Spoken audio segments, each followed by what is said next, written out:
So hey, what's up guys, welcome back to our YouTube channel. So in this video we are going to see what if Harry Potter what if Harry Potter fell in love with Wednesday Addams. So this will be movie, and if you want more then please leave a like, share and subscribe. And I have uploaded more videos on this channel so you can check it out. Now let's jump right into the video. The Great Hall had seen dragons' eggs, ghostly uprisings, political disputes disguised as school announcements, and more self-important speeches than any building should have been forced to endure. Yet on the evening the Nevermore Exchange students arrived, Hogwarts seemed to hold its breath in a way Harry Potter had never felt before. It began with the silence, not complete silence, Hogwarts was incapable of that, but a thinning of sound, as if the castle itself had paused mid-thought. Forks slowed, conversations staggered. Even Peeves, who had spent most of dinner dropping mashed potatoes onto first years from the rafters, drifted to the side and watched with theatrical suspicion. The doors at the far end of the hall opened. Professor McGonagall stepped through first, rigid and stern as ever, though there was something particularly sharpened in her expression tonight. Behind her came three unfamiliar figures dressed in black uniforms so severe they made Hogwarts robes look almost cheerful. Their clothes were immaculate. Stitched in dark lines of silver and obsidian, their posture carried the kind of discipline that didn't come from school rules, but from family expectations older than most governments. Harry barely noticed the first two, his eyes fixed on the girl in the middle. She was around his age, perhaps a little younger or perhaps simply smaller, with pale skin and black braids that hung like twin ropes of ink over her shoulders. Her face was perfectly composed, not blank, but controlled, like she had considered every possible expression and found them all unnecessary. While the other students entering the Great Hall for the first time usually looked odd, nervous, curious, or intimidated, this girl looked faintly disappointed. She surveyed the enchanted ceiling, the floating candles, the four house tables, the ghosts drifting through the air, and the thousand staring faces with the cool interest of a coroner inspecting a corpse that had failed to die dramatically enough. Ron leaned toward Harry. Blimey. She looks like she poisoned her own reflection this morning. Hermione elbowed him without taking her eyes off the newcomers. Honestly. But Harry wasn't listening. The girl's gaze moved over the hall like a knife over silk. Smooth, sharp, deliberate. It passed over Slytherin's measuring contempt, Ravenclaw's avid curiosity, Hufflepuff's friendly confusion. It crossed the high table, lingered for the briefest instant on Professor Snape, then on Dumbledore. And then, finally, it reached Harry. Most people did one of three things when they looked at him. They stared too long. They tried not to stare at all. Or they looked at his scar first and his face second. This girl did none of those. She met his eyes, took in his existence, and moved on as though he were no more extraordinary than a chair. Harry blinked. It was absurd, really, to react to that. He hated being watched. He hated the whispers, the assumptions, the fame he'd never asked for. Yet something in him recoiled at her indifference with an irritation so immediate it surprised him. At the high table, Dumbledore rose.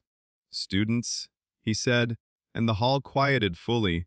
"Tonight, Hogwarts welcomes guests from Nevermore Academy as part of a highly selective interschool exchange in the study of unusual magical lineages, ancestral craft, and historical arcana." A murmur passed through the hall.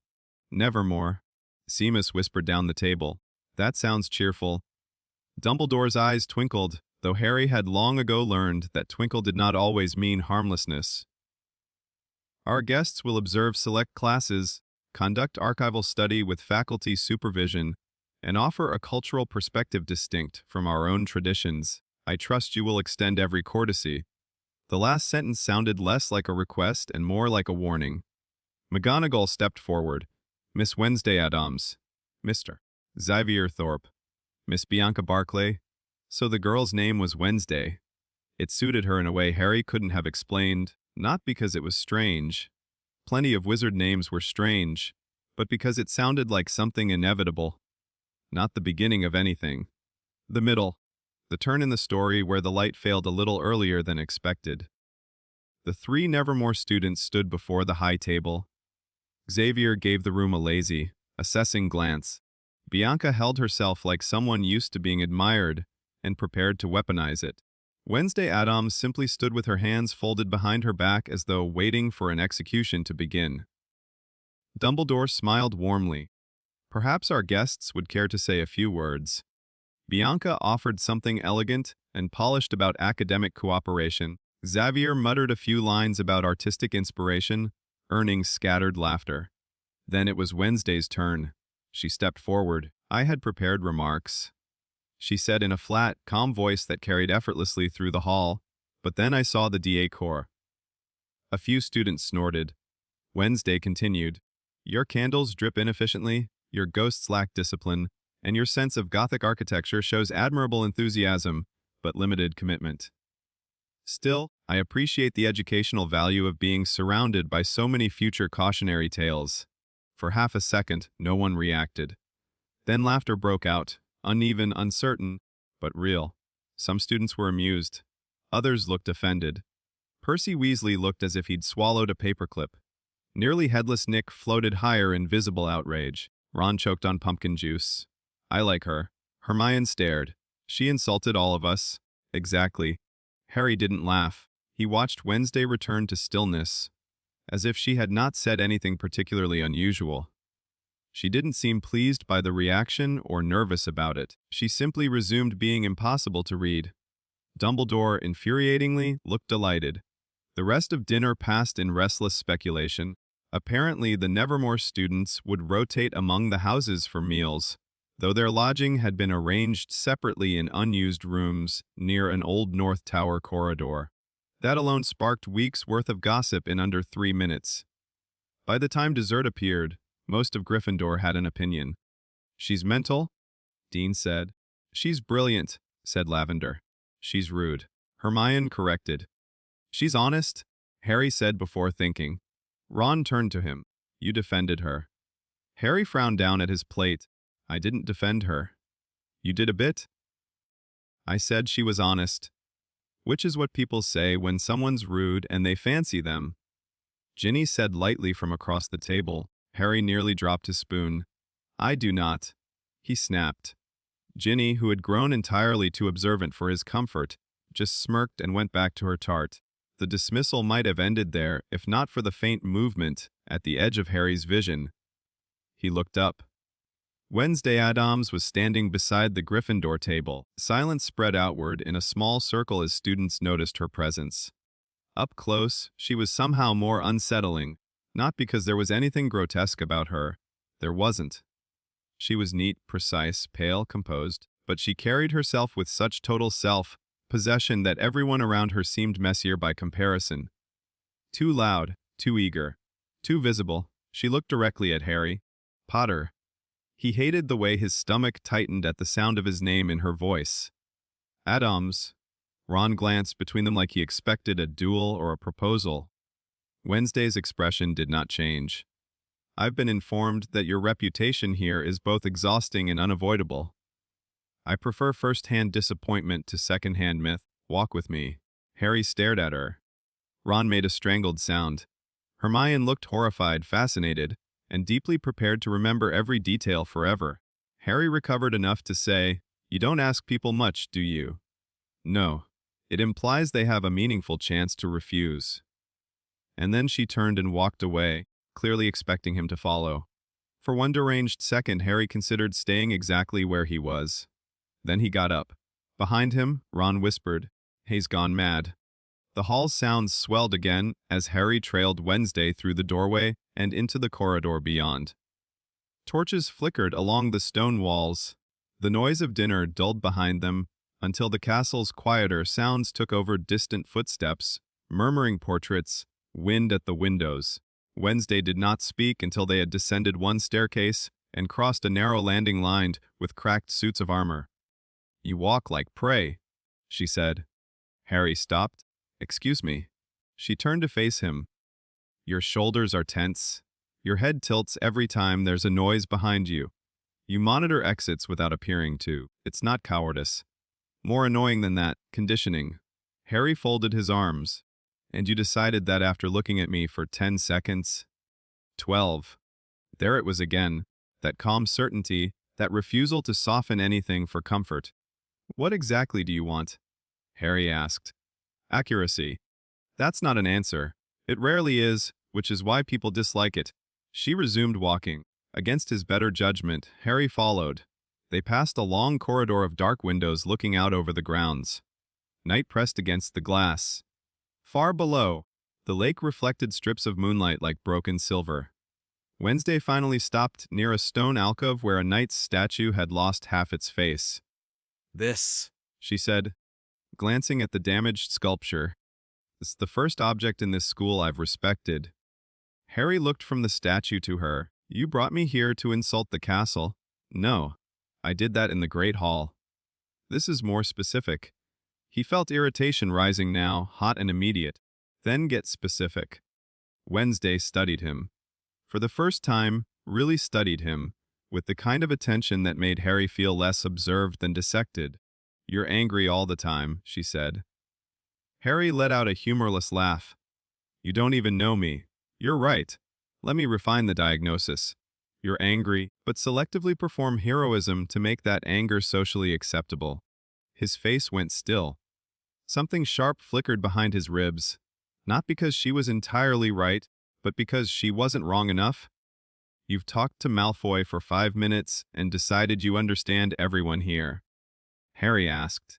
"I needed less than that." "I'm serious." "So am I." The torchlight threw narrow bars of gold across her face, but her eyes stayed dark and unreadable. "You were famous before you were old enough to consent to it." Wednesday said. "Adults mythologized your survival. Children projected their fantasies onto you, and every institution around you appears invested in keeping you useful. The result is predictable. You mistake being needed for being valued." Harry just stared. No one talked like this. Not at Hogwarts. Not to him. People either tiptoed around the obvious or blundered clumsily through it. Even Hermione, for all her brilliance, still approached pain like something to be solved. Ron pretended things were simpler than they were, because that was how he survived them. Dumbledore smiled and revealed nothing he did not choose to reveal. But Wednesday looked at damage and named it. And worse, she did it like she wasn't impressed by it. Harry forced a shrug. "You think you've got me figured out in one conversation." "No," she said. "I think you've been figured out by everyone except yourself." That landed harder than he wanted it to. He turned away, jaw tight, and looked out the nearby window. The grounds blurred for a moment before sharpening again. Somewhere in the distance, an owl crossed the sky, silent as a dropped thought. "I don't know what Nevermore is like," he said at last, "but here, people don't usually go around introducing themselves by insulting strangers." Wednesday stepped beside him. Not close enough to touch, but close enough that he could feel the strange stillness she carried with her. "At Nevermore, we consider false politeness a form of taxidermy. It preserves the shape of honesty while killing everything worthwhile inside." Harry huffed a laugh despite himself. Her gaze shifted slightly. "Interesting." "What?" "You only laugh when you're off balance." He looked at her. "Do you analyze everyone like this?" "Only the living." Something about the answer, its dryness, its certainty, the faintest suggestion of humor hidden in all that monochrome control, pulled another unwilling smile from him. Wednesday noticed. Of course she did. "There," she said, "evidence of a personality beneath the headlines." Harry rolled his eyes. "I'm thrilled to have passed inspection." "You haven't." That should have annoyed him. It did annoy him. And yet beneath the irritation there was another feeling, stranger and more dangerous. Interest. Not the harmless kind. Not even the ordinary sort of attraction Ron was always going on about with alarming enthusiasm and no tact. This was different. It felt like standing at the edge of a staircase you hadn't seen before, descending into parts of the castle no map admitted existed. He should have walked away. He didn't. "So," Harry said, forcing steadiness into his tone, "what's your problem with heroes?" Wednesday's eyes shifted to the darkness outside. "They usually require an audience. And villains. They're often just heroes with better self-awareness." That sounds like something a Slytherin would say. It sounds like something a historian would say. A draft curled through the corridor. The damaged knight beside them groaned faintly on its pedestal as old stone adjusted to old cold. Harry glanced at her hands, pale and still at her sides. There were faint ink marks near one finger, and something darker, perhaps not ink at all, caught briefly in the torchlight before her sleeve covered it again. "You really don't care who I am, do you?" he asked quietly. Wednesday turned back to him. "Incorrect." The word stopped him. She continued, "I care very much who you are. I simply have no interest in who people insist you should be." For one suspended second, Harry forgot the corridor, the school, the noise of the feast below them, the entire heavy machinery of his life. There was only that sentence, and the fact that someone had said it to him like it was obvious. He had spent years being told what he was meant to become. The boy who lived, Gryffindor seeker, symbol, weapon, threat, hope, trouble, chosen. No one had ever sounded interested in the answer to a simpler question. Who are you when nobody is looking? Something shifted in him then. Not trust, not yet, and certainly not safety. Wednesday Addams felt about as safe as a beautifully sharpened blade. But something in Harry, worn raw by years of expectation, recognized something in her that was rarer than kindness. Recognition without pity. Footsteps echoed suddenly from the staircase behind them. Professor McGonagall appeared at the top landing, lips thinning at the sight of them. "Mr. Potter," she said. "Miss Addams. While I do not object to civilized conversation, I must insist that visiting students not lure members of Gryffindor House into unsupervised corners of the castle on their first evening." Wednesday tilted her head. Lure implies deception. I was perfectly direct. That is not the reassuring clarification you believe it to be. Harry had to bite the inside of his cheek to keep from smiling. McGonagall noticed, which made her expression somehow more severe.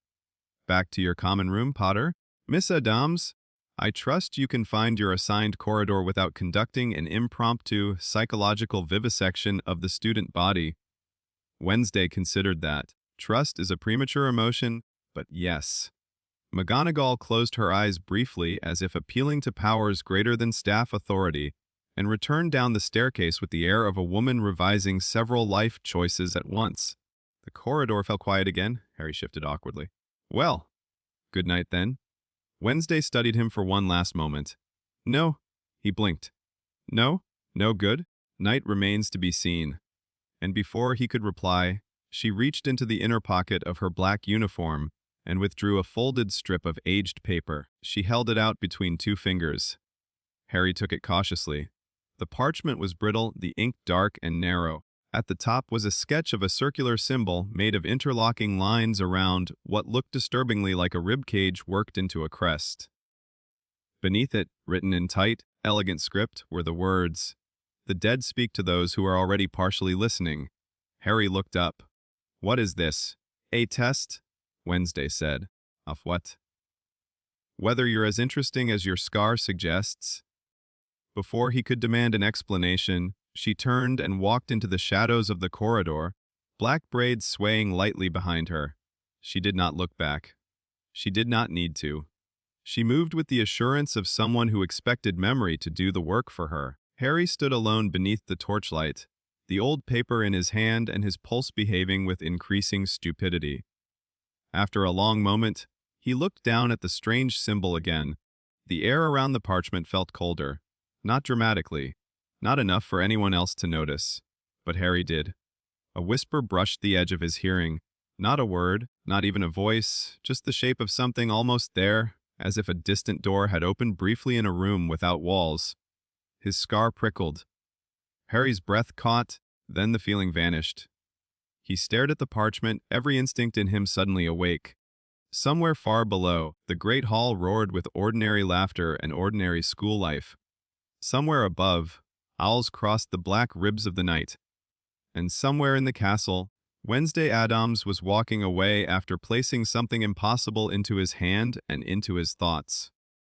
Harry folded the parchment carefully and slipped it into his robe. For the first time in longer than he could remember, his future did not feel like a path laid down by prophecy or expectation. It felt like a locked door, and he had just been given the key. Harry did not sleep. He lay in his four-poster bed with the curtains drawn, staring up into the darkness while the tower breathed around him. The old stones of Gryffindor Tower had their own language at night. Timber creaks, distant drafts, the muted grumble of pipes somewhere in the walls, the occasional groan of a portrait turning in its frame. Usually, after enough Quidditch practice or homework or sheer exhaustion, those sounds became background noise. Tonight, every one of them felt like a message he could almost understand. The parchment lay hidden beneath his pillow. He had considered throwing it into the fire at least 6 times. He had also considered waking Hermione to ask if she recognized the crest, waking Ron to hear him say something idiotic and comforting, or marching straight to Professor McGonagall and handing the whole thing over. Instead, he had done none of those things, because the moment he had tucked the parchment under his mattress, his scar had stung again. Not the blinding, white-hot agony he associated with Voldemort, but something subtler and in some ways worse, a pulse. A faint, cold throb, like the ache in a bruise pressed by unseen fingers. It had faded almost immediately, leaving Harry wide awake and very aware of the fact that Wednesday Addams had handed him a piece of paper that made old magic stir beneath his skin. That alone should have been enough to make him get rid of it. It wasn't. Across the room, Neville snored softly. Dean muttered once in his sleep and turned over. Seamus had somehow managed to kick half his blankets onto the floor. The normality of it all made Harry feel even stranger, as though the tower contained 2 worlds at once, one filled with boys' school and routine, and another hidden just behind it, waiting for him to look in the wrong direction, or the right one. Around 2:30 in the morning, he gave up pretending he might fall asleep.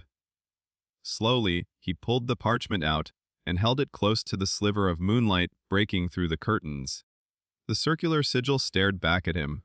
In daylight, he might have dismissed it as decorative nonsense from an overly dramatic girl with a talent for unnerving people. But in the dead quiet of night, the lines looked too deliberate to be aesthetic. They curved with mathematical purpose, each arc intersecting the next in a pattern that reminded him uncomfortably of rune diagrams. Hermione had once shown him in an old arithmancy text. The rib-like shape at the center was not drawn artistically. It had been measured. Below it, the sentence remained, "The dead speak to those who are already partially listening." Harry read it once, twice, then a third time. On the third reading, the dormitory grew colder. He froze. The chill was not natural. It did not drift in from the windows or settle slowly. It arrived all at once, like a wet cloth laid over the room. The hairs on Harry's arms rose, his breath caught visibly in front of him, and then he heard it. Not words. Not exactly. It was more like a crowd trying not to speak, a pressure of almost voices just beyond hearing, layered so densely that no individual sound could be separated from the rest. Harry's pulse thundered. His first thought was Dementors. His second was ghosts. But it wasn't either. The air didn't feel emptied the way Dementors made it feel. It wasn't hollow. It was crowded. The parchment trembled in his hand. His scar gave a sharp, needling flare. Harry threw the paper from him. It hit the curtains, slid down, and landed on the bed covers. Instantly, the cold vanished. So did the whispering. Harry sat bolt upright in the darkness, breathing hard. "Bloody hell," he whispered. Seamus snorted in his sleep. Neville kept snoring. Nothing else moved. For a full minute, Harry didn't touch the parchment again. He only stared at it, lying there innocently in the folds of his blanket like it hadn't just made the night lean closer. Then, very carefully, he picked it up by one corner. Nothing. No cold. No voices. Only old paper. Harry swallowed. By breakfast, he looked terrible. Ron noticed first, because Ron noticed things when they involved visible exhaustion and the possibility of gossip. "You look awful," he said cheerfully, shoveling eggs onto his plate. "Did you stay up practicing dramatic sighing in the mirror for Addams?" Harry scowled and reached for toast. "I didn't sleep well." "That's because you're brooding," Ron said. Which is honestly getting a bit predictable. Hermione sat down opposite them with a stack of books already in her arms, which was never a reassuring sign this early in the day. "You were acting oddly last night?" Harry tore his toast in half. "Thanks. I mean it," Hermione said. You went off with that Wednesday girl after knowing her for approximately 30 seconds. 40, Ron corrected. Hermione ignored him. Then you came back looking like you'd seen a prophecy. Harry's fingers tightened fractionally around the toast. He had not told either of them about the parchment, not because he wanted to keep secrets from them. At least, that was what he told himself.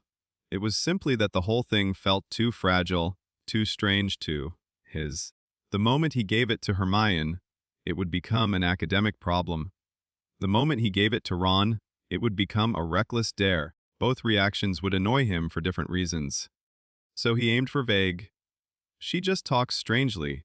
Ron let out a bark of laughter. That's one way to put it. From the Slytherin table came a wave of muttering as Malfoy said something to Crabbe that made both of them laugh. Harry ignored it. His attention drifted instead to the teacher's table. Wednesday was not there. Neither were the other Nevermore students. He frowned. Hermione followed his gaze. The exchange students are having breakfast privately this morning. Professor Flitwick mentioned it before Charms. Privately, Ron said through a mouthful of potatoes. Why? Afraid we'd contaminate them with friendliness? Possibly. Harry muttered. Hermione gave him a long look. You're curious. I'm not. Ron grinned. You are. You've got that face. I do not have a face. That sentence makes no sense. Before Harry could reply, the post owls swept in overhead, scattering feathers and impatience. One tawny owl dropped a copy of the Daily Prophet onto the table near Hermione. Another clipped Ron in the ear. The usual chaos followed, but Harry barely noticed it. His scar had begun to itch. It was faint at first, just enough to be irritating. Then it sharpened. Still not painful, not like when Voldemort was near, but active. A line of cold awareness traced the lightning-shaped skin on his forehead. Harry went still. He knew this feeling. Or rather, he knew the family of feelings it belonged to. The scar had always responded to certain things Voldemort, dark magic, emotional surges that weren't his own. It had never been precise, only invasive. But this was different. This felt like recognition. Like the scar was leaning toward something. Someone. Harry looked toward the side entrance to the hall just as Wednesday Addams stepped inside. The itch became a pulse. It lasted only a second, maybe less. Then it faded, leaving Harry rigid on the bench and very aware of the fact that he had just felt his scar react to a girl entering a room. Wednesday crossed the hall with Bianca and Xavier, all three dressed in their black uniforms instead of Hogwarts robes. Students watched them openly. Wednesday ignored everyone with the practiced ease of someone who had spent her entire life being observed and disapproved of. As she passed the Gryffindor table, her gaze flicked briefly to Harry. Not even a full glance, just enough his scar prickled again. Hermione saw his expression. What is it? Harry stood up too quickly. Ron said. Where are you? But Harry was already moving. He caught up with Wednesday just outside the Great Hall, near a stretch of corridor where the morning light fell gray through tall windows. Bianca and Xavier continued ahead without her, which made Harry wonder if they had expected this. Wednesday turned before he spoke as if she had felt him coming. You look unrested, she said. Harry stopped in front of her. What did you give me? A parchment. You know what I mean. Wes. The calm in that one word nearly made him lose his temper. My scar reacted to it, Harry said in a low voice. It reacted to you.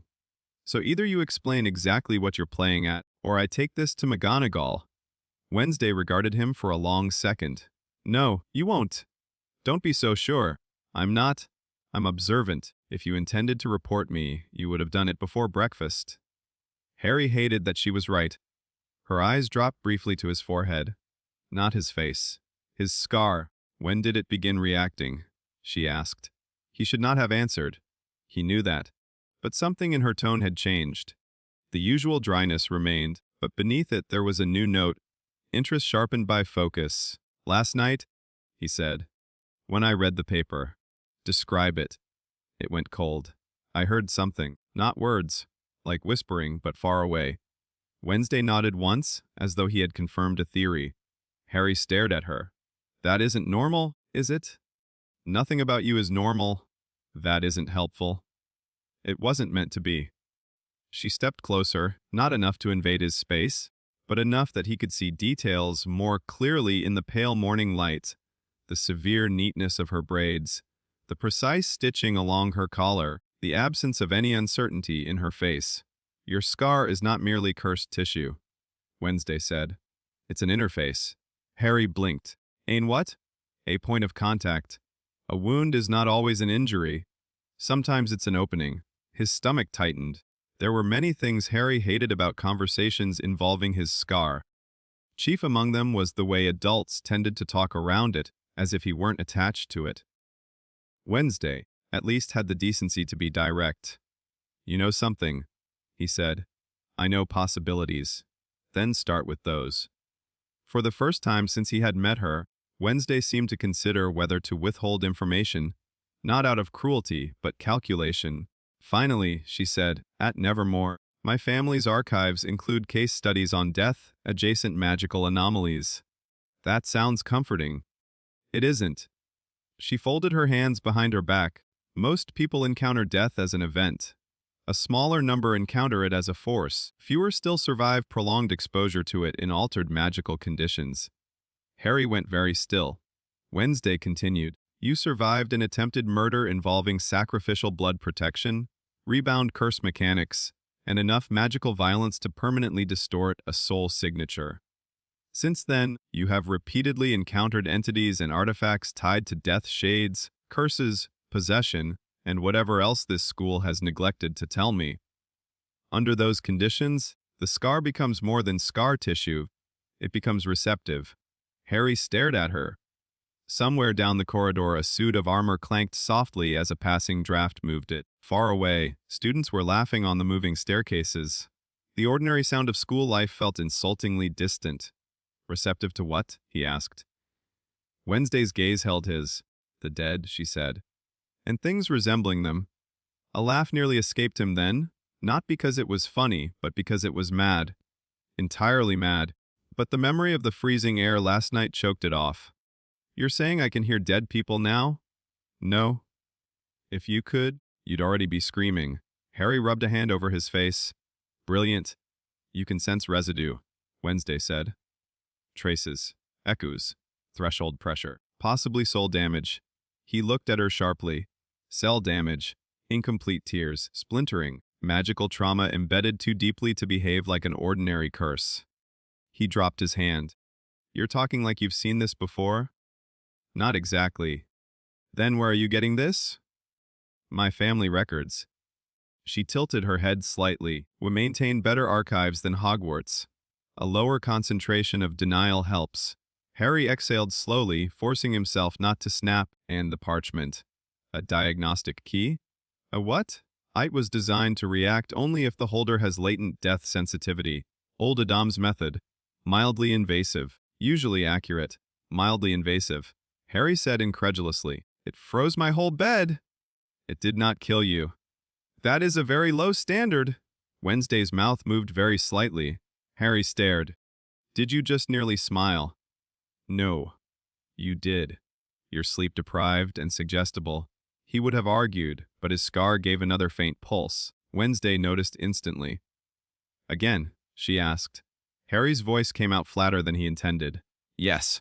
Without warning, she reached toward him. He flinched, not because he thought she meant to hurt him, because almost no one touched him without warning anymore, and the reflex was faster than thought.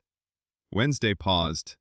For the first time, something changed in her face. Not softness, never softness, but awareness, adjustment. Slowly, visibly, she lifted her hand only halfway and stopped.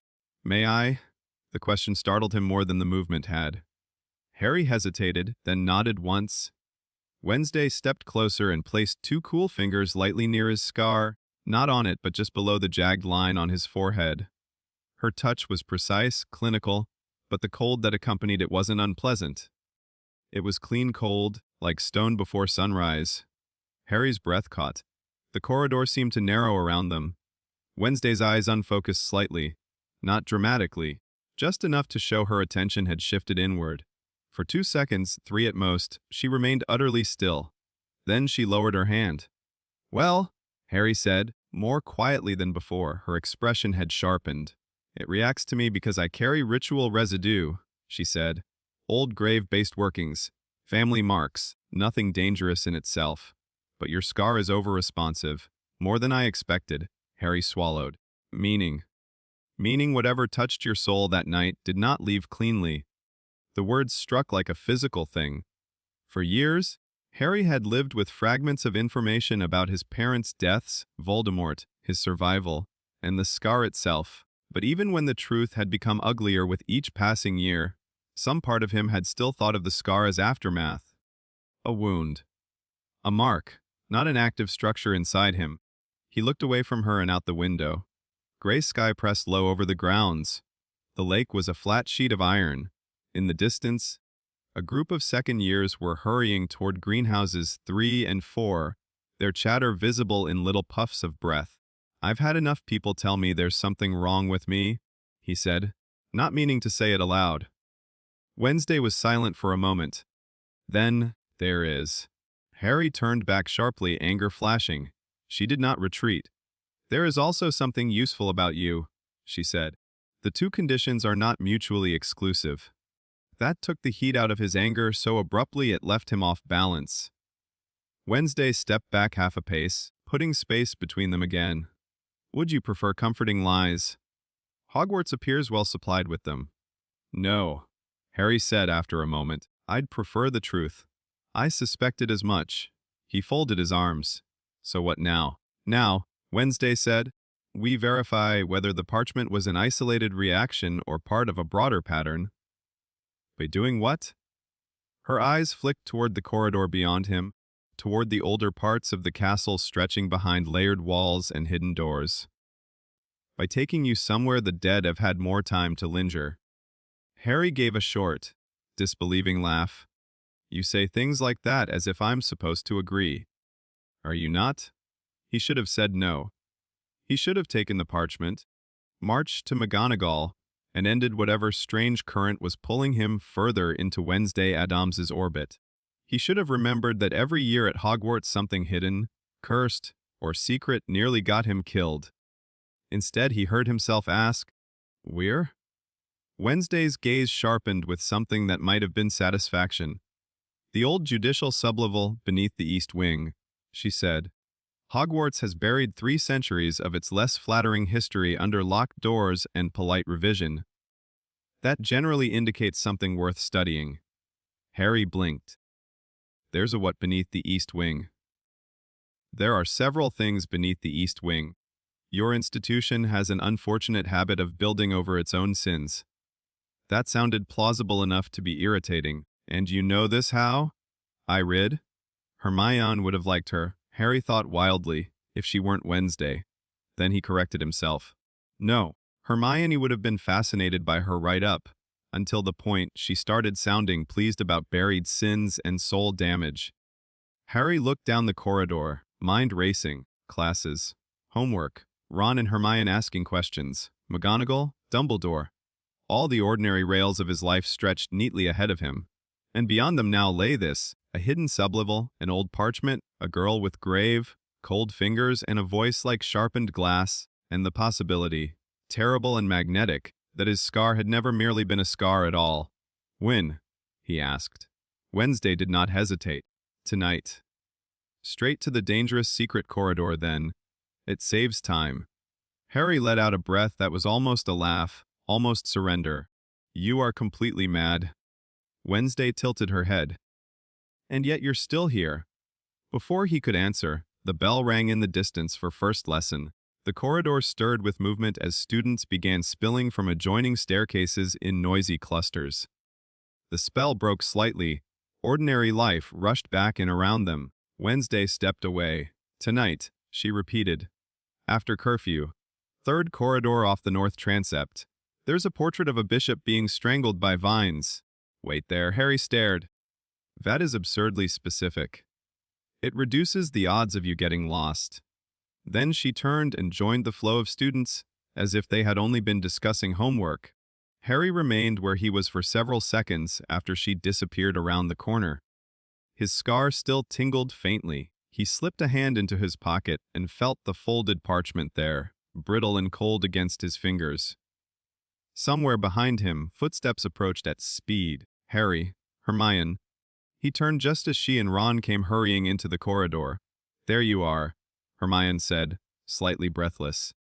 "We're going to be late for Transfiguration." "What were you talking to her about?" Harry looked past them, toward the corridor where Wednesday had vanished, then back at his friends. The lie came easier than he expected. "Nothing," he said. Hermione narrowed her eyes immediately, which meant she knew it was untrue. Ron, unfortunately, looked delighted. "Brilliant. It is about a girl." Harry groaned and started down the corridor before either of them could say more.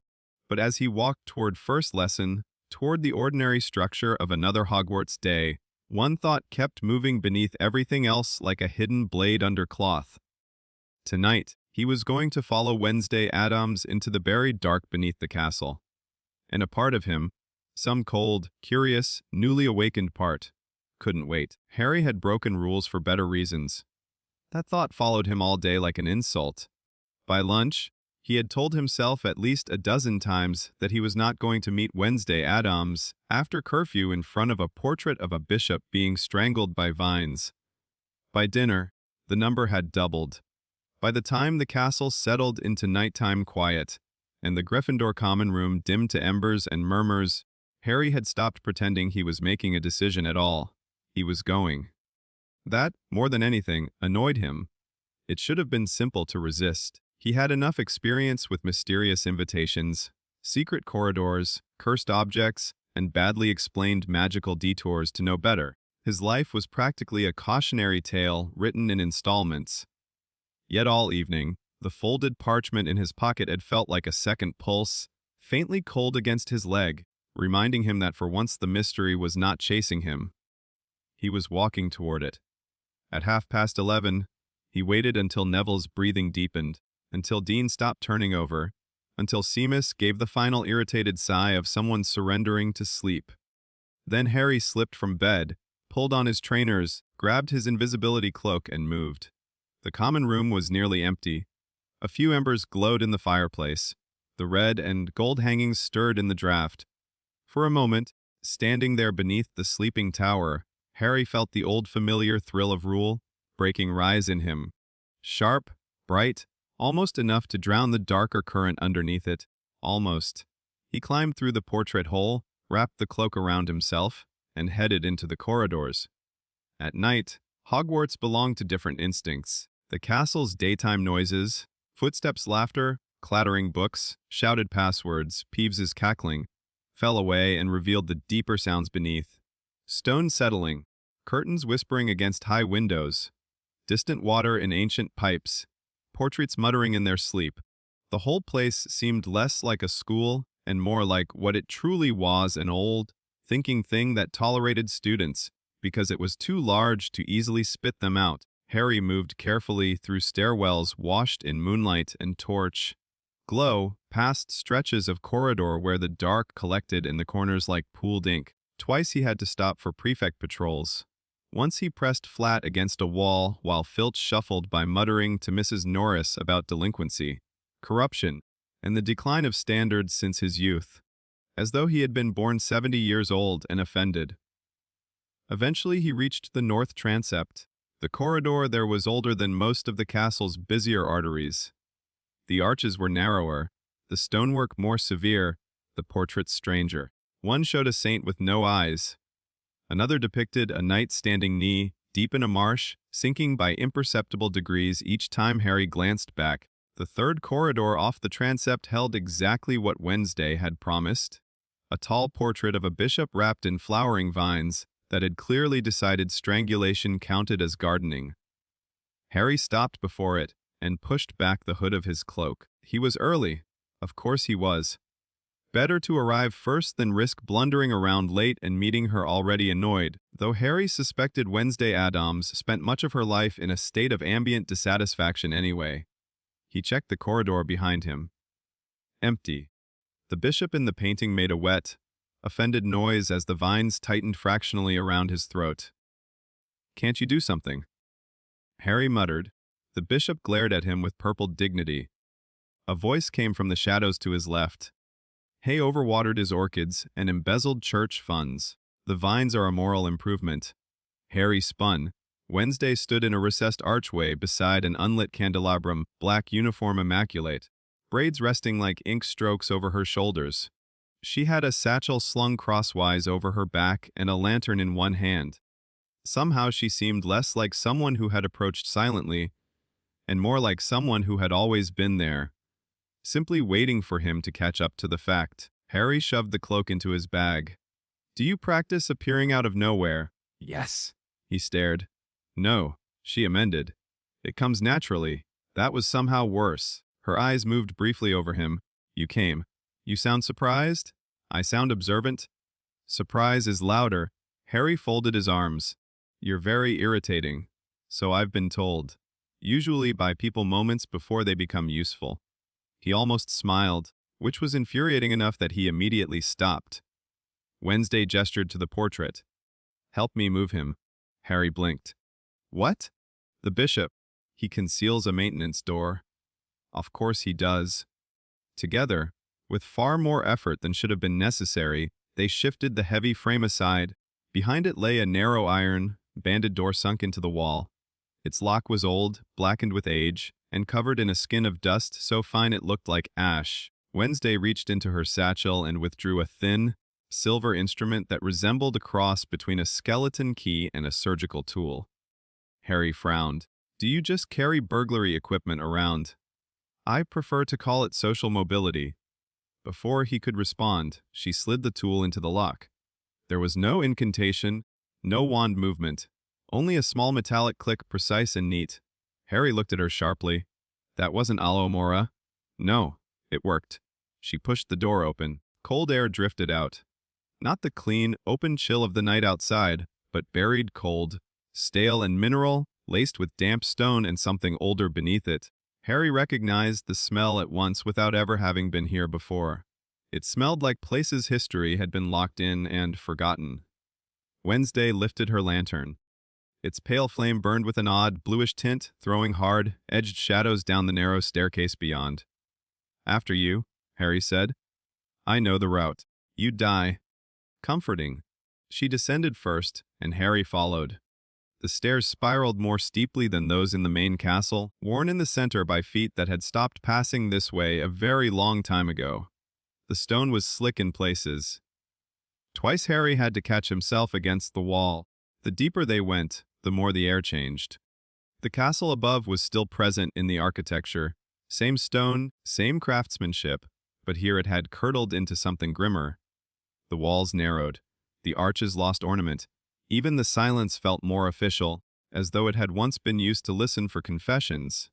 At the bottom of the staircase lay a corridor lined with iron sconces, long dead. The blue lantern light revealed old carvings in the walls, scales, broken wands, masked faces, shackled hands. Harry's skin prickled. What is this place? He asked quietly. Judicial annex, Wednesday said. Temporary holding cells, interrogative chambers, evidence vaults. Early Hogwarts had a more explicit relationship with power. Harry stared at the carvings. We had this under the school? Still do, technically. The corridor opened into a vaulted chamber with 3 branching passages and a cracked stone desk near the entrance. Dust lay over everything in thick, undisturbed sheets. Chains hung from one wall. On another, faded lines of script had been carved into black stone tablets inset between the arches. Harry stepped closer and felt his stomach tighten. The names were everywhere. Not lists exactly. Records, charges, judgments. Some entries were too worn to read. Others remained sharp enough to sting. Unlicensed communion with battlefield dead. Sole division under wartime exemptions. Familial curse retention without crown approval. Harry swallowed. This isn't normal school history. No, Wednesday said. This is the part institutions bury, after deciding they prefer their mythology polished. She moved calmly through the chamber, setting the lantern on the desk. Then she began unpacking her satchel with brisk, practiced precision, a folded black cloth, 3 small glass vials, a stick of white chalk, a brass compass etched with unfamiliar symbols, a narrow, bound book, and a silver knife whose edge caught blue light with uncomfortable elegance. Harry stared at the objects one by one. You brought all that into Hogwarts. It was not difficult. That is not the worrying part. Wednesday spread the black cloth over the desk. You may leave. The abruptness of it made him blink. What? If you've come only to satisfy curiosity, do so now and go. The next part requires patience, discomfort, and a basic tolerance for accuracy. Harry bristled. I didn't sneak halfway under the castle to leave because you've got a creepy tablecloth. Wednesday did not look up. Good. That should not have pleased him as much as it did. He stepped nearer while she arranged her tools. Up close, the black cloth was not plain at all. It had been embroidered in blacker thread with concentric rings and branching marks like roots or cracks or veins. The vials contained different substances, one a reddish powder, one a dark liquid almost too dense to move, and one full of a pale substance that shimmered like ground bone. Harry eyed the knife. You're not planning to murder me, are you? Wednesday paused, considering, not before the experiment. He stared at her. A beat passed. Then, to his horror, he laughed. Wednesday's gaze flicked up. There it is again. What? You only laugh when the alternative is concern. Harry shook his head. Do you analyze every single thing I do? Yes? That must be exhausting. For you, perhaps. She opened the narrow book. The pages were yellowed and edged in black leather, dense with angular handwriting and diagrams. Harry leaned in, expecting Latin or some obscure magical notation. Instead, he saw something stranger, an interwoven script of English, old symbols, and what looked like annotations from multiple hands across generations. At the top of one page was a headings on echo, residue, and the listening wound. Harry's eyes narrowed. Listening wound. Wednesday nodded once, an old Addams classification. Magical injuries that remain partially open to adjacent states. Adjacent states? Harry repeated flatly. You make death sound like a neighboring country. It's more reliable than most countries. She turned the book toward him. Read. He scanned the passage. The handwriting was neat but severe, and the language carried the clipped certainty of people who had tested dangerous theories and kept the ones that didn't kill them immediately. A listening wound, according to the text, was not simply cursed flesh, but a magical rupture retaining sensitivity to unfinished transitions, death, disembodiment, spirit separation, and soul fracture. Most such wounds led to madness, sensory contamination, or eventual magical collapse. A very few, under tightly controlled conditions, could be used to perceive traces left behind by violent endings or fractured identity. Harry looked up slowly. This says people like this usually go mad. Usually. That isn't reassuring. It wasn't intended to reassure you. He exhaled sharply through his nose. Of course it wasn't. Wednesday dipped the tip of the chalk into the pale powder and drew a circle on the floor with startling speed and accuracy. Then she added smaller marks at 4 equidistant points, each a hooked, branching symbol. Harry felt the air tighten with every line. This is not necromancy, she said. Harry glanced at the symbols. That's supposed to make me feel better. It should make you feel precise. Necromancy manipulates the dead. This merely listens for what remains. That sounds like necromancy trying to avoid bad publicity. It sounds like taxonomy. She straightened and handed him the brass compass. Stand in the center. Harry looked at the circle, then at her. What happens if I don't? Then we spend the evening staring at each other in a basement and achieve nothing. He stepped into the circle. The chalk lines did not glow. Nothing dramatic happened.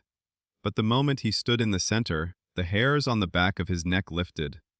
Wednesday moved around him, placing the vials at the marked points of the circle. Do not leave the boundary unless instructed, she said. Why? Because this chamber was used for trial extractions. Harry's grip tightened on the compass. Trial what? Interrogative soul pressure, primitive and unpleasant. He stared at her. You could have told me that before I stepped in. Yes, but then you would have been tense too early. That sentence is psychotic. So I've heard. She uncorked the dark liquid and let 3 drops fall onto the western mark. The scent that rose from it was bitter and metallic. "What is that?" Harry asked. "Grave water." He almost didn't ask. Almost. That means what it sounds like, doesn't it? Yes. Harry closed his eyes briefly. Brilliant. Wednesday opened the brass compass in his hands. Inside, instead of a needle, was a tiny glass lens over an etched silver plate shaped like a branching star. "When I tell you, focus on your scar," she said. "That's your entire plan?" "No. It's the part involving you." She stepped back beyond the circle, lantern light cutting one side of her face into pale severity and shadow. Then she opened the second vial and dusted the Eastern symbol with the reddish powder. The chamber's cold deepened. Harry felt it at once. Not around him. Inside the scar, a faint chill threaded across his forehead and down behind one eye. Wednesday saw the minute flinch. "Good? How is that good?" "It means you're responding." She opened the final vial and tipped the bone, bright powder across the northern mark. For a split second, the dust hung in the air as if refusing gravity. Then it settled. The silence in the chamber changed. Harry had no other way to describe it. It did not grow louder or quieter. It simply acquired depth. As if the room had always contained another layer of sound too thin to notice until now. Wednesday lifted the silver knife, not threateningly, but like a conductor preparing a measure. "Focus," she said. Harry did. He concentrated on the scar. He hated doing that. It always felt like pressing on a bruise under the skin. But this time, with the chalk circle beneath his feet and the strange substances anchoring the chamber, the sensation sharpened almost immediately. The scar prickled, then throbbed, then opened. Not physically, but in awareness. Cold bled through him. The compass in his hands vibrated once. Harry sucked in a breath. The chamber blurred at the edges. It was still there, stone walls, black tablets, the desk, the lantern, Wednesday standing beyond the circle with knife in hand and eyes fixed on him. But over it came something else, like a second image poorly aligned over the first. The room was no longer empty. Shapes stood along the walls. Harry's pulse stumbled. They were not ghosts. He knew ghosts. Nearly headless Nick and the others had personality, continuity, the half-theatrical persistence of beings who had chosen not to pass on. These were thinner, fragmentary, more like stains left in reality by people who had once been here at the wrong moment. A man bent over the desk, hands braced, head hanging. A woman kneeling with her face turned upward in silent fury. A figure collapsed against the wall, wrists bound behind their back. None of them moved properly. They repeated. Small, trapped gestures cycling soundlessly through memory. Harry's fingers locked around the compass. "Wednesday," he said, but his voice came out distant, as if he were speaking through water. "I know," she said, and though she sounded calm, her tone had gone sharper. "Do not break concentration." One of the shapes turned its head. Harry's breath stopped. Its face was wrong. Not mutilated. Not monstrous. Just unfinished, as though the memory of it had worn thin. Yet the eyes were clear enough, wide, dark, fixed on him with the starving intensity of something that had noticed it was being noticed. The room plunged colder. The compass needle, less plate flashed silver. Harry's scar burned, not with Voldemort's heat, with absence, with torn edges and the sensation of something listening back. He staggered inside the circle. At once Wednesday moved. "Hold your ground." The shape by the wall jerked forward a fraction, then another, like a film strip tearing. The kneeling woman's mouth opened. The man at the desk convulsed through the same motion again and again. The chamber filled with pressure, a crush of almost, sound battering at the limits of hearing. Harry clapped a hand to his scar. And then, worse than the room, worse than the fragments, worse than the cold, he felt another presence brush his awareness from the inside, not one of the shades. Something threaded through the scar itself, old, damaged, jagged watching. Harry gasped. The circle's western mark flared a dull, blood-colored red. Wednesday's expression changed for the first time since they had entered the chamber. Not fear. Recognition. "Harry," she said, and now her voice was very precise. "Look at me," he tried. The chamber lurched. The figures at the walls seemed closer. The unfinished, faced thing dragged one foot over the stone without sound. Harry's scar felt like a crack packed with ice and broken glass. "Look at me," He forced his eyes to her. Wednesday drew the silver knife across her own palm. Harry stared, startled. 3 dark drops of blood hit the floor just outside the circle. The effect was immediate. The chamber snapped inward like a tightening fist. The shapes along the wall shuddered and froze. The pressure recoiled from the scent of blood and authority, bound together in deliberate offering. Wednesday crouched and pressed her bleeding hand flat to the stone, speaking in a language Harry had never heard before. Something older than schoolroom Latin, clipped and dark and exact. The chalk marks brightened, not with light but with presence, each line suddenly seeming deeper than the stone beneath it. Harry felt the pressure around him redirect, not vanish, redirect, away from him, into the circle's geometry. The thing inside his scar withdrew just enough for him to breathe. The unfinished, faced shade twitched once, then broke apart into drifting smears of frost, like ash that vanished before they touched the floor. One by one, the other remnants along the walls collapsed into absence. The chamber emptied. Silence returned all at once. Real silence this time. Harry dropped to one knee inside the circle, bracing himself with one hand against the stone. His lungs dragged in air too fast. Sweat chilled on the back of his neck. The compass had gone still in his hands. For several seconds, neither of them spoke. Then Wednesday stood, tore a strip from the inside lining of her cuff with clinical annoyance, and wrapped it around her palm. Harry looked up at her from the floor. "You cut yourself?" Wes? "That's your response?" It solved the problem. He laughed once, breathless and disbelieving. "You are completely insane." And you saw them. The words landed through everything else. Harry pushed himself upright slowly. His legs felt unreliable. What were those? Residual dead, Wednesday said. Memory, fragments anchored by violent emotional termination, institutional stone, and repeated reenactment. Harry stared at her. She sighed very faintly. "The room remembers badly." He swallowed. And they saw me. "Yes." "You make that sound normal?" "It isn't. Neither are you." Harry stepped out of the circle on unsteady legs. Up close, he could now see a smear of red soaking through the cloth around her hand. "You knew that might happen?" "I suspected." "That's not the same thing." "No, it's more useful." He opened his mouth, shut it, then tried again. There was something else. Wednesday's gaze sharpened. "Describe it?" Harry looked away, toward the wall where the unfinished, faced shade had stood only moments before. Not in the room. In the scar. The chamber seemed colder again, though perhaps that was memory.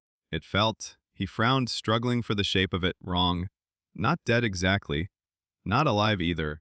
Like something broken was trying to look through me.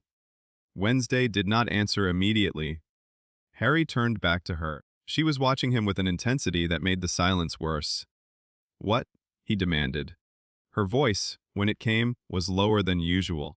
"That is not standard residue." "A knot formed in his stomach?" I guessed. Wednesday picked up the book and closed it with deliberate care. "The chamber responded to you more strongly than it should have. The shades noticed you because you were not merely listening. You were broadcasting." Harry went still. "Broadcasting what?" "That," she said, "is the question currently ruining my evening." Despite everything, despite the cold sweat, the echo of those unfinished faces, the sting still crawling along his scar, Harry almost smiled. It was the wrong moment for it. Wednesday noticed anyway. "You're doing it again." "What?" "Laughing because panic is undignified." Harry ran a hand through his hair. "Sorry if my coping strategies aren't elegant enough for you." "They're not?" He let out a shaky breath that might have become another laugh if he'd let it. Then the weight of what had happened settled harder. "You said this wasn't necromancy," he said quietly. "It wasn't." "Then what happens when it is?" For once, Wednesday did not answer at once. She packed the vials back into her satchel, wiped the knife on the black cloth, and folded the ritual kit with the same care someone else might give to breakable heirlooms. Only then did she look at him. "Then," she said, "we stop listening to the dead." Harry's scar throbbed faintly. "And start?" he asked. Wednesday's dark eyes held his in the blue lantern light, teaching them to answer. Harry should have stepped back. should have heard the warning in that, and fled all the way back to Gryffindor Tower, to Ron's snoring and Hermione's lectures and the bright, ordinary machinery of school life. He should have decided that whatever lay inside his scar was the sort of thing adults and experts and locked doors existed to handle. Instead, he stood there in the buried heart of Hogwarts, breathing cold stone and old judgment, and the faint iron scent of Wednesday Addams's blood, and felt the shape of his world tilt. Not shatter. Tilt. Just enough to reveal that everything he had been taught about light and dark, safe and dangerous, life and death, might have been drawn by people with a reason to keep certain doors closed. And Wednesday, with blood on her hand and grave, dust on her sleeve, was already reaching for the handle. Harry did not return to Gryffindor Tower immediately. When they finally sealed the judicial chamber behind them and slid the bishop's portrait back into place, the castle above felt wrong. Too warm, too alive. The torches burned too brightly. The air in the corridors seemed thin and ordinary after the pressure of the buried dark below. Even the portraits, snoring, muttering, shifting in their frames, felt almost absurdly human. He stood with one hand still braced against the wall, as if part of him expected the stone to pulse again beneath his palm. Wednesday adjusted the strap of her satchel, her injured hand wrapped in black cloth, now darkened at the center. She looked entirely composed, which irritated Harry on principle. "You're not even slightly shaken, are you?" he asked. "I'm always slightly shaken," she said. "I simply have standards." Harry let out a tired breath that almost became a laugh. "That doesn't make any sense." "It doesn't need to. It only needs to be true." They began walking. The corridor beyond the transept stretched long and mostly empty, moonlight striping the floor through tall windows.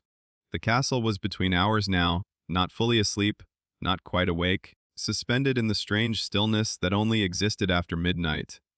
Their footsteps echoed softly over stone. Harry glanced sideways at her bandaged hand. "Does it hurt?" Wednesday followed his gaze. "Less. You say that like it's a compliment. Pain is informative. That is the bleakest thing I've heard all week, and I've met you." At that, one corner of her mouth moved so slightly Harry might have imagined it. He stared at her. "You did it again." "Did what?" "That." She looked ahead. "Your observational skills are improving." Harry nearly stopped walking. "You're impossible?" "I've been called worse by better people." Something in the line, dry as it was, made him study her more carefully. Under the moonlight, her face remained composed, but there was a faint paleness beneath the paleness now, the kind that came after blood loss, no matter how controlled the person wearing it tried to seem. He realized, with a strange tightening somewhere under his ribs, that she had cut her hand for him without hesitation. Not emotionally, not dramatically, not as some grand gesture. She had simply decided the situation required blood and offered her own first. That was somehow more unsettling than anything else. "You knew exactly what to do down there?"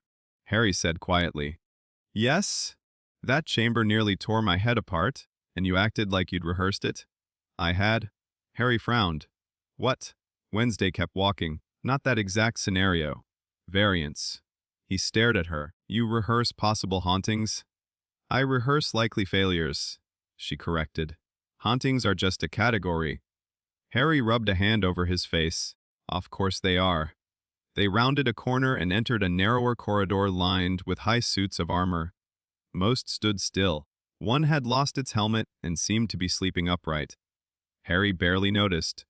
His thoughts were still below the castle, still trapped in the chamber's freezing pressure and the way those fragments had turned toward him.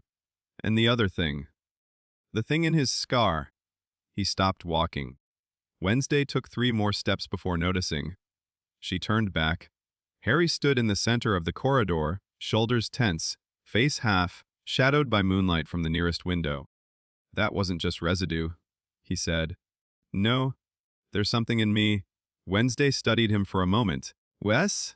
Hearing her say it out loud made the corridor seem colder. Harry looked down. "I've always known the scar was more than a scar.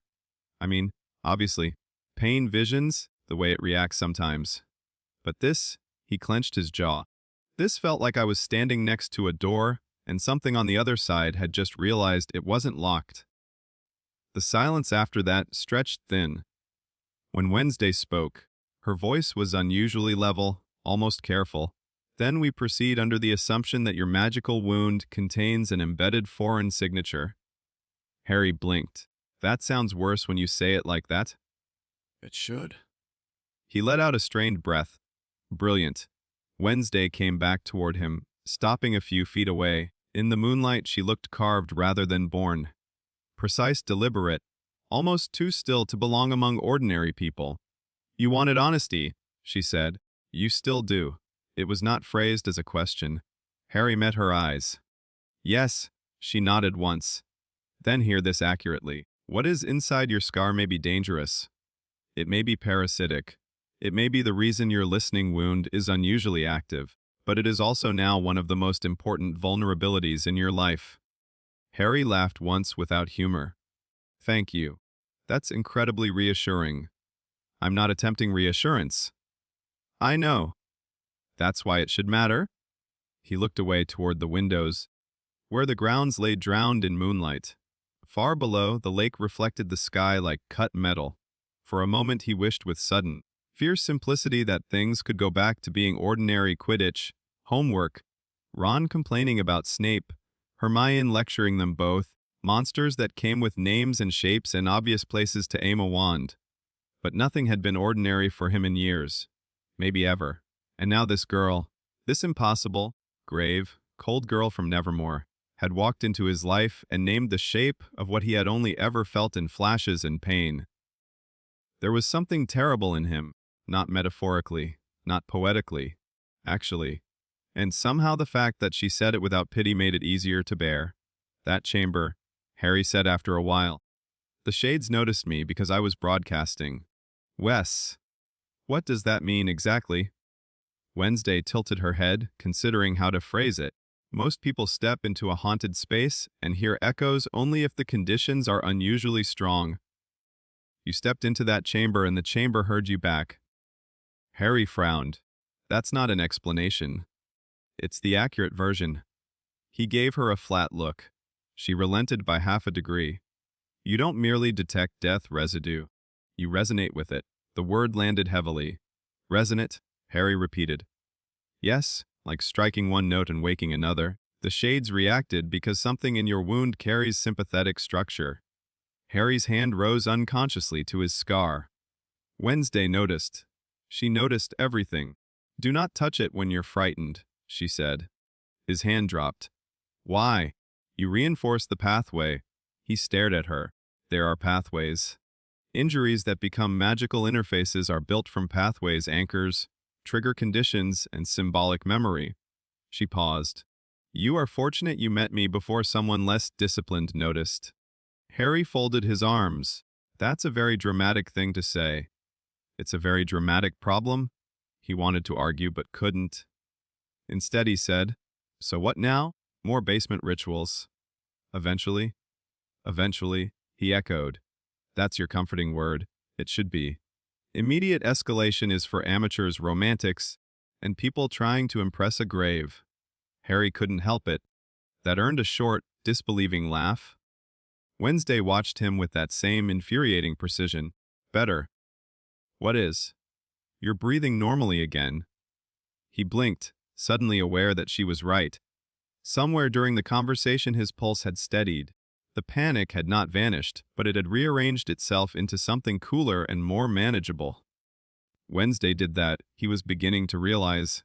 She didn't soothe, she structured. She looked at terror, gave it a name, and in naming it made it harder for it to spread shapelessly. That should have frightened him more than it did. Instead, it drew him in. He resumed walking and she fell into step beside him. So if not immediately, Harry said, what happens first? Observation. Controlled exposure. Pattern testing. That sounds suspiciously like school. It's worse, Wednesday said. It matters. Harry snorted softly. They crossed another passage and descended a smaller side staircase. The further they went, the older the castle seemed to become. Not in structure, but in mood. The corridors narrowed. The torches burned lower. The portraits grew stranger.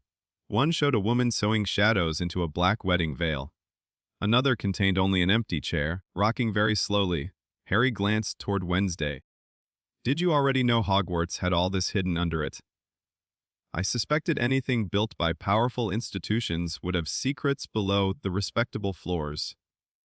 That's very cynical. It's historically efficient. They reached a landing with a tall, mullioned window. Beyond it the grounds opened wide under the moon. The whomping willow shifted in the distance like a sleeping threat. Wednesday stopped there, setting her lantern on the windowsill. Blue light and moonlight braided strangely around her, turning the edges of her face almost silver. This is where we separate, she said. Harry frowned. That sounds ominous. It's practical. If we arrive together after curfew, your faculty will suspect an illicit alliance. We do have an illicit alliance, Harry pointed out. Wednesday considered. A visible one, then. The words hung between them a moment longer than they should have. Harry looked at her injured hand again. You should get that cleaned properly. It is clean. It's wrapped in your sleeve. Yes. That isn't medical treatment. It has survived generations of Addamses. I'm confident. He stared at her. That is not the point. For the first time since leaving the chamber, something faintly different entered her expression. Not softness, something narrower, more private. The look of a person momentarily unprepared for someone else's concern. It lasted less than a second. Then her usual composure returned. You object to blood remarkably often for someone with your history? She said. Harry frowned. That's not fair. Foo accurate things are. He opened his mouth to answer, but stopped. Because she was right again, in her maddening way. He did object to blood, his own, others, the use of it in ritual, the sight of it when deliberately offered. Not because it frightened him exactly. Because it made things real, permanent. It stripped away distance. And Wednesday, by cutting her hand without hesitation, had dragged the entire night out of the realm of theory. He looked at her more carefully. You really don't care about pain, do you? She tilted her head. That's the wrong question. What's the right one? Why would I expect it to stop me? Harry held her gaze. There it was again. That strange feeling of standing before a locked door and knowing, with equal certainty, that it was dangerous and that he wanted to open it anyway. He should have said good night. Should have gone back to his tower and his bed, and the increasingly impossible task of pretending none of this was happening. Instead, he asked, Did you mean it? Wednesday's expression did not change. You'll need to be more disappointing. In the corridor, last night, he felt abruptly stupid saying it out loud. When you said you cared who I really was, not who people expected. The castle seemed to quiet around them. Even the old portraits nearby had gone still. Wednesday did not look away. Wes. The answer came so simply that it struck harder than if she had dressed it in anything more elaborate. Harry swallowed. No one had ever said anything like that to him in quite that way.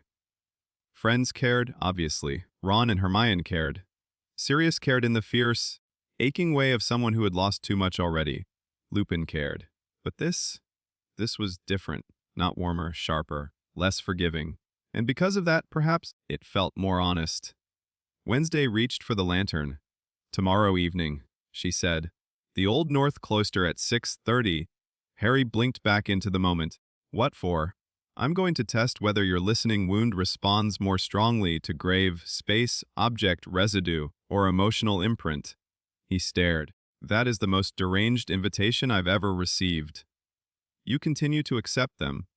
I haven't said yes yet. You will? Harry almost smiled. You're very sure of yourself. No. Wednesday said, lifting the lantern. I'm very sure of you. And then she turned and began walking down the western passage, blue light cutting away from him inch by inch until the shadows took her. Harry stood alone at the window for several seconds after she vanished. The moonlight on the grounds looked too pure now, too simple. The whole night seemed divided into before and after, before the chamber, before the cold, before the unfinished faces, before Wednesday put language to things he had only ever endured. He should have felt trapped. Instead, he felt pulled. That was the dangerous part. The next day began badly and improved only by refusing to become dramatic in public. Harry woke late, half from lack of sleep and half from the peculiar exhaustion that seemed to follow magical strain. He made it to breakfast with his tie crooked and his temper already frayed. Ron noticed at once. "You look worse," Ron said, sounding impressed. "I didn't know that was possible." Hermione set down her spoon and narrowed her eyes. "You snuck out." Harry, who had just taken a drink of pumpkin juice, nearly choked. Ron turned to her. "What?" "You absolutely did," Hermione said, ignoring him. "You've got that exhausted, defensive look you get when you've done something reckless and decided honesty is an optional extra." Harry set down his goblet. "That is incredibly specific." "That is because I know you." Ron pointed accusingly with the sausage. "I knew it. It was about Addams." Several nearby Gryffindors glanced over. Harry lowered his voice. "Can you not say her name like that?" Ron's eyes widened. "Oh, It is serious. it is not serious!" Hermione leaned in. "What did you do?" Harry reached for toast he didn't want. "Nothing." Hermione's expression made it clear she considered that answer an insult to her intelligence. Fortunately, Professor McGonagall chose that moment to rise from the staff table and begin distributing timetables for the week's additional exchange observations, which diverted half the hall's attention. Harry took the opportunity to look toward the far end of the staff table annex, where the Nevermore students were again seated with measured separateness. Wednesday was there. She was speaking to Bianca, one hand resting on the table, bandaged beneath the sleeve so neatly that no one else would have noticed anything unusual. Harry noticed. As if sensing the weight of his attention, Wednesday looked up. For the briefest moment, across the crowded hall full of clatter and gossip and morning light, their eyes met. No smile. No nod. No visible acknowledgement. Just that same precise awareness. Then she looked away. Harry looked down immediately and tore his toast in half with more force than necessary. Ron was still talking. "I'm telling you, mate. There's no such thing as meeting a girl after curfew for academic reasons." "Who said anything about meeting anyone?" Harry snapped. Ron blinked. Hermione unfortunately looked vindicated. "Harry," she said quietly, "whatever this is, be careful." The seriousness in her tone cut through his irritation. He glanced at her, then away. The worst part was that he could not even tell her she was wrong. Because he did need to be careful. Not merely because Wednesday was unsettling, or because forbidden magic had a way of becoming catastrophically literal around him, or because hidden chambers under the school were an appallingly recurring theme in his life. He needed to be careful because, for the first time in a long time, he was beginning to want something with both curiosity and fear. He wanted answers. And increasingly, dangerously, he wanted them from her. By the end of the school day, Harry had spent 6 hours pretending to pay attention, and another 6 mentally replaying everything that had happened beneath the castle. In Transfiguration, he turned a raven into a silver goblet with such uneven force that it shrieked halfway through the transformation, earning him a sharp glance from McGonagall and visible alarm from Ron. In defense, he reacted too quickly to a simple hex demonstration and nearly sent a shield charm hard enough to crack a classroom window. In potions, he caught Snape watching him with narrowed eyes from across the dungeon after Harry misidentified a root, because he had been staring at the way preserved ingredients floated in cloudy jars like things half remembered from the judicial chamber. By late afternoon, even he was tired of himself. So when 6:30 approached and the old north cloister filled with thin winter light and long stone shadows, Harry was already there. Of course he was. The north cloister was rarely used except by students seeking solitude or shortcuts. Its arches opened onto an enclosed courtyard choked with pale ivy and a dry fountain shaped like a veiled woman pouring water from an empty urn. Benches lined the walls. The air carried that old Hogwarts chill which never entirely left certain corridors, no matter the season. Wednesday was sitting on the edge of the fountain when he arrived. She had a book open across one knee and did not look up immediately, which would have been rude on anyone else and somehow simply characteristic on her. "You're early," Harry said. No. You're predictable. He came to a stop in front of her. That's getting old. It can't. It remains true. She closed the book and stood. Today she wore the same black uniform as before, but without the outer coat.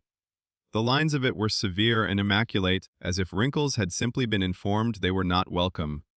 The bandage on her hand was gone, replaced by a thin black glove. Harry looked at it. You covered it. I'm told visible healing unsettles people. You say that like you're disappointed. I am. She stepped off the fountain's edge and moved into the center of the cloister. Today is simpler than last night. Harry folded his arms. That's not promising. I intend to determine which kinds of residue you respond to most strongly. And how exactly are you planning to do that? In answer, Wednesday opened her satchel and removed 3 objects, placing them one by one on the fountain ledge. A tarnished silver locket, a smooth black stone wrapped in faded red thread, and an old chess piece carved from yellowed bone. Harry eyed them warily. I'm starting to think your hobbies are illegal in several countries. Only the unimaginative ones. She pointed to the locket. Inherited mourning object. Belonged to a widow who wore it for 23 years. Then the stone. Taken from the threshold of a house where 6 members of the same family died under a wasting curse. Then the chess piece. Recovered from an estate where 2 brothers poisoned each other over succession rights. Harry stared. You just carry these around. Wednesday's expression remained flat, only when traveling. He laughed despite himself, then caught the weight of what she'd said. Wait, those are real? Excessively. Harry looked from one object to the next, trying not to think too hard about how a girl his age had access to such things. Then again, he had spent half the previous night in a buried courtroom for soul pressure, so perhaps his standards were shifting in ways that ought to concern him more. Wednesday saw the hesitation and said, You may still leave. Harry met her eyes. Do you ever say that expecting me to? No, a beat. I say it to measure whether you're frightened enough to lie. And you aren't. That should not have felt like praise, it did. Wednesday gestured toward the nearest bench. Set. Harry obeyed before he could think better of it. She set the 3 objects in a line on the stone between them, then remained standing, hands behind her back. No rituals? Harry asked. Not yet. This is controlled exposure. You make it sound medical. It is, in a more ambitious century. Harry shook his head. Right, of course. Wednesday picked up the locket first. The silver was badly tarnished, but the hinge still gleamed faintly where years of opening and closing had polished it by touch. This one is grief, bound, she said. You will tell me what you feel. No embellishment, no bravery. She held it out. Harry took it. At first, nothing happened. Then the metal warmed in his hand. Not physically, but an impression. A pressure settled over his chest, not pain exactly, but heaviness. A long heaviness. The kind that did not arrive in a wave and leave, but simply stayed until the world had to reorganize itself around it. His throat tightened unexpectedly. Wednesday watched him with predator patience. It feels? Harry frowned. Lonely? How? He turned the locket over in his fingers. Not sharp, not desperate. Just, he searched for it, like someone kept speaking to silence for so long the silence became part of them. Wednesday's eyes sharpened. Good, she said quietly. Put it down. Harry did, more quickly than he meant to. She handed him the black stone. The reaction was immediate. Cold. Not grave cold, not quite, but house cold. The dead cold of walls that had watched too much suffering. Harry's skin prickled. He smelled, impossibly, a trace of damp ash and old fabric. His scar gave one faint pulse, then stilled. This one is stronger, he said. How? It isn't one person. He shut his eyes briefly. It's layered, like a house that kept the shape of what happened in it. Wednesday nodded once. Threshold residue. Harry opened his eyes. You already knew that. Yes. Then why ask? Because I needed to know whether you did. He exhaled through his nose and set the stone down. Then only the chess piece remained. Even before he picked it up, something about it bothered him. Not because it was made of bone, though that should have been enough. Because it looked ordinary, A knight, slightly chipped at the base, carved with too much care for something tied to murder. Wednesday's gaze flicked from the piece to his face. This one, she said, was present at the moment both brothers died. Harry looked up. Present. One moved it before drinking. The other held it when the poison took effect. That is absurdly specific. Yes. He should have refused. Instead, he reached for it. The second his fingers closed around the bone, the world snapped. Not completely. The cloister remained. The ivy, the dry fountain, Wednesday standing in black beneath the arches. But over it came another scene, thin and violent as a knife flash, a candlelit room, two men across a board, a hand shaking but smiling, the smell of bitter almonds, a laugh cut off too suddenly. Harry flinched so hard the chess piece nearly fell. His scar burned. He saw, not clearly but enough, a goblet overturning black wine across white squares. One brother clutching his throat, the other trying to stand and failing, both staring at each other with the same dawning horror. Not that they were dying, but that they had matched each other perfectly in hatred. Then the vision tore away. Harry jerked back on the bench, breath ragged. Wednesday was in front of him instantly. Describe it. He looked at her, pulse hammering. I saw them. How much? Only seconds. He swallowed. They poisoned each other. Yes. And I didn't just feel it. I saw it. Wednesday's expression became very still. Harry's hand tightened around the chess piece. That's worse, isn't it? Yes. He laughed once, breathless and bitter. You really need to stop answering like that. No. She took the chess piece gently, but only after he released it, and wrapped it in a square of black cloth before putting it away. Harry ran a hand through his hair. So what does that mean?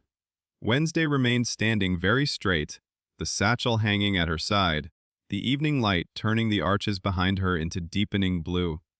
It means your listening wound is developing faster than anticipated, she said. You don't only sense residue. Under the right conditions, you can receive compressed memory impressions. Harry stared at her. That is not a thing I wanted to hear today. I know. He looked away, out into the enclosed courtyard where the dead fountain woman stood forever pouring nothing. Somewhere overhead, a raven crossed the open square of darkening sky. His scar still tingled faintly.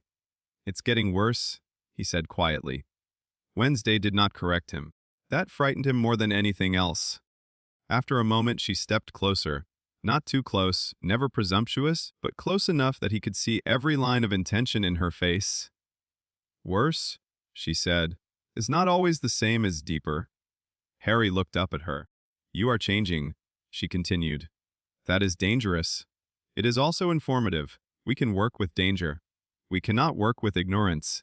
He held her gaze a long moment. Then he asked the question that had been waiting behind all the others. And if we can't? Wednesday's answer came without hesitation. Then someone less competent will try to use it against you.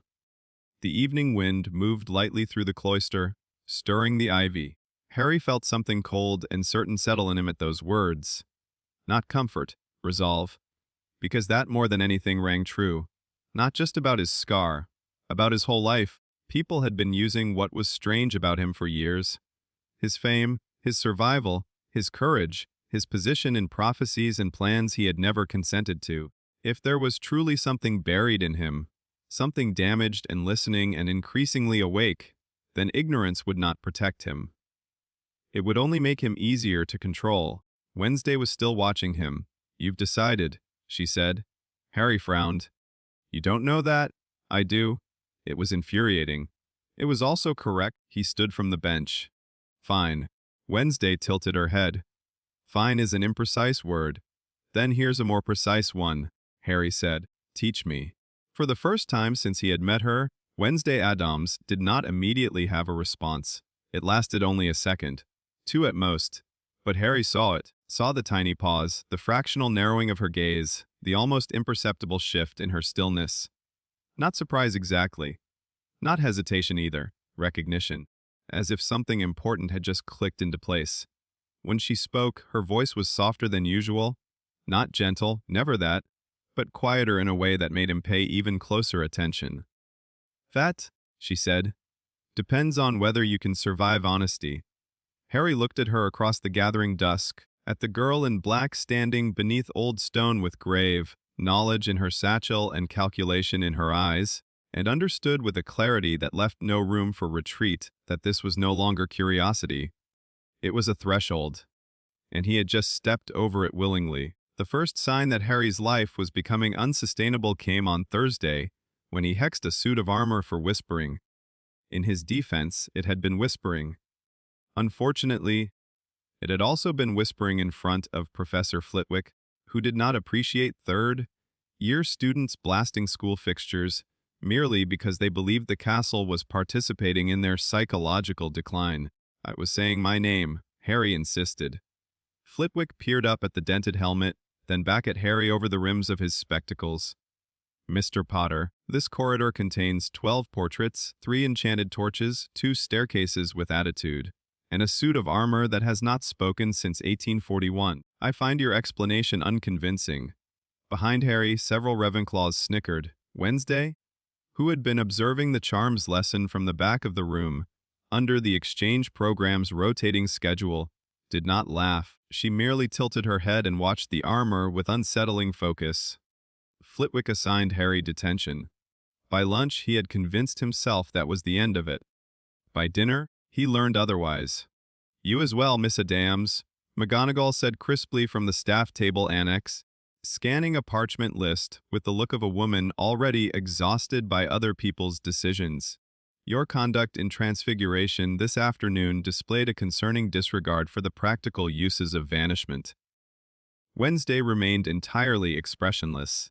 "I fail to see why vanishing a raven is preferable to preserving its symbolic value." "Because the assignment," McGonagall said, each word ironed flat, "was vanishment. I preserved the important parts." Several nearby students made choking sounds. McGonagall closed her eyes briefly. "Tonight, 9 o'clock, grounds entrance.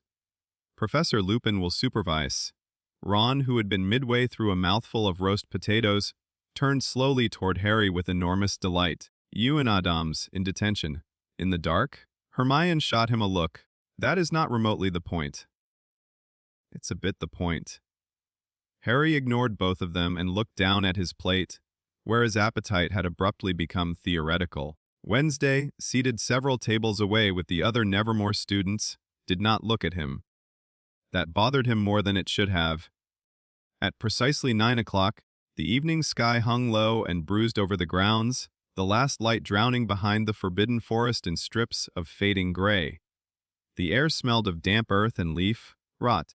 Harry stepped through the grounds entrance with hands in his pockets, and the strong suspicion that the universe had developed a sense of humor at his expense. Professor Lupin waited at the foot of the stone steps, lantern in hand, his worn robes stirring in the wind. He looked tired in the familiar, threadbare way he always did, kindness stretched thin over chronic exhaustion. Beside him stood Hagrid, broad as a wall and looking faintly apologetic about the entire enterprise. Wednesday arrived a moment later from the side path, black coat buttoned to the throat, braids motionless despite the wind. She carried no visible satchel tonight, though Harry had learned that visible and present were not the same thing where Wednesday Addams was concerned. Lupin glanced between them with mild resignation. "Mr. Potter, Miss Addams." "Hello," Hagrid said, trying for cheer. "Nothing too dreadful tonight. Just a perimeter check. Some of the outer marker stones have been disturbed, and Professor Dumbledore wants the line checked before midnight." Harry frowned. "Disturbed by what?" Hagrid scratched the back of his neck. "Could be nothing. Could be centaurs. Could be acromantulas pushing too close again. Could be students with a death wish." Wednesday's eyes moved toward the dark tree line. A healthy ecosystem. Lupin looked at her for a moment too long, then sighed faintly. "You will both remain where Hagrid instructs. No improvisation, no wandering, no experiments." Harry felt Wednesday go very still beside him, Lupin noticed. Something unreadable flickered through his expression as his gaze moved from her to Harry, and back again. Harry had the very uncomfortable feeling that Lupin was more observant than either of them would prefer. Especially, Lupin added, more pointedly now, no exploring old sites. Wednesday said nothing, which, to Harry's growing alarm, sounded less like compliance and more like silence with plans. The four of them crossed the grounds together, lantern light bobbing over wet grass. The forest loomed ahead in a wall of black trunks and deeper shadow, its edge ragged and alive with sound. Branches clicked overhead. Somewhere inside, something large moved once through undergrowth and stopped. Harry knew the forbidden forest in the way people knew recurring nightmares by shape, mood, and the certainty that it could always get worse. They entered under the boughs. The temperature dropped almost immediately. The damp smell of moss and old bark thickened around them. Hagrid led the way with a crossbow slung over one shoulder more out of habit than apparent concern. Lupin followed with his lantern low. Harry and Wednesday walked behind. At first the work was dull in the sort of way only dangerous places could make dull. Marker stones had indeed been shifted. Old warding pillars half sunk in the earth, carved with weathered runes and hidden beneath ivy, each one needing to be checked for breakage, repositioned, or cleared of interfering roots. Hagrid worked like someone who had set heavy stones back into the earth since childhood. Lupin inspected each carving with careful, practiced attention. Harry did as he was told, mostly. But the deeper they went along the perimeter, the stranger the forest felt. Not threatening exactly, not yet, listening. The sensation started as a faint pressure behind his scar, no more than an itch beneath old skin. Then it spread into the same inner chill he had felt in the judicial chamber, only broader here, more dispersed. Instead of one room remembering too much, the forest felt like 1,000 old memories buried badly. He slowed. Wednesday noticed without looking at him directly. "You feel it." Harry kept his voice low. Yes. "Localized or diffuse?"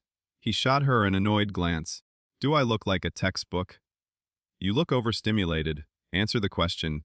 He closed his eyes briefly and concentrated. "Diffuse. Under everything." Wednesday's eyes tracked the dark ground between the roots. "Interesting. Stop saying things are interesting when they clearly mean trouble. I appreciate precision, not comfort. That is becoming a theme." Ahead of them, Hagrid called, "Careful there!" Ground dips off sharp on the left. Harry stepped over a root and nearly slipped in a patch of wet leaves. Wednesday caught his sleeve, not dramatically, just enough to stabilize him, then released it at once. The touch was brief, clinical, but his attention snagged on it anyway. He hated that. They continued. After another 20 minutes, Lupin halted near a cluster of leaning pines and spoke quietly with Hagrid over a line of half-toppled stones.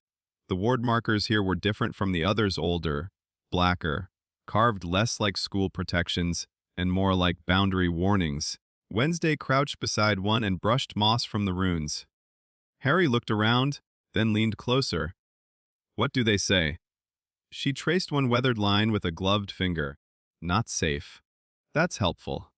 "It isn't meant to be." She angled her face toward the dark beyond the markers, where the forest thickened into a part of itself that seemed to refuse moonlight. Harry's scar pulsed once. Harder this time. He inhaled sharply. Wednesday's gaze snapped to him. What?" Instead of answering, she stood and moved 2 steps to the right, then another. Her posture shifted with sudden, predatory focus. Harry followed before he thought better of it. Behind them, Lupin was still occupied with Hagrid and the broken stones. The lantern light did not reach as far here. Beyond the marker line lay a shallow descent between trees, where the earth had sunk unevenly. As though something under it had collapsed long ago, Harry stopped at the top of the slope. The feeling hit him all at once. Cold. Not surface cold. Burial cold. His scar flared so sharply that he doubled slightly, one hand flying to his forehead before he remembered Wednesday's warning and forced it away. She saw that too. "Good. Don't reinforce it." Harry laughed under his breath, despite the pain. "That's your timing?" Yes? He looked down the slope. "What is this place?" Wednesday did not answer immediately. She had gone very still, listening in her own way. Then she said, "Old dead. Many of them." The words should have sent him back to Lupin at once. Instead, he took one careful step downhill. Then another. "Harry?" Wednesday said, not loudly, but sharply enough to stop him. He turned. This is where you choose whether you are curious or disciplined, she said. The pain in his scar sharpened. Under it came something else, a pull, low and immense, like standing near water deep enough to drag a person under without a ripple. I think, Harry said through his teeth, it may be choosing for me. That was not entirely true. A part of him wanted this, not the pain, not the fear. The answer, he kept going. Behind him, after a pause so brief it was almost invisible, Wednesday followed. The slope leveled into a hollow hidden between massive roots and broken stone. At first Harry could not tell what he was looking at. The ground here was wrong in a way that only became visible once seen too flat in some places, too sunken in others, threaded with old depressions covered by ferns and leaf mold. Black stones jutted from the earth at odd angles, some carved, some cracked clean through. Marker stones. No, not markers. Fragments. Harry stared. This was a grave site, he whispered. Wednesday crouched by one of the broken stones and brushed away years of dirt. A carved line emerged, then another, not a name, a clan mark. Crude, angular, deeply gouged. Mass burial, she said, older than the current perimeter wards. Harry's stomach turned. From what? Wednesday's gloved fingers rested on the cracked stone. Conflict, most likely. The forest held its breath. Somewhere far behind them Hagrid called something indistinct to Lupin. The sound felt impossibly distant. Harry took another step into the hollow. His scar ignited. He gasped. The world lurched. The forest remained around him. Trees, roots, broken stones. The hollow filled with damp leaves. But over it came a second reality, thin and immediate and terrible. He saw flashes, not full Scene's torchlight in rain, short blades gleaming near the ground, shouting in a language he did not understand, small armored figures falling into mud dark with blood. He smelled iron and wet earth. Heard a horn cut off mid-call. Felt rage, grief, and betrayal layered so densely they lost all distinction. Harry staggered. Do not move, Wednesday said instantly. Too late. The moment his foot struck the center of the hollow, something opened beneath the ground. Not physically. Magically, the air ruptured upward in a silent rush of pressure so violent Harry's teeth ached. Cold blew through the clearing. The broken grave stones began to hum, not audibly, but in his bones. The leaf mood around his shoes swirled in a ring without wind. Every buried impression below the hollow rose at once toward the surface of his awareness, and Harry, already resonating, caught all of it. He cried out. The chorus hit him like drowning. Not voices, never single voices, but shattered memory echoes layered by the dozens, maybe hundreds, all reaching blindly through death residue and old violence, panic, defiance. The agony of wounds too fast to understand. Final thoughts broken in half, oaths, fear, hatred, names. Not words exactly, but the shape of them pressed so hard against his mind that language itself almost fractured. He saw flashes through other eyes.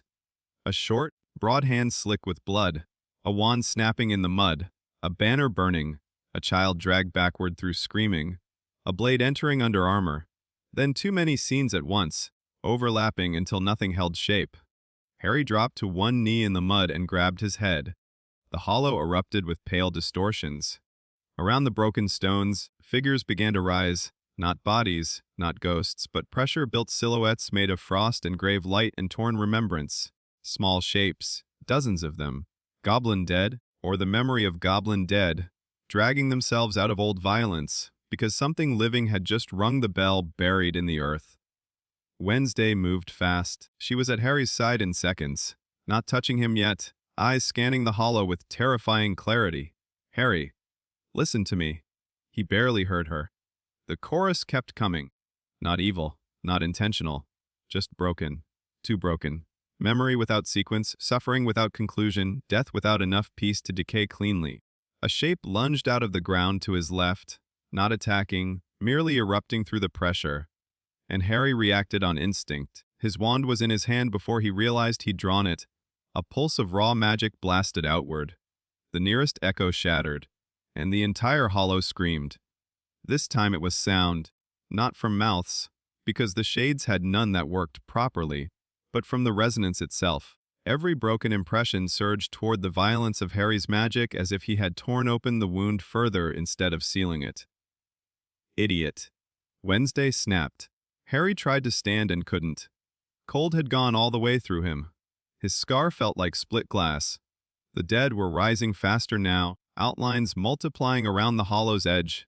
Small armored phantoms with holes in them, ragged standards, broken jaws still locked in defiance. The ground beneath the ferns pulsed with pale light. Somewhere behind them Lupin shouted, "Potter!" Too far. Too late. Wednesday dropped to her knees, in the mud directly in front of Harry, and seized his face between both hands.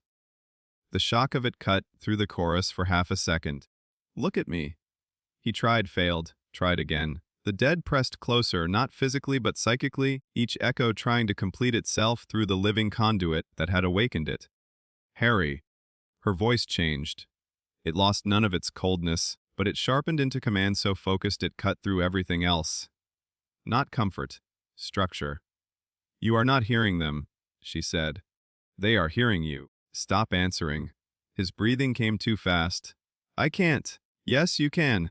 Her fingers tightened fractionally at his jaw. "Choose one thing." "What?" "My voice, the lantern behind you. The smell of mud. I do not care. Choose one thing that is alive and stay with it." Another wave of memory crashed through him.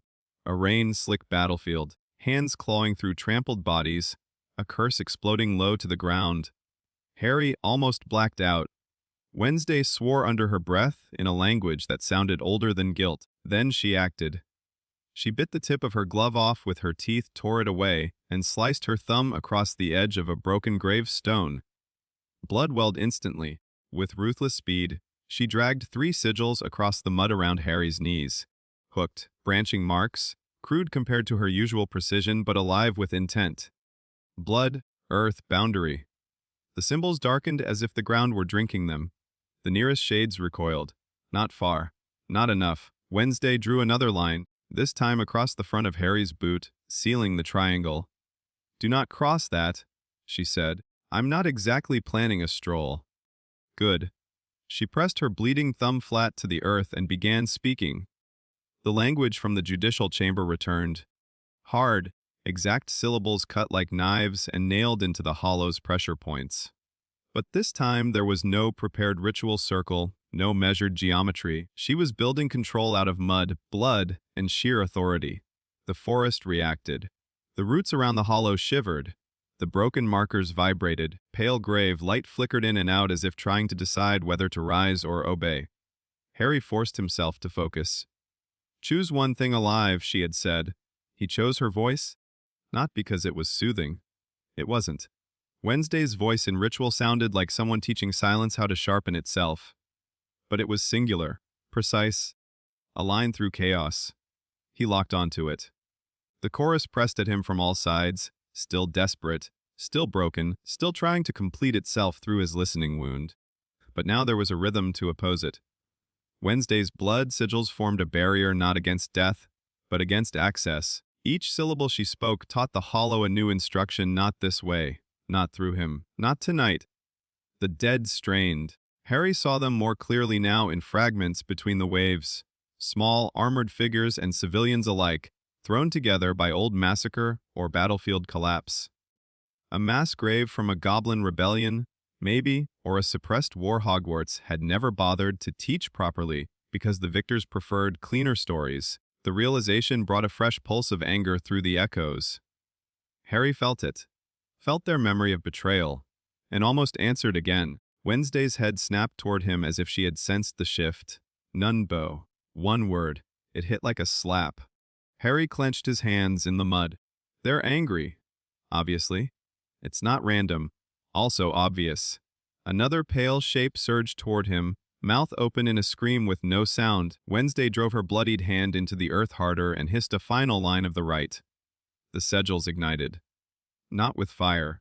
With black-red depth, like old wounds reopening in the correct direction. The hollow convulsed. Every echo in it snapped backward as if caught by an undertow. The pale figures blurred, tore, and were dragged down through the broken stones and soaked soil in reverse spirals of frost and ash. The pressure didn't vanish. It folded, compressed, forced back into the grave space where it belonged. Then everything stopped. The forest fell silent. Real silence, heavy, wet, stunned. Harry remained on his knees inside the blood-marked triangle, breathing as though he had been running uphill through ice. Wednesday stayed crouched before him, one hand still buried in the mud, the other braced against her thigh. Her face was paler now, her braid half loosened, black sleeve ruined to the elbow, but her eyes remained perfectly steady. For 3 long seconds, neither of them moved. Then footsteps crashed downhill through the undergrowth. Lupin arrived first, wand drawn, lantern swinging wildly. Hagrid barreled in behind him with his crossbow, and enough physical presence to make the hollow seem smaller by half. They stopped at the sight, Harry in the mud, white-faced and shivering. Wednesday crouched before him inside a blood sigil boundary. Broken grave stones glowing faintly under wet leaves. Lupin's expression changed in a way Harry had never seen before. Shock first, then anger, and beneath both something older and more frightened. "What?"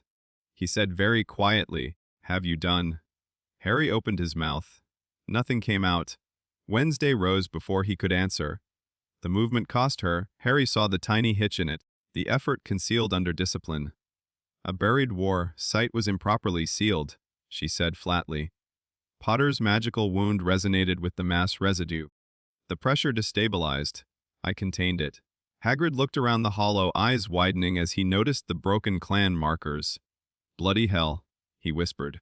This is old. Real old." Lupin's gaze cut from the markers to Harry's face, then to the blood on Wednesday's hand, then back again. "Contained it," he repeated. "Using what?" "My own competence. Even now, even mud-streaked, bleeding, surrounded by the aftermath of a near catastrophe." Wednesday said it like an insult. Lupin did not appreciate it. "Miss Addams. Professor Lupin." The silence between them hardened. Harry pushed himself unsteadily to his feet. It wasn't her fault. That got both adults' attention at once. Lupin turned sharply. "Harry, do you have any idea how reckless this was?" Yes! Harry said, "Because there was no point pretending otherwise. Then explain why you ignored the perimeter." Harry hesitated. "Because the grave called to my scar. Because the dead rose through me. Because Wednesday was the only person there who knew what I was becoming. None of those answers felt survivable." So he said, "I felt something." Lupin's expression shifted again, just slightly. "Your scar." Harry hated the speed with which he had been read. He nodded once. Lupin went still. Hagrid looked between them in increasing confusion. Wednesday said nothing. That was the worst part. She could have intervened, redirected, lied elegantly. Instead, she remained silent and let Harry stand in the shape of the truth he had chosen. Lupin lowered his wand a fraction. "We are leaving." "Now?" No one argued. Hagrid took the lead up the slope this time, clearing roots and loose earth with muttered disbelief. Lupin remained behind Harry and Wednesday both, close enough to intervene if necessary. The walk back through the forest felt longer than the path in. The trees loomed higher. Every snapped twig sounded accusatory. Harry's body moved on instinct alone. Inside, he was still in the hollow, still hearing the chorus, still feeling the way Wednesday's hands had locked onto his face and held him to the living. At the edge of the forest, Hagrid peeled away toward his hut after a tense, low-voiced exchange with Lupin about informing Dumbledore. "Careful, like..." Lupin ordered Harry and Wednesday toward the castle. They reached the stone steps in cold silence. Then Lupin stopped them before the doors.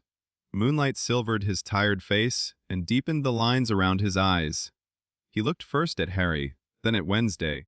"I am not asking for details tonight," he said, "because if I do, I may be forced to take this directly to the headmaster before either of you has the sense to understand what you've nearly unleashed." Wednesday's expression did not change. Harry wished his own were more convincing. Lupin's gaze lingered on Harry's scar. "You will come to my office tomorrow after lessons." Harry nodded. Then Lupin looked at Wednesday, and his voice became quieter still. "And you, Miss Addams, will not use blood magic on school grounds again without faculty supervision." Wednesday met his eyes. Then faculty should improve their response time. Harry shut his eyes for half a second. Lupin inhaled slowly, like a man wrestling with 7 separate headaches at once. "Goo." They went. Inside the entrance hall, under torchlight and polished stone, and all the familiar surfaces of school, the night felt unreal. The castle should have restored normality. Instead, it only made the forest seem more hidden and therefore more dangerous. At the foot of the staircase, Harry stopped. Wednesday stopped too. No one else was there. The hall stretched empty around them, all echo and flame. Harry looked at her ruined sleeve, her loosened braid, the drying blood at the edge of her thumb where the forest mud had not fully covered it. "You saved me," he said. Wednesday's face gave nothing away. "Wes." The bluntness of it almost made him laugh. Instead he said, "You didn't even hesitate." "I assessed and acted. That's not the same thing." "It is where I come from." Harry held her gaze. Beneath the fatigue and cold and lingering shock, something else moved between them now. Something sharper than before, more dangerous because it had been tested under pressure. The bond of shared study had become the bond of shared crisis. Wednesday looked at him for a long moment, then said, "You nearly answered them." He swallowed, "I know. If you do that again, they will use you as a bridge." Harry's scar throbbed faintly, as if in memory. "I know," he said again, quieter this time. For once, Wednesday did not answer immediately. Then, with a precision that somehow made it more intimate rather than less, she reached up and brushed 2 fingers just below his scar, not a caress. A check, a confirmation that the fracture remained closed for now. Harry forgot how to breathe for a second. "You held?" she said. The words were clinical. The feeling they left behind was not. Then she lowered her hand and stepped back. "Tomorrow," she said, "you will tell Lupin as much truth as your courage permits and no more." Harry blinked. That sounds almost like concern. But his strategy, right. A faint shadow of something moved at the corner of her mouth. Not a smile, never as simple as that. Then she turned and crossed the hall, toward the shadowed passage assigned to the Nevermore students. Harry watched her go until the dark took her. Only then did he realize his hands were still shaking, not from fear alone. And that was perhaps the most dangerous thing of all.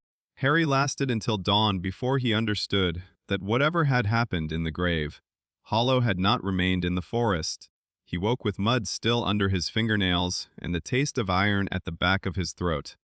For one disoriented second, he thought he was still there, still kneeling in wet leaves, while pale figures climbed out of the earth, and Wednesday's blood darkened the ground around him. Then the hangings of his 4-poster bed resolved out of the darkness, and the ordinary sounds of Gryffindor Tower came slowly into focus.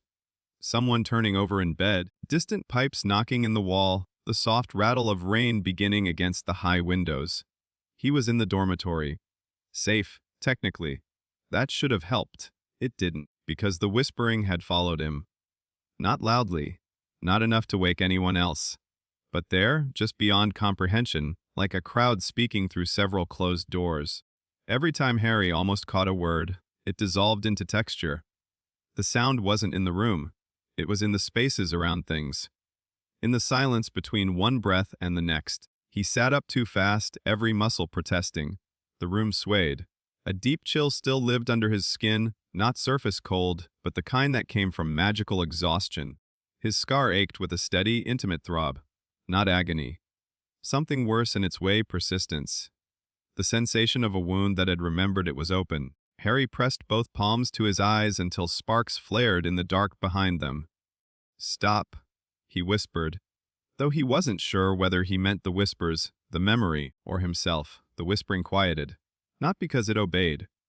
Because it was listening. That realization sent a jagged line of fear through him. He got out of bed at once. By breakfast, he looked hollow enough that even Ron stopped joking for nearly half a minute. "You're white?" Ron said, frowning as Harry sank onto the bench and stared at a plate he had no intention of eating. "What happened to you?" "Nothing," Harry said automatically. Hermione, who had already developed the exact expression she wore when preparing to dismantle an obviously false statement, set down her spoon. That stopped being convincing about 3 months ago. Ron leaned closer. Was detention that bad? Harry reached for pumpkin juice mostly to have something to do with his hands. It was the forest. That narrows it down to somewhere between mildly unsettling and nearly fatal, Hermione said. Which was it? Harry took a drink, cold glass against his fingers. Alive? Present. He held onto that. Nearly fatal? Ron guessed. Not helpful, Hermione muttered. Harry looked toward the staff table. Lupin was there, speaking quietly with McGonagall. His expression, from this distance, was composed. But once he looked up and met Harry's eyes across the hall, something in that look tightened. Concern first, then calculation. A teacher seeing a student unwell. A man remembering something he wished he didn't.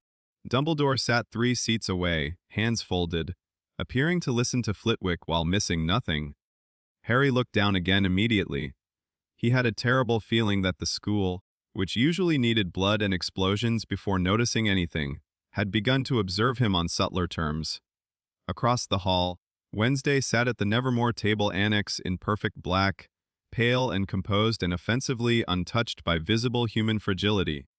Only Harry would have noticed the faint stiffness in the way she held her right hand, or the new glove concealing where she had cut herself in the forest. She did not look at him. That, more than anything, made him certain she already knew exactly how bad he looked. Lessons passed in a blur of bad concentration and worse instincts. In herbology, Harry reached for a pruning hook and froze halfway because, for one absurd second, the bent blade looked exactly like a goblin war knife from one of the broken memory flashes in the hollow. In history of magic, Binns droned on about treaty failures and ministry reforms while Harry sat rigid through a paragraph on minor goblin disturbances in the 18th century, hearing instead the grave, Hollow's chorus of rage and betrayal under the dry lecture. By lunch, the emotional effects had settled in. Not panic, something flatter. The world felt slightly too far away. Ron's complaints about potatoes, Dean's argument with Seamus over Quidditch statistics, Lavender laughing too loudly at something Parvati said. Harry heard it all and responded when necessary, but each exchange arrived through glass. Even annoyance came dulled at the edges. Emotional numbness, he thought distantly, and hated the accuracy. Hermione noticed before anyone else. Harry, she said quietly as Ron drifted 2 seats down to argue with Dean. You're not even pretending to listen now. I'm tired. That's not all. He didn't answer. Hermione watched him for a long moment. This isn't about homework, Quidditch, or one of your usual catastrophes. You look like you haven't properly come back from somewhere. His grip tightened around his fork. That was too close. Before she could say anything else, Anal dropped a folded note beside Harry's plate and nearly knocked over his goblet. He unfolded it. My office. After last lesson. R. Lupin no threat. No flourish. Just inevitability written in tired, slanting script. Hermione saw his face change. What is it? Lupin? Harry said. Ron looked back over. You're in trouble. Harry folded the note once, then again. Probably. Wednesday, at the far end of the hall, still had not looked at him. But when Harry tucked Lupin's note into his pocket, she lifted her teacup with her gloved hand, and just for a second her eyes shifted toward him. Not a warning. Not reassurance. A reminder. Tell as much truth as your courage permits and no more. Harry hated how clearly he understood that. Lupin's office smelled of tea, damp parchment, and old wool. By the time Harry arrived, dusk had already begun pressing at the narrow windows. The room's lamps were lit low, turning everything amber and tired. Books overflowed from the shelves. A kettle muttered near the grate. On the desk sat a chipped mug, several parchment rolls, and one of the broken black stones Hagrid had recovered from the grave hollow. Harry's stomach tightened at the sight of it. Lupin noticed. Sit down, he said. Harry sat. Lupin remained standing for a moment, one hand braced on the desk, studying him in that quiet way he had that never felt intrusive until the precise second it became unbearable. You look dreadful, he said. Harry gave a humorless half-shrug. Thanks. That wasn't criticism? No, Harry said. Just confirmation. Lupin exhaled, lowered himself into the chair opposite, and folded his hands. Hagrid found the site this morning after sunrise. Properly, I mean. Cleared enough ground to identify the scope of it. Harry looked at the stone on the desk and said nothing. It's older than I suspected. Lupin continued. An unmarked burial hollow from a suppressed goblin conflict tied to one of the school's early expansions. Judging by the markers, the dead were never properly separated, named, or laid to rest according to their own customs. Harry thought of the rage in the echoes, the betrayal. That would matter, wouldn't it? He asked quietly. Yes. Lupin said. Very much. The room fell still. The kettle clicked softly in the corner. Then Lupin asked, What happened when you stepped into the hollow? Harry had known the question was coming. Even so, hearing it aloud made his shoulders lock. He looked at the desk instead of Lupin's face. I felt something. Your scar. Yes. Lupin nodded once, unsurprised. And then, Harry chose his words carefully. It got stronger. I saw flashes, like memories, not mine. Lupin's gaze sharpened, but his tone remained even. How many? I don't know. Did you hear distinct voices? No. More like pressure. Harry hesitated. A lot of it. Lupin looked very tired then, in a way that had nothing to do with sleeplessness. And Miss Addams. Harry glanced up. Lupin held his gaze. She stabilized it. Harry said, How? A long pause. Harry thought of blood and mud, of Wednesday's hand pressed to the earth, of black red sigils waking under the dead. Lying outright felt dangerous. But so did truth. She used a containment method. Harry said at last. Lupin's expression barely shifted, but disappointment flickered there anyway. Not because Harry had lied well, because he had lied at all. You trust her, Lupin said quietly. Harry frowned. That's not what this is. No. She knew what to do. That was not my question. Harry looked away. Lupin let the silence stretch before speaking again. Harry, I am going to say something unpleasant, and I need you to hear it as a warning, not an accusation. Dangerous people are often most convincing at the exact moment they become useful. The words should have landed squarely on Wednesday. Instead, Harry heard something else under them. So are institutions, so are mentors, so are men with gentle voices and secrets. He hated himself a little for thinking it. She isn't using me, he said. Lupin's face did something complicated. You answer quickly.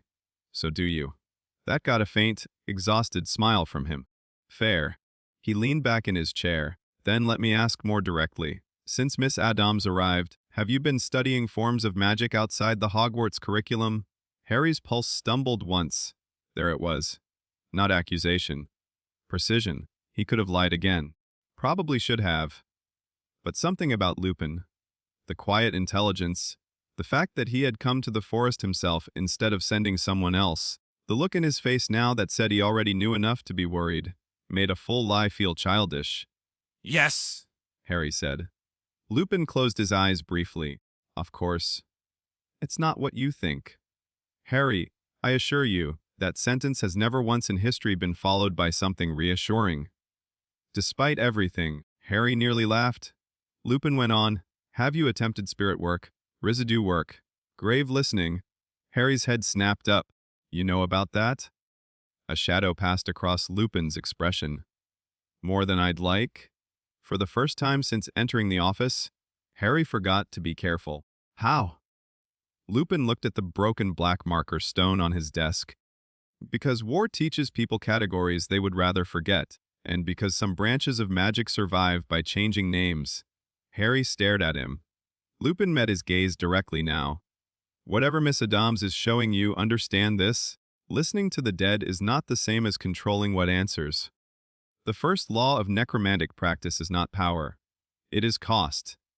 The words settled heavily between them. Harry thought of the whispers in the dark, the numbness, the cold beneath his skin.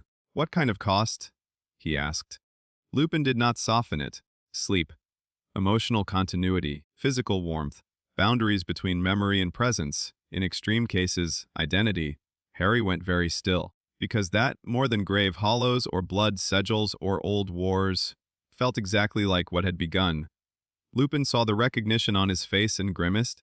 You're already paying. Harry looked down at his hands. For a long moment, neither of them spoke. Then Lupin stood, crossed to the kettle, and poured tea into the chipped mug. He set it in front of Harry. Drink, he said. It helps a little. Harry obeyed. The tea was bitter and herbal, with something warming underneath. The heat spread through his fingers first, then his chest, pushing back. Not the whispering, not the scar, but the sense of being slightly detached from his own life. "Thank you," he said quietly. Lupin sat again. "I am not going to drag you to Dumbledore tonight," he said. Harry looked up sharply. "Tonight," Lupin repeated. "Do not mistake restraint for ignorance. I am giving you a chance to decide how much trouble you intend to become." That was such a dry, accurate, infuriatingly adult thing to say that Harry almost smiled. Instead, he asked, "And if I don't decide?" Lupin's expression gentled, just slightly. "Then others will decide for you." They usually do. There it was again. That ugly truth Harry kept running into from different directions. He wondered what Wednesday would say if she heard Lupin speak like that. Probably that she approved of his pessimism and distrusted the rest. "Get some sleep if you can," Lupin said. "If the whispers worsen, come back? Immediately." "Not after the next catastrophe. Immediately." Harry nodded. As he reached the door, Lupin said, "Harry?" He turned. Lupin was watching him with open concern now, no longer pretending to be only professor enough to conceal the man beneath. Not every wound that listens deserves to stay open. Harry held that look for a moment, then left. By the time he reached the Old North Cloister, the sky had gone fully dark. Wednesday was already there. Of course she was. She stood beneath one of the arches with a lantern at her feet and a narrow wooden box open on the bench beside her. She did not ask how the meeting with Lupin had gone. She only looked once at Harry's face and said, "He knows enough to be irritating." Harry stopped in front of her. "Did you already know he would?" "Yes." "You really are impossible." "I'm economical."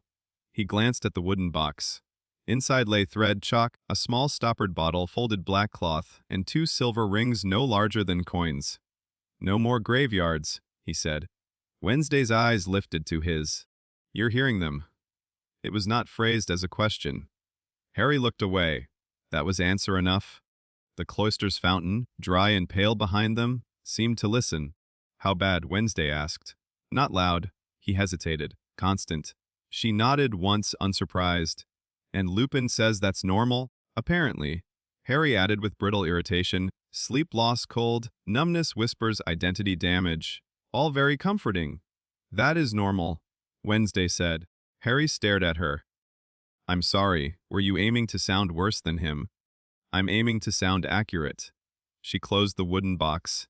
"The dead do not arrive alone. They leave apertures." "You mean openings?" "I mean places where boundaries have become negotiable." Harry rubbed at the back of his neck. "That's not a better sentence." Wednesday stepped away from the bench and moved into the center of the cloister. "Last night, in the hollow, you did not merely perceive residue. You nearly synchronized with it." Harry's jaw tightened. "I know. No. You know it frightened you. That is different." The truth of that irritated him on contact. She went on. "When you call, even accidentally, part of you stays aligned afterward. That is the price of calling the dead." The phrase settled over the cloister like a verdict. Harry looked at her more closely. "You said calling. We didn't call them?" Wednesday's expression remained flat. "You did. You just didn't mean to." The whispering at the back of Harry's mind seemed to stir at that. He folded his arms hard across his chest. "So what am I supposed to do? Wait until it gets worse?" "No." Wednesday bent and picked up the 2 small silver rings. "You are supposed to stabilize the aperture before it learns your habits." That sounded deeply threatening in several directions at once. Harry eyed the rings. "How?" She held one out. "Temporary tether." He didn't take it. "That sounds worse than stabilizing." "It is stabilizing." "That is not a reassuring distinction." Wednesday ignored him. "Not a soul bond. Not even close. A provisional anchoring method used when one practitioner's threshold has been overexposed." Harry frowned. "Practitioner? You are practicing whether you deserve the title or not." He hated that she could make insult and approval sound almost identical. "What does it do?" he asked. "It gives your listening wound a designated return point." He stared.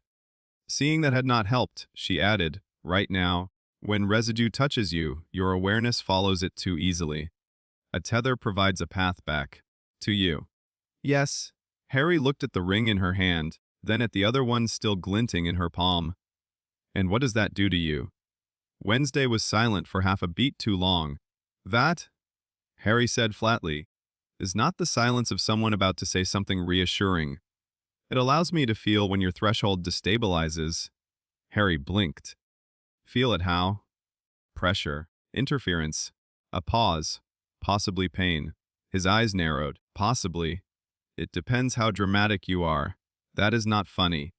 It was not intended to be. He looked at the rings again. Silver. Plain except for the inside, where tiny etched symbols ran around the inner curve like hidden teeth. Not romantic, not decorative. Functional. Which somehow made them more intimate. No, Harry said suddenly. Wednesday did not react. Explain? You keep doing that? Doing what? Bleeding for me? Taking the hit yourself. Acting like cost only matters if I'm the one paying it. The words came out sharper than he intended. For the first time that evening, something in Wednesday's face shifted. Not offense, attention. I am not avoiding cost, she said. You are choosing it too quickly. Because hesitation is inefficient. That isn't the point. No, Wednesday said softly. It is your point. The silence after that felt much larger than the cloister. Harry realized, too late, exactly what he had revealed, not just frustration, but concern, barely shaped. Barely admitted. But there. Wednesday studied him with that same impossible precision she brought to everything. Yet for once she did not dissect the moment aloud. She only looked at him as if fitting something newly discovered into a structure she had been building in private. Then she said, quieter than before, the tether requires mutual assent. Blood vow and shared intent. If either of us refuses the risk, it does not hold. Harry swallowed. And if it fails, then you remain unstable. That is also not reassuring. It wasn't designed to comfort you.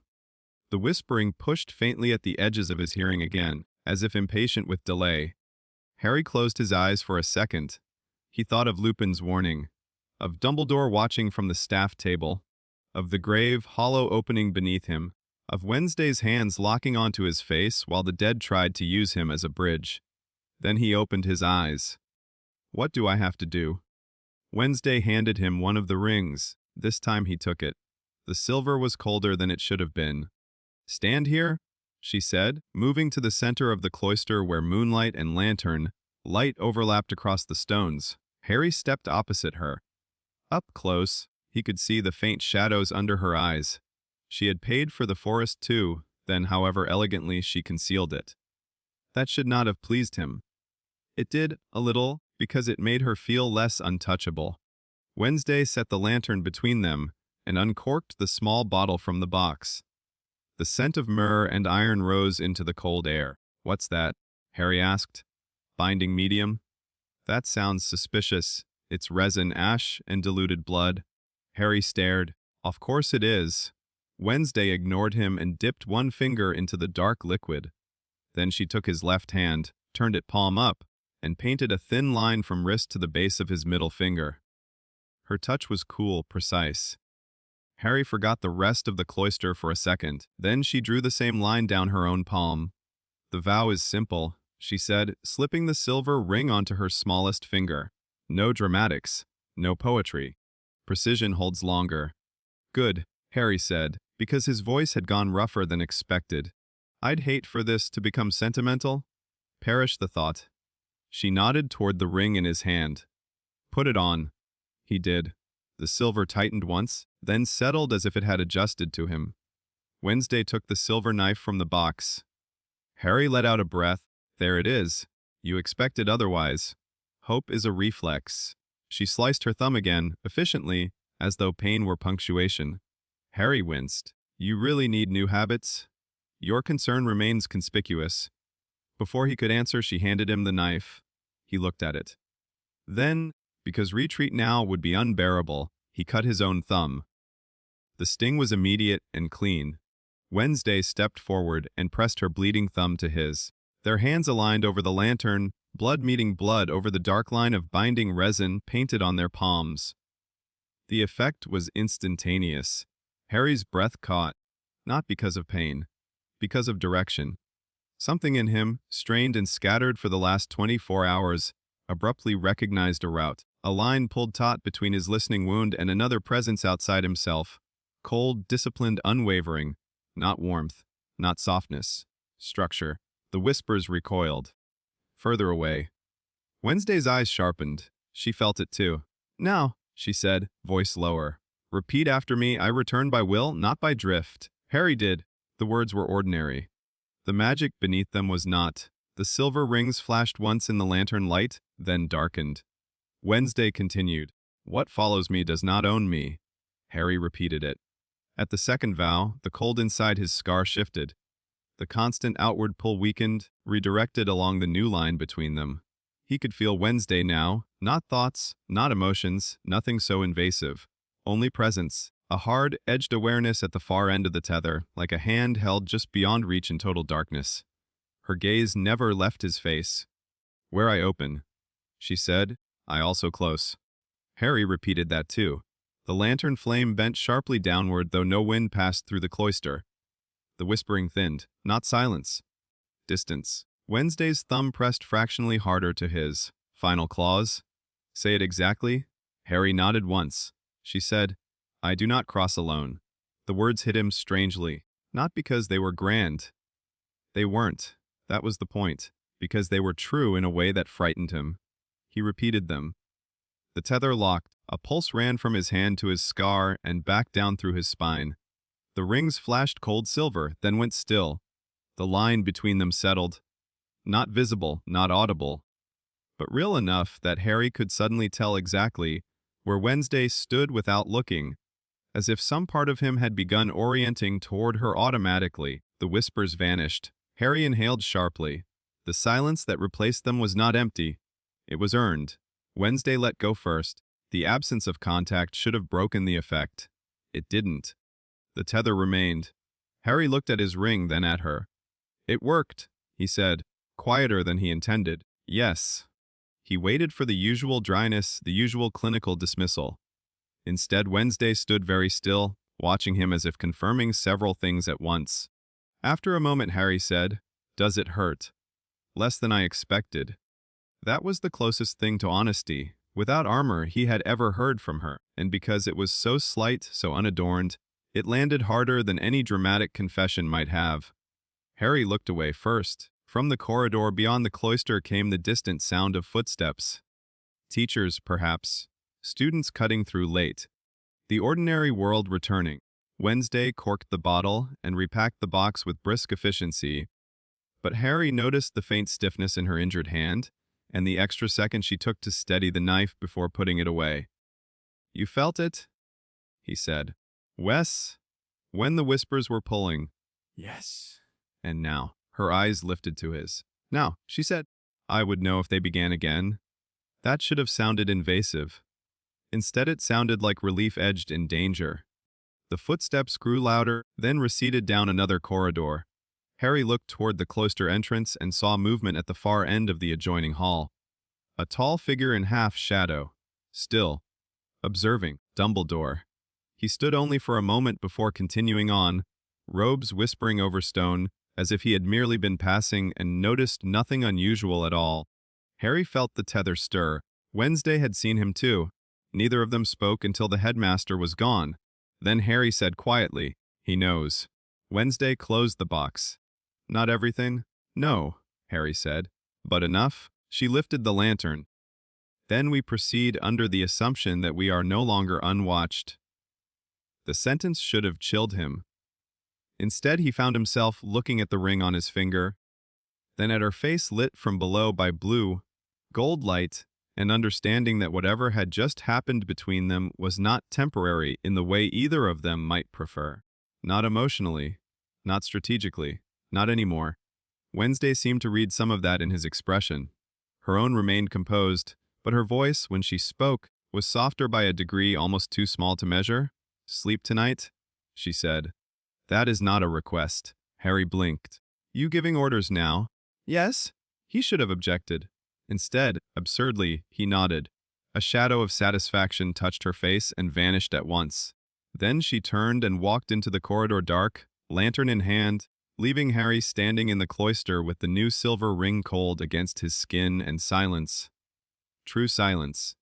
Settling for the first time since the grave hollow, he stood there long after she was gone, feeling the tether, feeling the absence of whispers, feeling, beneath both, the unmistakable certainty that the line between necessity and attachment had just become much harder to see.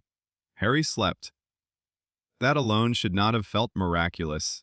Yet, when he opened his eyes the next morning, and found no whispering waiting in the silence, no crowd of almost voices pressing at the edges of his mind, no cold residue curled behind his scar like a buried hook, he lay still for a long moment, and simply listened to the ordinary sounds of the dormitory. Neville was muttering in his sleep. Dean had stolen half his blanket again. Someone downstairs dropped something heavy enough to make the pipes shudder in the wall. Alive sounds, unhaunted sounds. Harry stared up at the canopy of his bed and became aware, slowly and with increasing unease, of the second silence beneath the first. The tether remained, not loud, not intrusive, just present.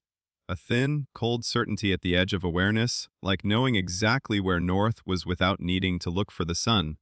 If he concentrated, he could feel that Wednesday Addams was awake.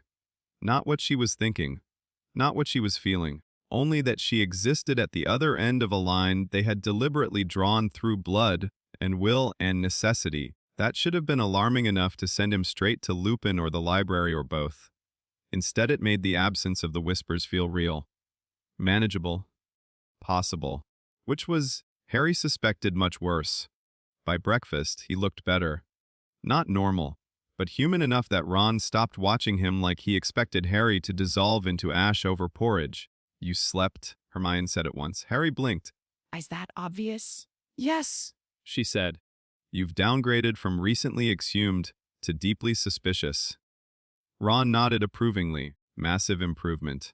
Harry poured pumpkin juice with more focus than the task deserved. Thanks.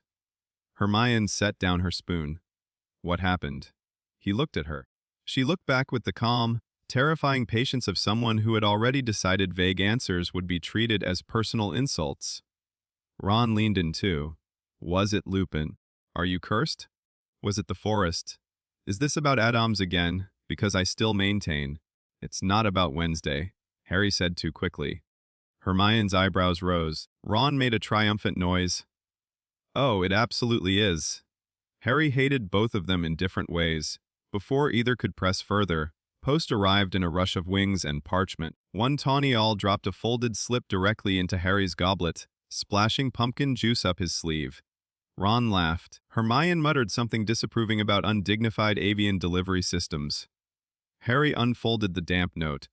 Mr. Potter, if you would be so kind, join me in my office after your final lesson today. Lemon drops await should you require courage. Albus Dumbledore. Harry read it twice. The tether stirred once, faint as a held breath. He did not need to look up to know Wednesday had seen his face change. Across the hall, at the Nevermore Annex, she lifted her eyes from her teacup and met his gaze for a single second. No visible reaction. No warning written openly enough for anyone else to notice, but through the tether came the slightest shift in pressure. Awareness. He folded the note and shoved it into his pocket. Hermione had gone very still. What is it? Harry forced his voice flat. Dumbledore wants to see me. Ron winced. That sounds worse than detention. It probably is, Hermione said quietly. Harry looked toward the staff table. Dumbledore was speaking to Professor Sprout as if he had not just summoned Harry with all the gentle politeness of a man inviting someone to tea and confession at once. Harry suddenly wished, with sharp and immediate force, that the headmaster would occasionally shout. It would have been easier to fight. The day stretched itself thin around that meeting. In defense, Lupin discussed shielding structures and layered intent. Harry understood almost none of the spoken lesson because he was too busy noticing how similar it sounded to Wednesday's way of thinking when stripped of better moral vocabulary. In Transfiguration, McGonagall corrected his wand angle twice, and then, after the second correction, studied him for a fraction too long as if measuring whether something more complicated than adolescent distraction had taken root. Between lessons, the castle seemed full of invisible scrutiny. Maybe it always was. Maybe Harry had simply gotten better at recognizing cages when they were padded, At lunch, Wednesday passed him in a corridor without stopping. Her shoulder came within inches of his. No words. No glance. But the tether thrummed once. A question. Harry answered without thinking. Only a flicker of intent, not language, just enough to say later. He froze mid-step. So did she. For one impossible second, the corridor full of passing students and drafty windows narrowed to a line stretched between them. Wednesday turned her head by half an inch. Her expression did not change, but something colder and more precise moved behind her eyes. Interesting, that look said. Dangerous. Continue breathing normally. Then she walked on. Harry remained where he was 3 seconds too long, earning an irritated shoulder check from a fourth year who muttered about hallway etiquette. He resumed walking. His pulse did not fully settle for the next hour. Dumbledore's office smelled of old books, polished wood, and spiced sugar. The spiral staircase deposited Harry before the familiar door with its brass knocker shaped like a griffin's claw.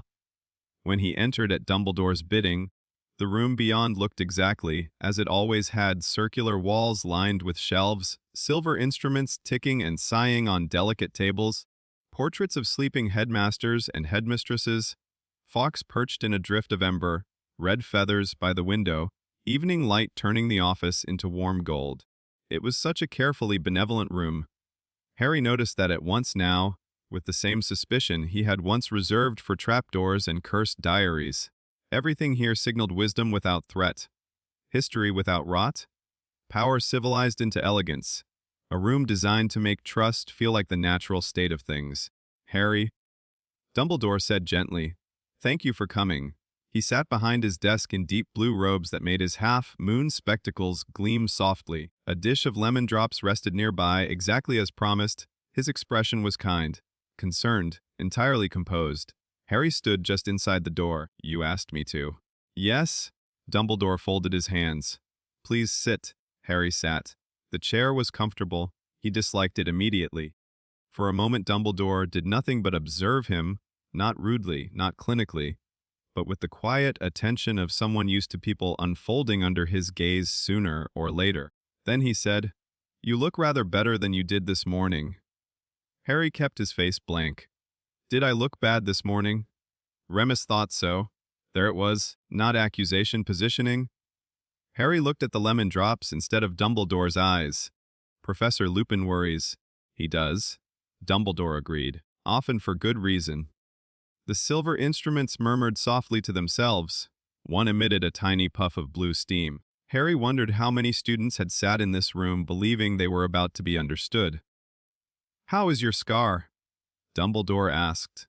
The directness of it made Harry glance up. The headmaster's expression remained mild. Harry heard Wednesday's voice in memory. "He is not lying to you. That makes him more dangerous." "It's fine," he said. Dumbledore's gaze rested on him a moment longer. "I see. He definitely did not," Harry thought. Or perhaps he did and merely disliked the answer. Dumbledore leaned back slightly.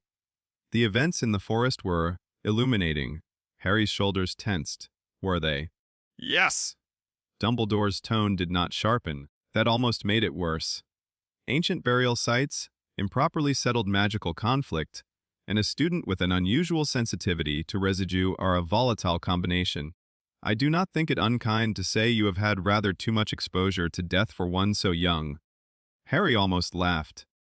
The absurdity of that sentence, spoken here among polished instruments and soft firelight, nearly broke something in him. "Exposure," he repeated. "That's one way to put it."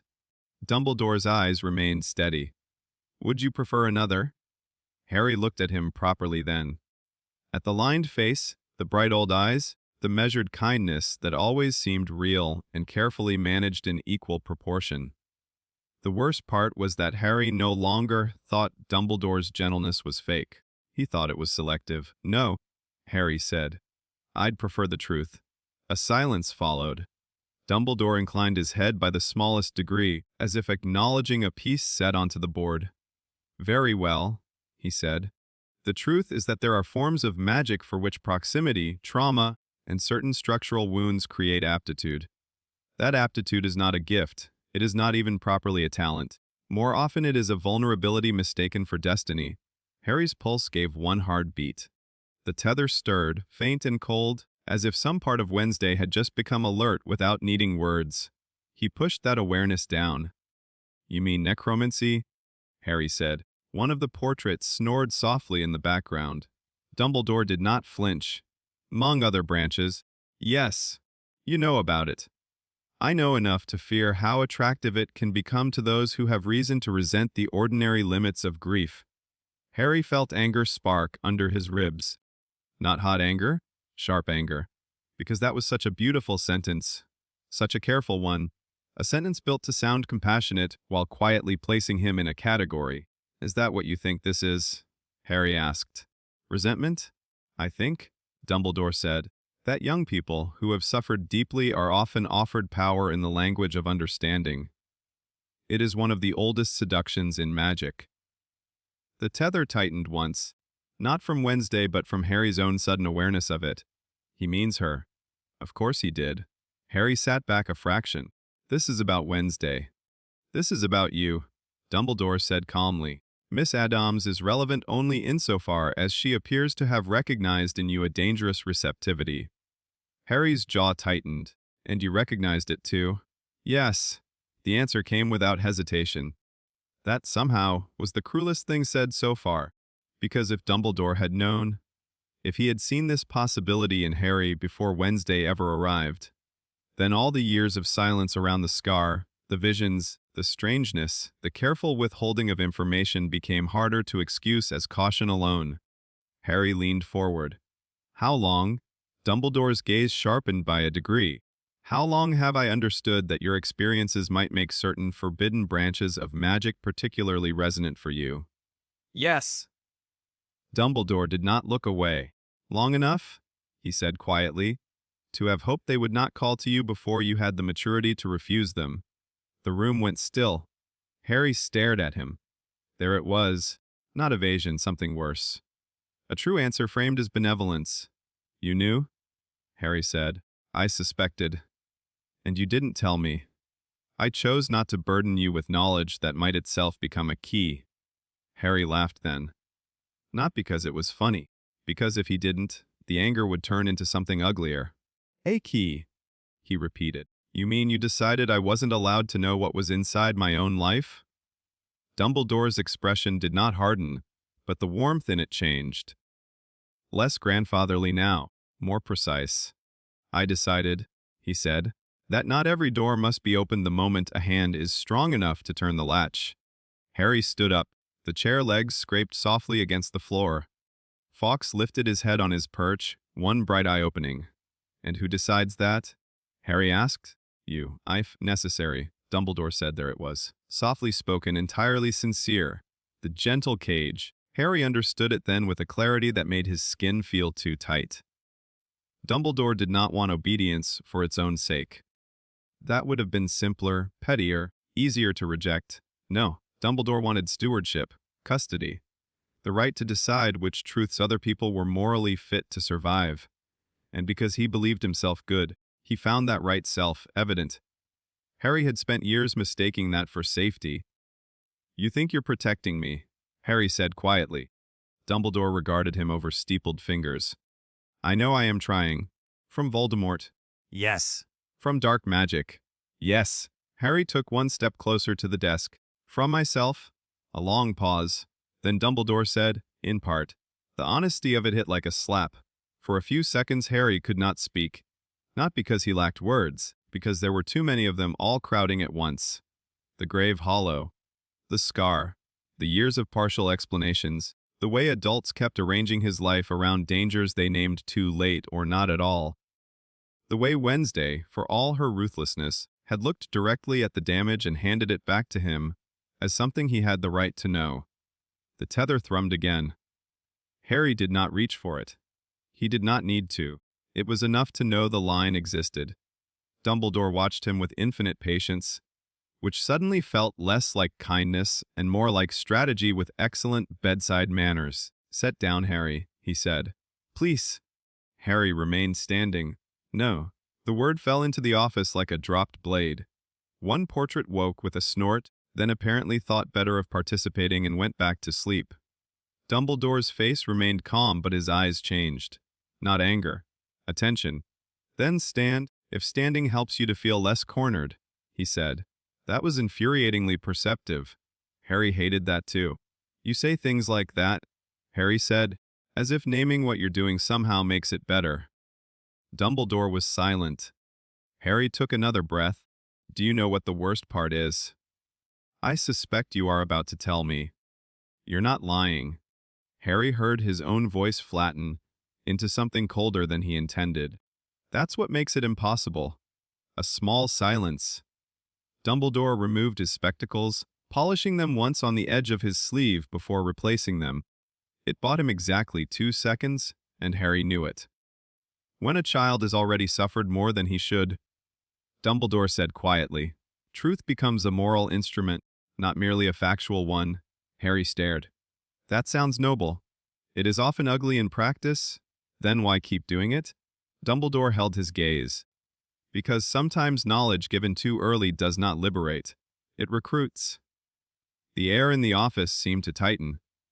Harry thought of Wednesday's blood on the stones, of Lupin saying the first law of necromantic practice was cost, of the silver ring on his hand, hidden under his sleeve and still faintly cold. You mean I'd choose wrong? Harry said. I mean, Dumbledore replied, that when one has been harmed by death, one may begin to mistake intimacy with death for mastery over it. The sentence was elegant enough to be carved in marble. Harry despised it on contact. And if I don't want you deciding that for me. Dumbledore's answer came softly. Then I would grieve it. Not I would forbid it. Not I would punish you. I would grieve it. Harry almost admired the tactic. Almost. There was no open force in it. No visible bar across the door. Only sorrow offered as pressure, disappointment as architecture. A cage lined in velvet and moral concern, so that stepping against it made you feel cruel rather than trapped. He understood then why Wednesday had described Dumbledore as dangerous. Not because he was secretly monstrous, because he was sincerely paternal. And sincerity, in the hands of powerful men, could govern entire lives without ever raising its voice. Harry looked around the office. The warm light, the sleeping portraits, the silver instruments, Fox and Ember read silence, the bowl of lemon drops still untouched between them like a peace offering from a civilization he was no longer sure he belonged to. I'm not a project, he said. Dumbledore's face changed, only slightly. But enough, he said. You are not. Then stop managing me like one. The words hung there. For the first time in the conversation, Dumbledore seemed old, not frail, old. A man carrying too many former certainties and aware, perhaps, that some of them had begun to crack. He stood. When he came around the desk, he did not come too close. Another kindness. Another calculation. Harry, he said, you are at an age when independence feels morally synonymous with truth. I remember it well. But there are paths whose first step disguises the fact that they end in someone else's voice inside your thoughts. Harry's scar throbbed once. As if in memory of the hollow, he kept his face still. Dumbledore saw the flicker anyway. There, he said very quietly. That is what concerns me. Not curiosity, not anger. Not even power. Dependency disguised as revelation. Wednesday's face flashed in Harry's mind. Calm, bloodied, unflinching in the forest hollow. Dependency disguised as revelation. It was a cruelly good sentence. And because it was good, because it carried just enough truth to be dangerous, Harry hated it more. She told me what was happening, Harry said. Dumbledore's eyes did not leave his face. Yes. You didn't. Noke. Why should I trust you over someone who actually answers me? For the first time, Dumbledore looked pained, truly pained. And that almost broke Harry's anger. Almost. Because, Dumbledore said, not every answer is mercy. Harry looked down at his own hands, at the faint ink shadow of last night's binding line still barely visible along his palm if the light struck it a certain way, at the ring hidden beneath his sleeve, at the fact that Wednesday had never once promised mercy. Only truth, only structure, only cost, and somehow that felt cleaner than this room full of benevolent omissions. When Harry looked up again, his voice was steadier. Maybe I'm tired of being protected from things that are already inside me. Something very like grief passed through Dumbledore's face then, though Harry could not tell whether it was for him, for himself, or for a future neither of them could now prevent. You may be. Dumbledore said. That does not make the fatigue wise. The tether vibrated once, not from distance, from proximity. Harry's head turned slightly before he could stop himself. Beyond the office door, faint through the curved wall and descending staircase, came the distant sensation of a presence he now recognized too well. Wednesday, not near enough to hear, not reckless enough to approach openly, waiting somewhere below. Dumbledore saw the tiny movement of Harry's head. Of course he did, and in that moment, something passed between them that had nothing to do with words. The headmaster knew, not everything, but enough to understand that the conversation was no longer merely philosophical, enough to understand that Harry had, in some form, already chosen an axis outside the one Dumbledore had hoped to remain central. The office fell silent. Then Dumbledore stepped back toward his desk and said, with wary grace, "I will not imprison you, Harry." The line was so close to what Harry had been thinking that he almost flinched. "But," Dumbledore continued, "I will ask one thing of you." Harry waited. "If you continue down this path, do not surrender your language to it. There is a difference between learning from darkness and allowing it to rename every wound in your life until it resembles destiny." Harry did not answer immediately, because that, too, was not entirely wrong, and being spoken to in partial truths had become exhausting. Finally he said, "I'll remember you said that." Dumbledore gave a small nod, as if accepting the most he was going to get. "Then go," he said. "And Harry." Harry paused at the door. The headmaster's voice was gentle again. "Too gentle. You are loved more imperfectly than you deserve, but more truly than you perhaps believe." Harry stood very still. Then he left without taking a lemon drop. The corridor outside the headmaster's office was empty. The spiral staircase carried him down in silence. At the bottom, dusk pooled blue through the high windows of the landing. Wednesday stood in the shadows beyond the last turn of the corridor, one shoulder against the stone, black uniform absorbing the low light until only her face and hands seemed carved out of it. She did not ask whether he had won. She knew better. Harry walked toward her. The tether quieted as distance vanished, settling into a taut, living line between them. "Well," she said. Harry stopped in front of her and let out a breath that felt like it had been waiting since breakfast. "He's worse than you said." Wednesday considered that I was being polite. Despite himself, Harry laughed once. The sound came out brittle, tired, and real. Her eyes narrowed slightly. "That poorly. He didn't threaten me. That is how he threatens people." Harry looked at her sharply. She lifted one shoulder. Authority wrapped in grief is still authority. There, in a corridor gone dim with evening, with the echo of Dumbledore's office still clinging to him like a scent he disliked, Harry felt something inside his chest unlock. Not because Wednesday made it lighter, because she named its shape exactly. "He thinks you're recruiting me," Harry said.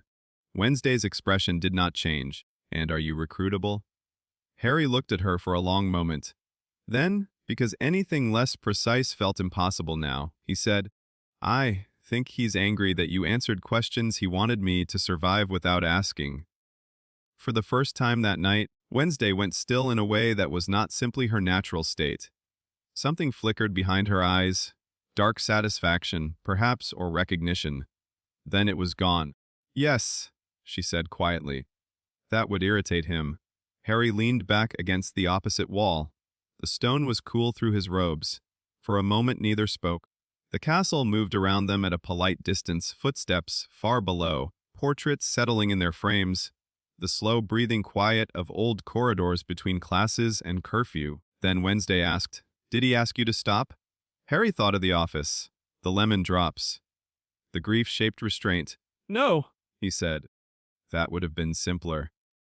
Wednesday nodded, as if that confirmed something she had expected all along. What did he do instead? Harry looked at her, and because she would understand the answer in a way almost no one else could, he said it plainly. He tried to make obedience feel like morality. The corners of Wednesday's mouth moved by less than an inch. Not a smile. Approval. That, she said, is a very advanced form of cage. Harry closed his eyes briefly. Yes. When he opened them again, Wednesday was still watching him with that impossible, dissecting calm, but there was something else in it now, too. Something narrower, more personal. You saw it, she said. He frowned. What? The mechanism. It took him a second. Then he understood. Not the argument, the structure beneath it. The way Dumbledore arranged care and control so that resisting one felt like betraying the other. Harry laughed again, softer this time, with no humor in it at all. I did. Wednesday straightened from the wall. For one suspended second, Harry thought she might say something flippant, or cold, or clinically useful. Instead, she stepped closer and said, in a voice lower than usual, "Good, only that." But coming from her, it felt less like praise than recognition, the kind given when a person notices you have finally seen the lock hidden inside the doorframe. Harry held her gaze. The tether between them remained cool and steady, no longer merely a spell now but a lived fact. He could feel the edges of his own anger settling into thought under its influence. Not erased, not controlled, simply less likely to spill uselessly. Wednesday noticed that too. She noticed everything? He will watch more carefully now, she said. I know. So will we. Harry almost smiled. What? Wednesday's eyes darkened slightly. You are tethered to me, Potter. Possessive grammar is unavoidable. That should have sounded absurd.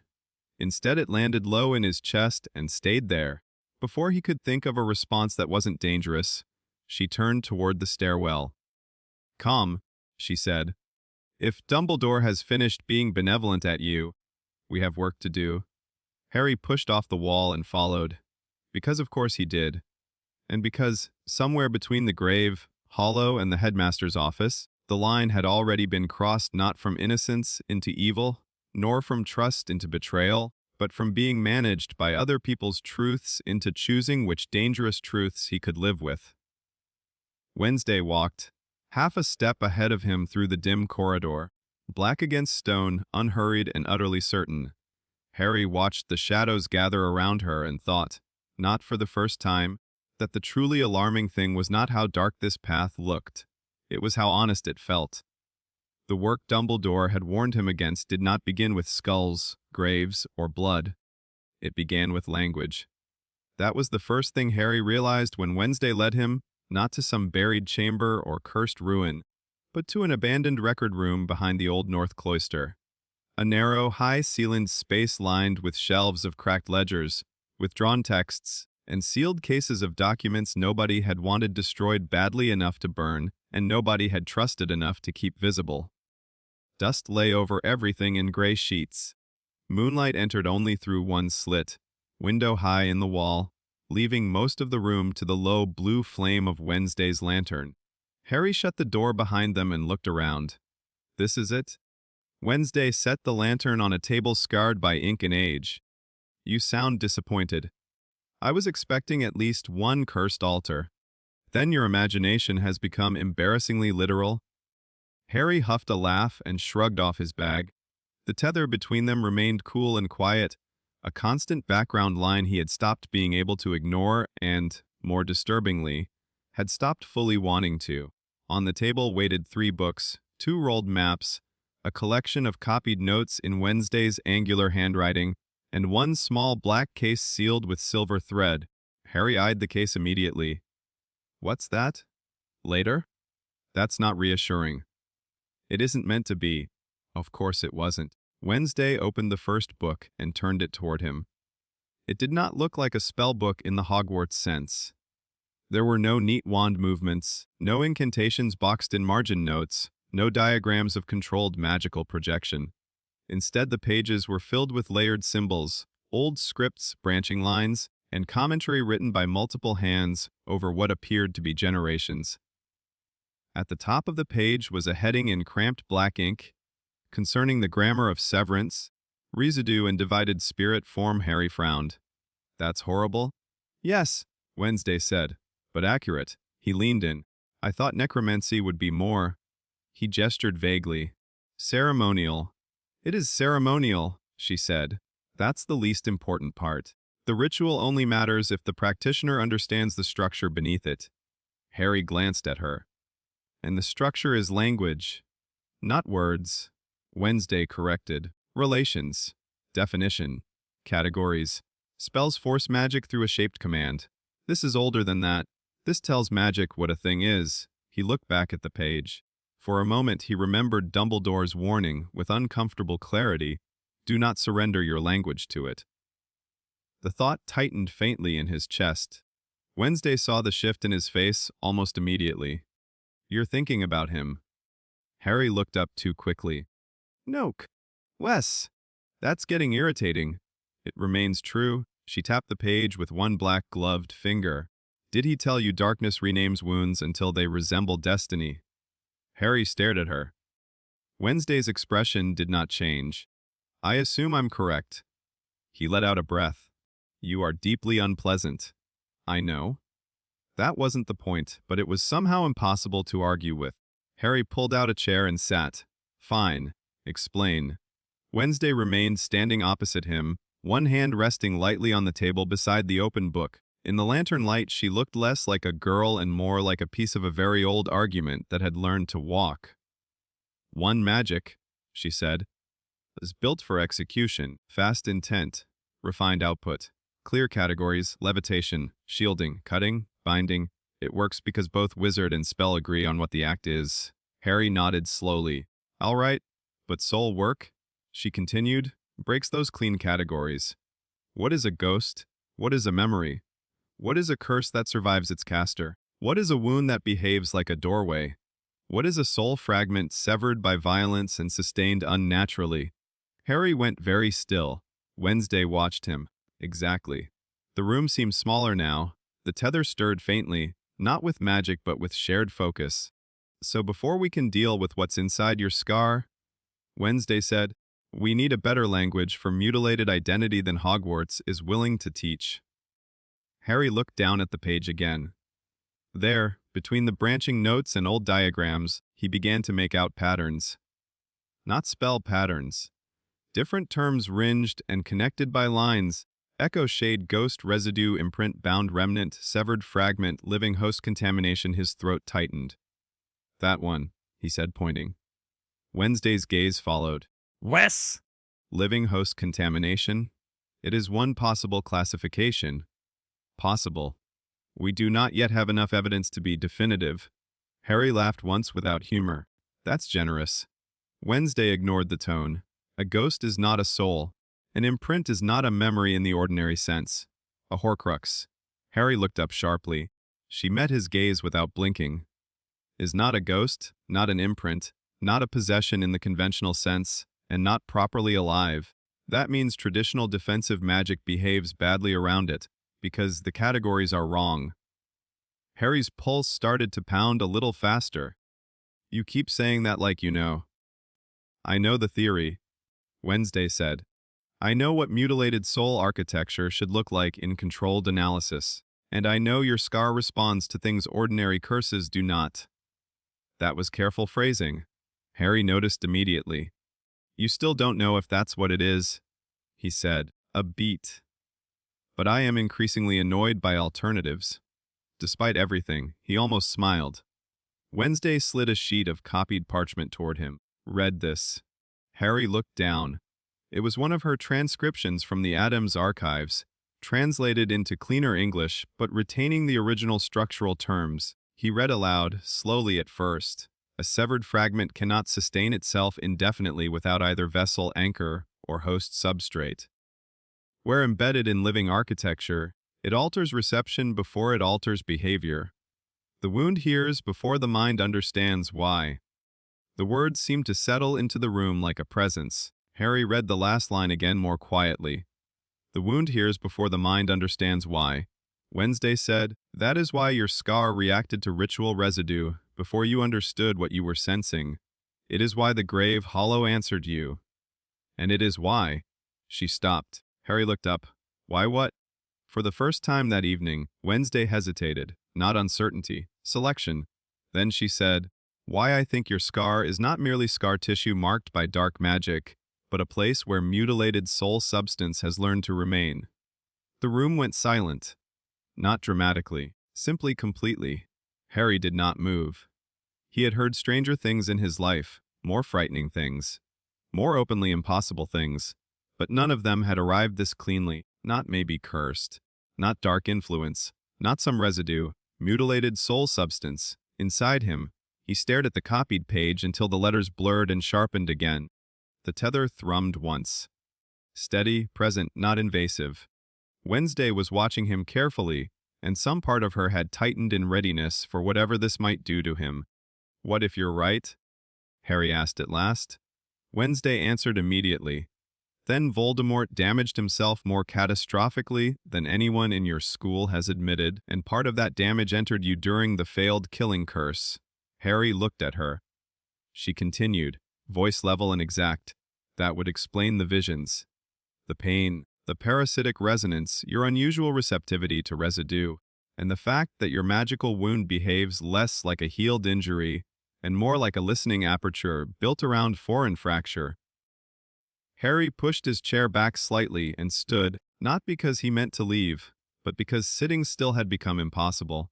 He crossed to the slit window and put one hand on the cold stone beneath it. Outside, the night over Hogwarts was deep and clear. The ground stretched silver, black under moonlight. Somewhere below, the lake reflected a broken band of pale sky. It looked like the world should still make sense. It didn't. "There's more," Wednesday said behind him. Harry closed his eyes briefly. "Of course there is.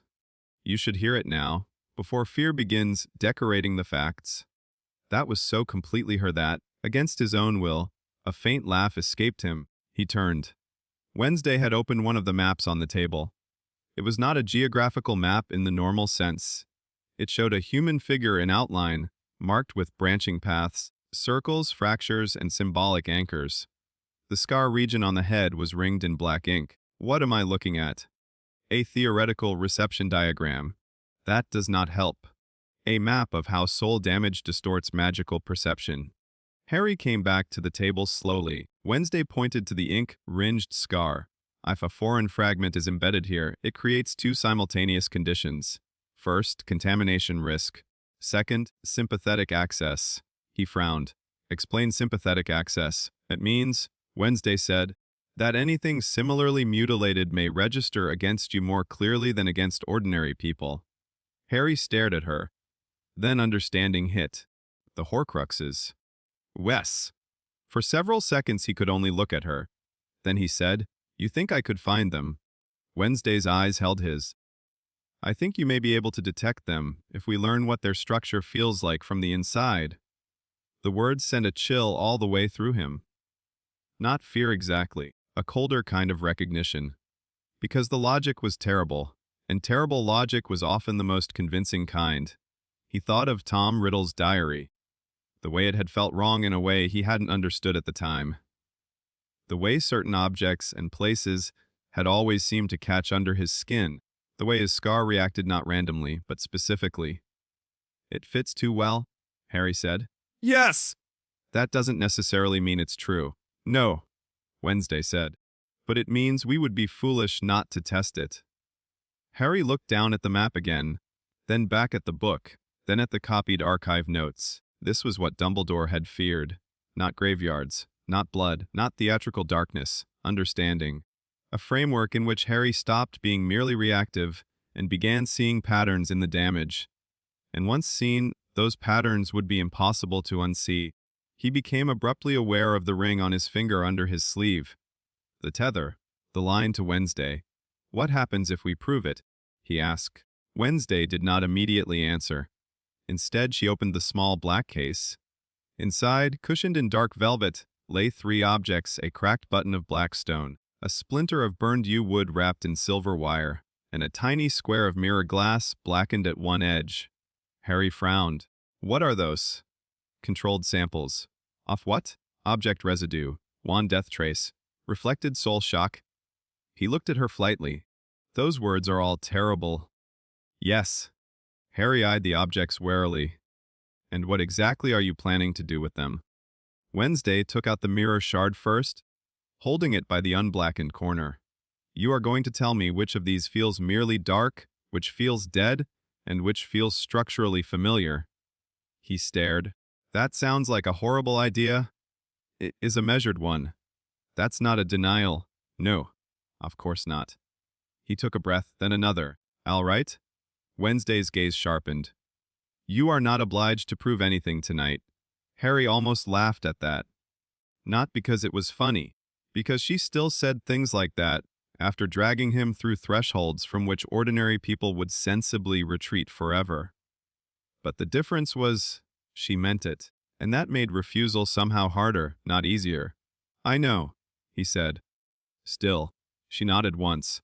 Then she placed the cracked black button on the table nearest him. Do not touch yet. Observe first.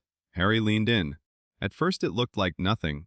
A disk of charred black mineral with a fracture running through the middle and a faint metallic gleam in the crack. But the longer he looked, the more the object seemed to acquire emotional weather around it. Not active magic, not a curse exactly. After presence, Wednesday watched his face. Old, Harry said slowly. Not dead, not personal.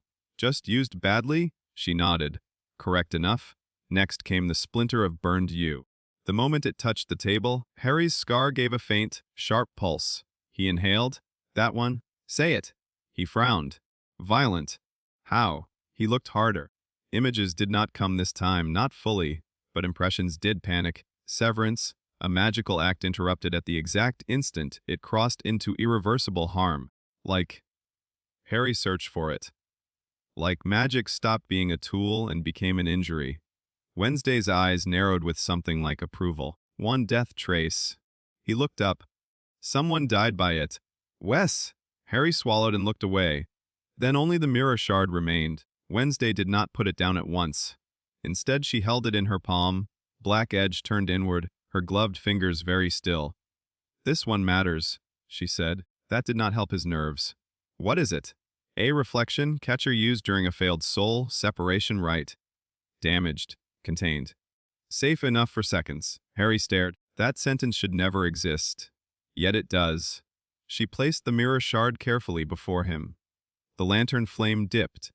The room changed. Only slightly, but enough. The air no longer felt like old books and dust alone. It felt attentive.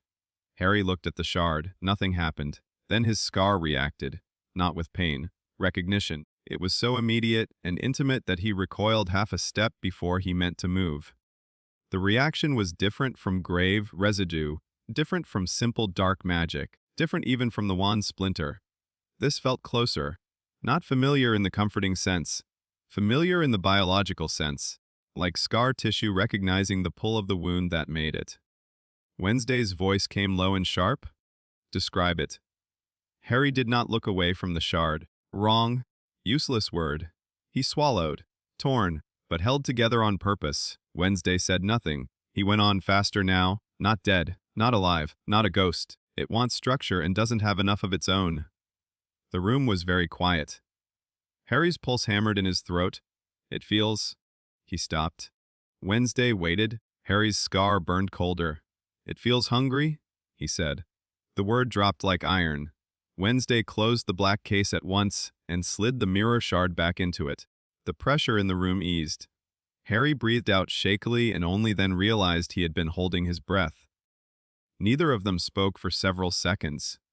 Then Wednesday said, very softly, "Good." Harry stared at her. "Good. You recognize the category without prompting. That is not good. It is if we intend to weaponize accuracy before anyone else weaponizes your ignorance." He laughed once, genuinely startled by the violence of his own nerves. "You really have an answer for everything?" "No," Wednesday said. "Only for the important parts." He ran a hand through his hair and began pacing the narrow room, 2 steps one way, 2 back. The tether thrummed steadily, keeping the edge of panic from becoming useless. "You were right," he said. Yes? "I hate when that happens. I've gathered." Harry stopped pacing and looked at her across the table piled with books older than decency. "So what now?" Wednesday rested both hands lightly on the edge of the table. "No, we stop asking whether you contain foreign soul damage and start asking how to use that fact before it uses you." Harry was quiet. That sentence, to belonged in the category of things that should have frightened him more. Instead, the fear was there alongside something sharper. Purpose. He thought of Dumbledore's office, of gentle sorrow used as architecture, of not every answer being mercy. Then he looked at the mirror case and remembered the cold, structural hunger that had answered his scar like kin. No mercy had ever helped him understand that. This did. Wednesday opened another parchment and began sketching quick, angular notes. "We need comparison points," she said. "Your scar's reactions to places, objects, and people. Specifically anything historically linked to riddle, soul trauma, or magical division. You make it sound like homework. It is homework." She glanced up. "For surviving." Harry pulled his chair back to the table and sat again. "All right, comparison points." Wednesday wrote as she spoke. "The diary. Chamber residue, if any remains. Old cursed objects in the castle collection. Sites of magical execution. Possibly the mirror of Arise chamber if access can be arranged." He blinked. "You want to break into the room with the mirror of Arise?" "I want information." That was not a denial. No. Harry rubbed his forehead, then caught himself before touching the scar directly. He dropped his hand. Wednesday noticed. "Better? What is?" "You're learning restraint." That sounds suspiciously like a compliment. It isn't. But the corner of her mouth moved, barely. Harry stared at her for a second too long, then looked back down at the notes. There was something increasingly dangerous about working like this with her, not just because the subject matter was forbidden, or because every second conversation seemed to circle blood, death, or mutilated souls. Because the more he learned from Wednesday, the more he saw the shape of how her mind worked, ruthless, exacting, strange, but never vague. She did not protect him from facts. She organized them, and after years of being surrounded by adults who rationed truth like medicine, that felt almost intoxicating. He forced himself back to the page. "Wet," he said. "You said comparison points for places, objects, and people." "Wes." He looked up slowly. "People." Wednesday's gaze met his over the lantern light. "Yes," Harry knew before she said it. Still, when she did, the words hit hard. "Anyone carrying similar soul damage should feel wrong to you," she said. "And anyone carrying a Horcrux, or bearing its touch deeply enough, may register more clearly than ordinary dark wizards." Harry's mouth went dry. "Voldemort," he said. "Wes." The room seemed to tilt slightly around that. Not because the thought was impossible, because it was logical. Horrible, reckless, but logical. Harry looked down at the archive page again and saw, with fresh clarity, what kind of weapon he might become if this was true. Not a better duelist, not a brighter hero, a compass for mutilated souls. That made him feel sick. It also made him feel useful in a way that wasn't based on prophecy or other people's plans. Wednesday must have seen some part of that war on his face, because her voice changed slightly when she next spoke. Lower, less instructional. "This does not make you his," she said. Harry looked up sharply. "It makes you able to read a category he created," she continued. "There is a difference." He stared at her for a long second. Then he said, very quietly, "You always know exactly when to say that sort of thing." Wednesday tilted her head. "That sort of thing. The part that stops me from getting lost in it." For the first time in the conversation, she had no immediate reply. The silence between them altered, not awkward, not empty, simply full of something they were both careful enough not to name too quickly. Then Wednesday looked down at the parchment and said, a shade too evenly, "Your tendency towards psychological dramatics remains inconvenient." Harry almost smiled. Right. But something in his chest had already tightened differently. Outside the slit window, the castle grounds lay drowned in moonlight. Somewhere far away an owl cried once and was answered by another. The room's blue lantern flame remained steady now, the mirror shard sealed, the books open like old mouths around them. Harry looked at the notes they had begun together. Places, people, reactions, comparisons, structure, a map, not of Hogwarts, not of safe choices, of what lay broken between him and Voldemort, and how, perhaps, that very break might become the thing that unmade him. "Wednesday," he said. She looked up. "If this works..." He stopped. The question was larger than words at first. Then he found one sharp enough to survive being spoken. Am I still fighting him? Harry asked. Or am I becoming the kind of thing that only makes sense because of him? Wednesday held his gaze without blinking. When she answered, her voice was very quiet. That, she said, depends on who gets to name what you are. Harry thought of Dumbledore, of Voldemort, of prophecy, of scars, of the dead, of the silver ring cold on his hand and the girl standing across from him in a locked room full of forbidden grammar. Then he nodded once.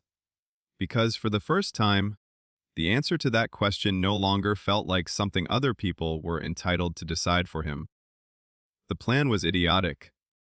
Harry knew this before Wednesday finished explaining it, while she was still standing at the narrow table in the record room with one hand on a map of the castle grounds and the other resting beside a list of terms no sane third-year student should have been learning. The black lake glimmered in silver ink under her finger. This, she said, is the best available site. Harry stared at the map. You say that as if we've got options. Would do. Most or worse? That does not improve anything? Wednesday ignored him, which was becoming the rhythm of their better conversations. The lake is layered with historical residue. Drownings, ceremonial crossings, discarded offerings, merfolk territorial rights, Founder-era construction work, and at least 3 recorded magical accidents too embarrassing for the faculty to document consistently. Harry blinked. That is a horrible sentence. Yes. And that makes it ideal. It makes it dense, Wednesday corrected. Density is useful if controlled. Harry folded his arms. You keep saying controlled as if the word itself changes anything. It does. Marginally. That was not reassuring. The room smelled of dust, ink, and old paper gone cold with night. The mirror shard was sealed away again. The books remained open where they had been, surrounding the two of them like a council of deeply suspect ancestors. The tether between them was quiet, steady as breath. Harry looked from the map to Wednesday. What exactly are we trying to do? Her gaze lifted to his. We are not calling the dead. That is an oddly specific way to begin. We are testing whether water, buried memory behaves differently against your scar than earth. Buried memory. Harry stared. That's somehow worse. Wednesday turned one of the archive pages toward him and tapped a narrow column of notes. Ground graves preserve conflict pressure. Water burials distort sequence. If your listening wound receives both equally, the medium is irrelevant. If it responds more cleanly to one than the other, we learn how the foreign fragment in you processes unfinished identity. Harry exhaled slowly. I hate how much sense that makes. I know. The truth was, he hated it because it did make sense. Since the grave hollow, everything had begun arranging itself into structure. Not comfort, never that. Structure. The cold, ugly logic of reactions, categories, comparisons. His scar no longer felt like random misery. It felt like a system he had never been allowed to study from the inside, and now that he had language for it, he could not unknow it. That was the dangerous part, not the darkness. The coherence. When? He asked. Wednesday rolled up the map. Tomorrow night. Harry closed his eyes briefly. Of course. The next day passed with the stretched, overbright quality of time spent waiting for a bad decision you've already made. Harry found himself noticing water everywhere. The condensation on a goblet in the Great Hall, rain sliding down a classroom window, the thin line of damp stone near the dungeon steps. Each one made his scar prickle faintly, though whether that was real sensitivity or anticipation, he could not tell. Hermione noticed he was distracted long before lunch. You're counting exits again, she said flatly as they left defense. Harry looked up from the corridor floor. What? You do that when something is wrong, or when you're about to make it worse. Ron, trailing slightly behind with a half-eaten roll in hand, brightened. So there is a thing. There is always a thing, Hermione said. The problem is that Harry never tells us what it is until it explodes. Harry might have denied that, except experience had been against him for years now. It's nothing, he said. Hermione gave him a look of such refined disbelief that he nearly apologized on instinct. It is not nothing, she said quietly. And I'm getting very tired of being told otherwise. The edge in her voice caught under his ribs. Because she wasn't wrong, Ron looked between them, suddenly less cheerful. You're not in danger again, are you? Harry almost said no, then stopped. Because danger had become too imprecise a word. Instead, he said, I'm handling it. Hermione's expression changed, not reassured, more worried. That, she said, is usually how things stop being handled. Harry had no answer for that. Across the corridor, students moved around them in clumps of robes and laughter. The castle felt busy, ordinary, almost offensively alive. Somewhere in another wing, someone was playing a badly tuned violin. Nearly headless Nick drifted through a wall complaining to a portrait about standards of haunting. Ordinary life. Harry stood in the middle of it and felt, for one unwelcome moment, how far he had already moved from the version of himself who would have told Ron and Hermione everything. The realization sat poorly in him. The tether stirred faintly, not direction, not instruction, just presence, as if Wednesday had become aware of his hesitation from somewhere else in the castle. That did not help. He looked at Hermione and said, more honestly than comfortably, I can't explain yet. She searched his face. Whatever she found there made her step back half an inch. All right, she said at last, which was much worse than anger would have been. Then I hope you know what you're doing. Harry watched her walk away and hated the silence that followed. Ron lingered a second longer. Mate? Harry looked at him. Ron shoved his hands into his pockets. Just try not to nearly die in a weird way. Yeah, we've done a lot of those. Harry managed the ghost of a smile. I'll do my best. Ron nodded, unconvinced, and hurried after Hermione. Harry stood alone in the corridor for another moment. The guilt sat heavier than he wanted, but beneath it was something colder and more stubborn. He needed answers more than he needed innocence. And that, he suspected, was the kind of sentence that changed people. They met at the lakeshore just before midnight. The sky above Hogwarts was a deep, lucid black, scattered with enough stars to make the castle feel smaller than it liked to pretend. Moonlight painted the grounds in pale silver. The lake lay vast and dark at the edge of it all, the surface almost still except for occasional black ripples moving too far from shore to trust. Harry arrived first and immediately regretted every decision that had led to standing beside the black lake in the dead of night. He shoved his hands deeper into his coat pockets against the cold and looked out over the water. In daylight, the lake belonged to school life. Boats, reflections, the distant suggestion of merfolk rumors and giant squid sightings. At night it became something else entirely. Ancient, depth without visible bottom, a surface concealing too much history to ever fully count as calm.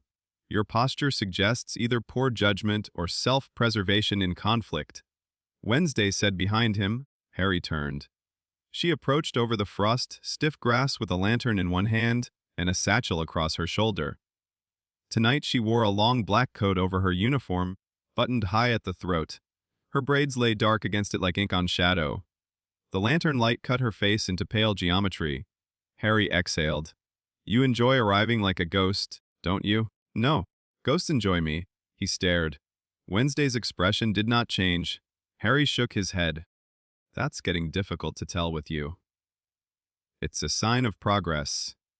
She reached him and set the lantern on a low rock near the shore. From the satchel she withdrew a folded black cloth, a stoppered flask, a chalk case, and a narrow brass bowl etched with lines that resembled ripples intersecting around an eye. Harry eyed the bowl immediately. What is that? Water resonance vessel? That sounds made up. It was, originally. Of course it was. Wednesday crouched and began laying out the items with the kind of precision that made every movement look predetermined. Harry looked at the lake. So tell me the bad part before it becomes the current part. She did not glance up. The experiment is simple. That sentence is always a lie. Tonight it is merely incomplete. She spread the cloth over the grass and placed the bowl at its center. You will enter the water line. Harry blinked. The what?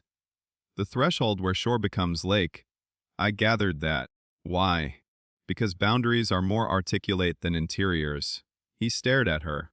That isn't an explanation. It is if you've been paying attention. He had, which was the irritating part. Harry looked down at his shoes, then at the black water creeping and withdrawing in slow breaths against the stones. How far in? Ankle depth. That's still a terrible idea? Yes. You say yes much too calmly. Panic has poor posture.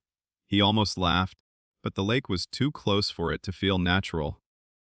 Wednesday stood and handed him the brass bowl. It was colder than the air, and the metal seemed to hum faintly against his palms. What does this do? It catches disrupted reflection. That also sounds made up. Many useful things do. She took the chalk and drew 3 crescent-shaped marks in the frost, hard earth parallel to the waterline, then dusted each with something pale from a paper packet. Bone powder, Harry guessed, which was never a guess anyone should have to make twice in their life. No blood tonight, he asked. Not unless you disappoint me creatively. Harry looked at the crescents. That is somehow not reassuring either. Wednesday straightened and faced the lake for a moment, studying its dark surface like a rival intelligence. Then she said, "Listen carefully. This is not the grave hollow.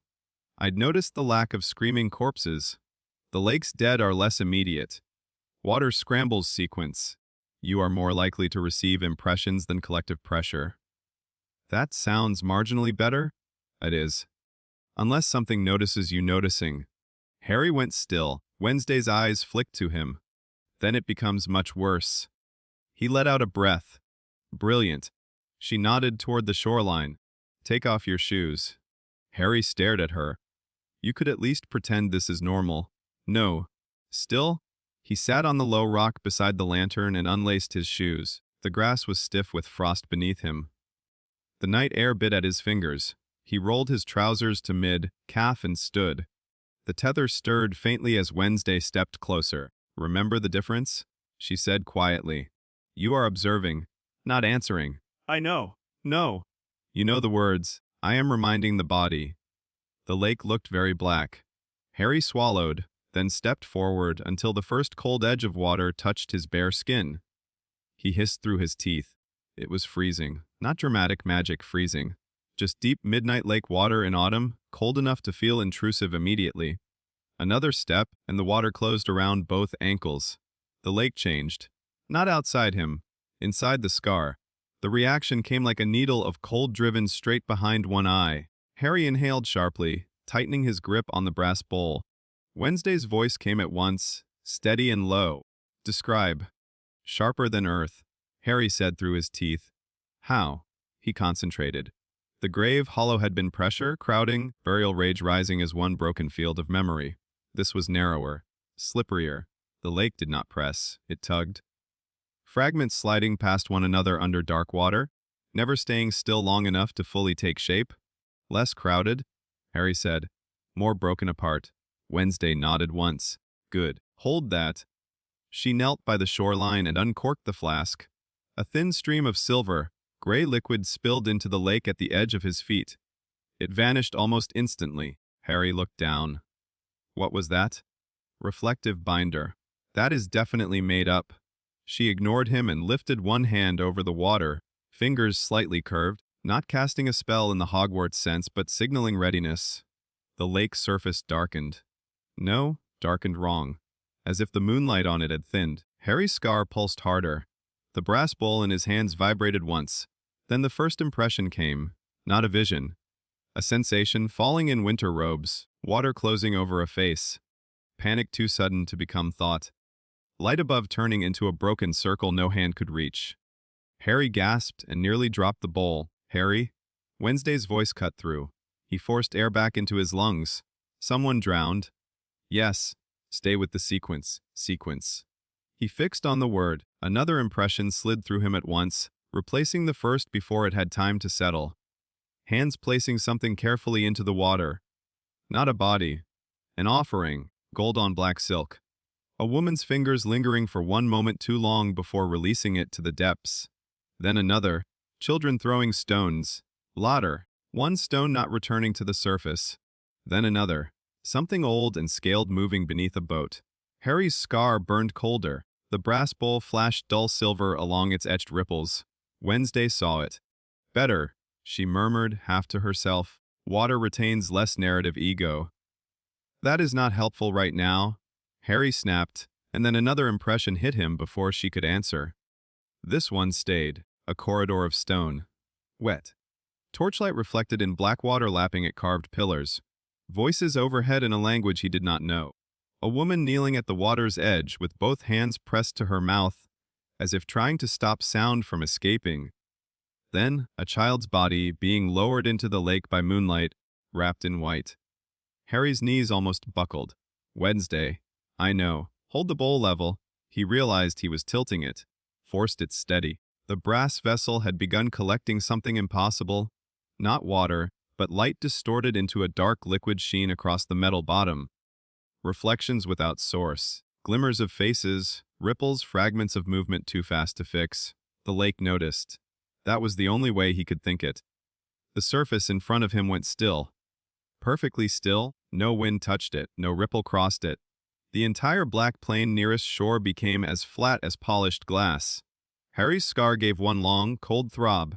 Then he saw himself, not reflected as he stood. Reflected standing in much deeper water. The image in the lake showed him waist, deep, pale and unmoving, bowl clasped at his chest. Harry jerked back instinctively. The false reflection did not. It looked up. Its scar was darker. Split open like an ink crack. Harry stopped breathing. Wednesday was on her feet in an instant. Do not respond. I wasn't planning to. The reflection smiled. Not his smile. Too still. Too knowing. A movement arranged by something that had observed smiles without earning them.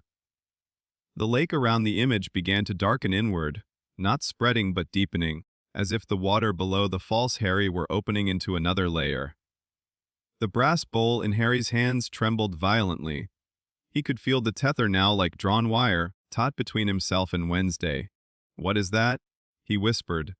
Wednesday's voice had gone very flat. Not a ghost. That narrows nothing down. The reflection tilted its head. The same angle Wednesday used sometimes when studying him. That somehow made it worse. Then, through the scar, Harry felt it. Not the lake, not the dead. Something foreign in the listening wound itself, leaning toward the false image, like a shard of broken glass recognizing its missing edge. His stomach dropped. It feels familiar, he said hoarsely. Wednesday went still. How familiar? He swallowed, too. For the first time since arriving, something like urgency broke through her composure. Step back, Harry tried. The water around his ankles tightened, not physically. Symbolically. The boundary had caught him. Shore and lake, living and drowned, observer and observed. Some part of the experiment had become too articulate. The false reflection's eyes were no longer his green. They were darker. Not red, not yet. Just empty in the way deep water was empty before it swallowed light. Then images slammed through Harry all at once. A child's hand on a cold stone basin. A man splitting something unseen with deliberate hate. A fragment torn free and refusing death. Not Voldemort exactly, not Tom, not face, not voice, but architecture. The shape of a soul choosing mutilation as method. Harry cried out. The brass bowl overflowed with black silver reflection, spilling over his hands like liquid mirror. Wednesday moved. She did not use the chalk marks. Did not reach for the flask. She closed the distance between them in 3 swift steps, seized his wrist with one hand, and with the other slammed her palm flat over the mouth of the brass bowl. The effect was immediate. The lake, reflection shattered, not broken glass, shattered coherence. 100 ripples exploding across the once still surface, moonlight crashing back into place. Harry stumbled backward out of the water, dragging Wednesday with him. The bowl clattered into the grass between the crescent marks, now full of quivering darkness that looked too dense to be ordinary shadow. Harry hit one knee on the stones of the shoreline and nearly dropped with it. The impressions did not stop. They became worse. Because now, beneath the lake's residue and drowned memories, something clearer had surfaced, not a memory from the lake. A memory from inside the scar. Only a fragment, but enough to punch the breath out of him. A sense of division, not pain, decision. While choosing to tear itself and live damaged rather than die whole, Harry clapped a hand to his head.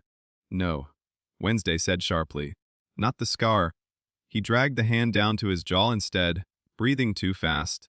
The tether blazed with cold clarity. Wednesday felt it too. He knew she did, because the moment their hands had connected through the bowl, the line between them had tightened hard enough to hurt. "What did you see?" she demanded. He looked up at her. The lantern light cut her face into black and pale. Her hand still covered the bowl. The skin at her wrist was trembling once very slightly from strain. "It wasn't the lake," he said. "I know." Her voice was controlled, but only just. It came through when the reflection changed. Wednesday's eyes narrowed. Describe the change. Harry forced himself to think through the panic. It looked like me, then not like me. And whatever's in the scar reacted like it knew it. The silence that followed was enormous. Finally, Wednesday removed her hand from the bowl. The dark liquid reflection inside it had gone still, forming a warped image of the moon that looked fractured into too many pieces. She stared at it for a long moment, then said, very quietly, "Good." Harry let out a breathless, incredulous laugh. "You have got to stop saying that. It means we were right. That does not make this good. It makes it usable." The word landed hard. Usable. Harry looked at the lake, now once more a lake and not a black intelligence pretending to be one. The ordinary ripples had returned. Farther out, something large rolled once beneath the surface and disappeared. He looked back at Wednesday. "Say it." She met his eyes. What the false reflection triggered, she said, was not ordinary death residue. It was sympathetic recognition between the foreign fragment in your scar and the structure of intentional soul division. Harry stood very still. The night around them seemed to recede. Only the words remained. Intentional soul division. Not theory now. Not archive language. Recognition. He looked down at the bowl, at the broken moon floating in black silver distortion. "So it's true," he said. Wednesday's expression did not soften. It never did. But something in her gaze sharpened into a form of terrible certainty that was, in its own way, almost gentler than denial. "Yes," she said. Harry looked back at the lake. Somewhere far beneath that water lay old drownings, offerings, failed rites, founder-era stones, and whatever secrets Hogwarts had sunk rather than explain, but none of it frightened him now as much as the simple clarity of the thing inside himself. Voldemort had not only marked him, he had left part of his own ruin behind. The tether pulsed once. Not magic this time, awareness. Wednesday watching him closely, measuring whether the truth would shatter or settle. Harry laughed once, very softly. It sounded wrong in the open dark. "All right," he said. Wednesday frowned slightly. "All right?" He looked at her. "It's true," Harry said, "and I'm still here." The wind moved over the lake, slicing the reflected stars into fragments. Wednesday studied him for one long second. Then, very unexpectedly, she nodded, not approval exactly. "Acceptance, as promised," she said, "the facts before the panic." Harry looked at the shoreline where his footprints and hers were tangled in the frost, stiff mud. That isn't much comfort. No, he almost smiled. Then a new thought hit him, cold and immediate. If the fragment in me recognizes divided souls, he looked up sharply. Then Horcruxes wouldn't just feel wrong. They'd feel familiar. Wednesday's eyes darkened. Yes. Harry's pulse kicked harder. That means I could find them. Yes. And the one inside me reacted to the false reflection, which means it is active enough to answer category pressure. Wednesday finished. He stared at her. That sounds bad. It is. A beat. And useful. Of course. Harry looked at the lake again, but now he wasn't seeing the water. He was seeing a chain of objects, hidden places, fragments of mutilated souls scattered by a man too afraid to die whole. And because one fragment already lived in him, he might be the only person in the world who could feel the pattern from the inside. The thought made him sick. It also made the future suddenly sharper. Wednesday bent, picked up the bowl with a cloth, and sealed it inside a leather wrap from her satchel.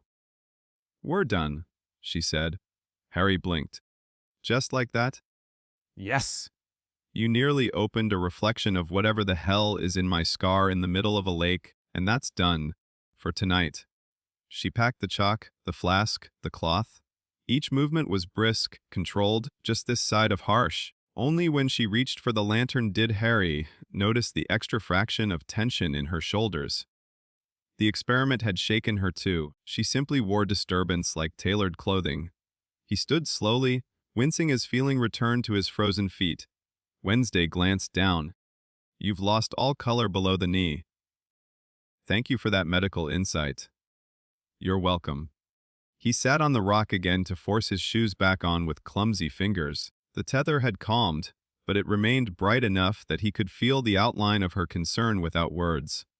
Not emotion exactly. Attention sharpened to a blade. That did not help his breathing. When he stood again, she was watching him with her usual impossible stillness. "You saw more than the lake," she said. It wasn't a question. Harry nodded once. "A feeling. Not a scene? Say it." He looked at the dark shore. It wasn't pain. Wednesday waited. "It was choice," Harry said quietly. Something choosing to tear itself. The lantern flame made her eyes look almost black. "Yes," she said. "That would be the core logic." Harry swallowed. "That's what he did?" "Yes." He let out a thin breath. The black lake stretched beside them, immense and unreadable. Hogwarts rose behind them in warm gold windows and old stone dignity, as if all the school's comfortable secrets remained intact. But something had shifted now, not only in understanding, in scale. This was bigger than a curse, bigger than scar pain, bigger even than the ordinary war Harry had always assumed waited somewhere ahead of him. This was architecture, a map of damage, and Harry had just seen its design from the inside. Wednesday lifted the lantern. "Come." He followed her up from the shore. They walked in silence for a while, frost crunching underfoot. The castle grew larger with every step, its towers silvered by moonlight. Harry could still feel the lake at his back. Not physically, but as a test now completed, a page turned that could not be turned back. Halfway across the grounds, he said, "Why didn't you tell me to stop?" Wednesday did not look at him. "When?" "In the lake. When the reflection changed." She was quiet for a moment. "Then, because you were still observing." "That's not enough reason." "It is to me." Harry frowned. "That sounds reckless, even for you." Now she did glance at him. Briefly. "No," she said. "Reckless would have been letting you continue after the recognition." The words landed differently than they should have. Not because they were tender. They weren't. Because they implied a line. A point beyond which even Wednesday would drag him back. He looked ahead toward the castle steps. "You knew when it changed." "Yes." "How?" She faced forward again. "The tether." Harry went quiet. Of course. Whatever passed through him hard enough, fast enough, touched the line between them two. He had felt that in the moment dimly. The sudden tightening. Her certainty. The idea should have made him uneasy. Instead it left him with the unnerving sense that he had become less alone in his own head than he had been in years. They reached the first shadow of the castle wall. Harry stopped before the stone steps. Wednesday turned slightly, lantern held low between them. "So?" he said. She echoed. He looked at her, at the pale face and dark coat and stillness sharpened by moonlight. "What now?" Wednesday's answer came at once. "No, we stopped guessing." Harry waited. She held his gaze. "Why test the hypothesis against a known case?" she said. A cold line ran down his spine. "The diary's gone," he said. "Wes." "But the chamber." Wednesday nodded once. "If anything remains of the diary's sole signature in the Chamber of Secrets," she said, "your scar will know." Harry stared at her. The castle loomed behind them, all warm windows and old stones and lies of safety. Somewhere beneath it, far below polite corridors and respectable classrooms, lay the chamber, memory of basilisk venom, memory of Tom Riddle, memory, perhaps, of a soul fragment once housed there long enough to stain the place. And Harry's scar, if all of this was true, might feel it like kin. He should have said no. Instead, he heard himself ask, "How do we get in?"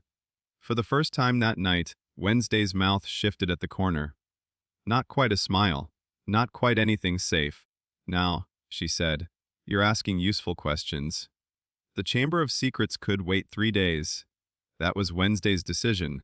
Harry disliked it instantly. "We have proof," he said the following evening in the record room. Standing over the scarred table while the sealed black case, and copied Addams' notes lay between them like evidence from a trial the school did not know it was already losing. The lake reacted. The scar reacted. We know enough to move.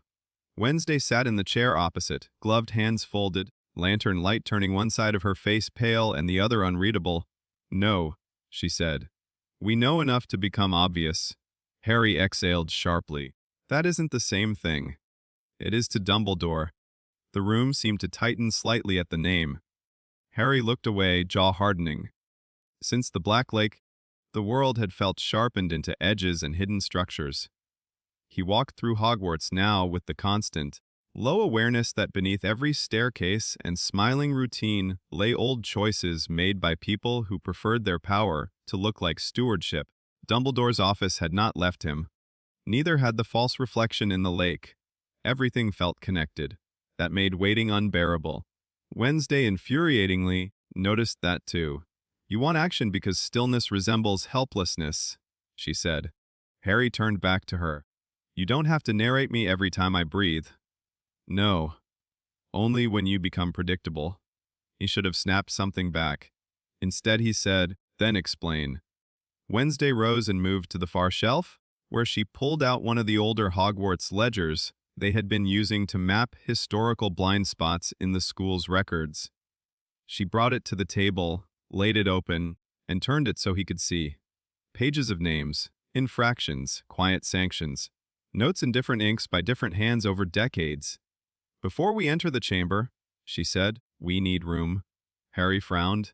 Room, institutional room, social room, interpretive room. She tapped the ledger.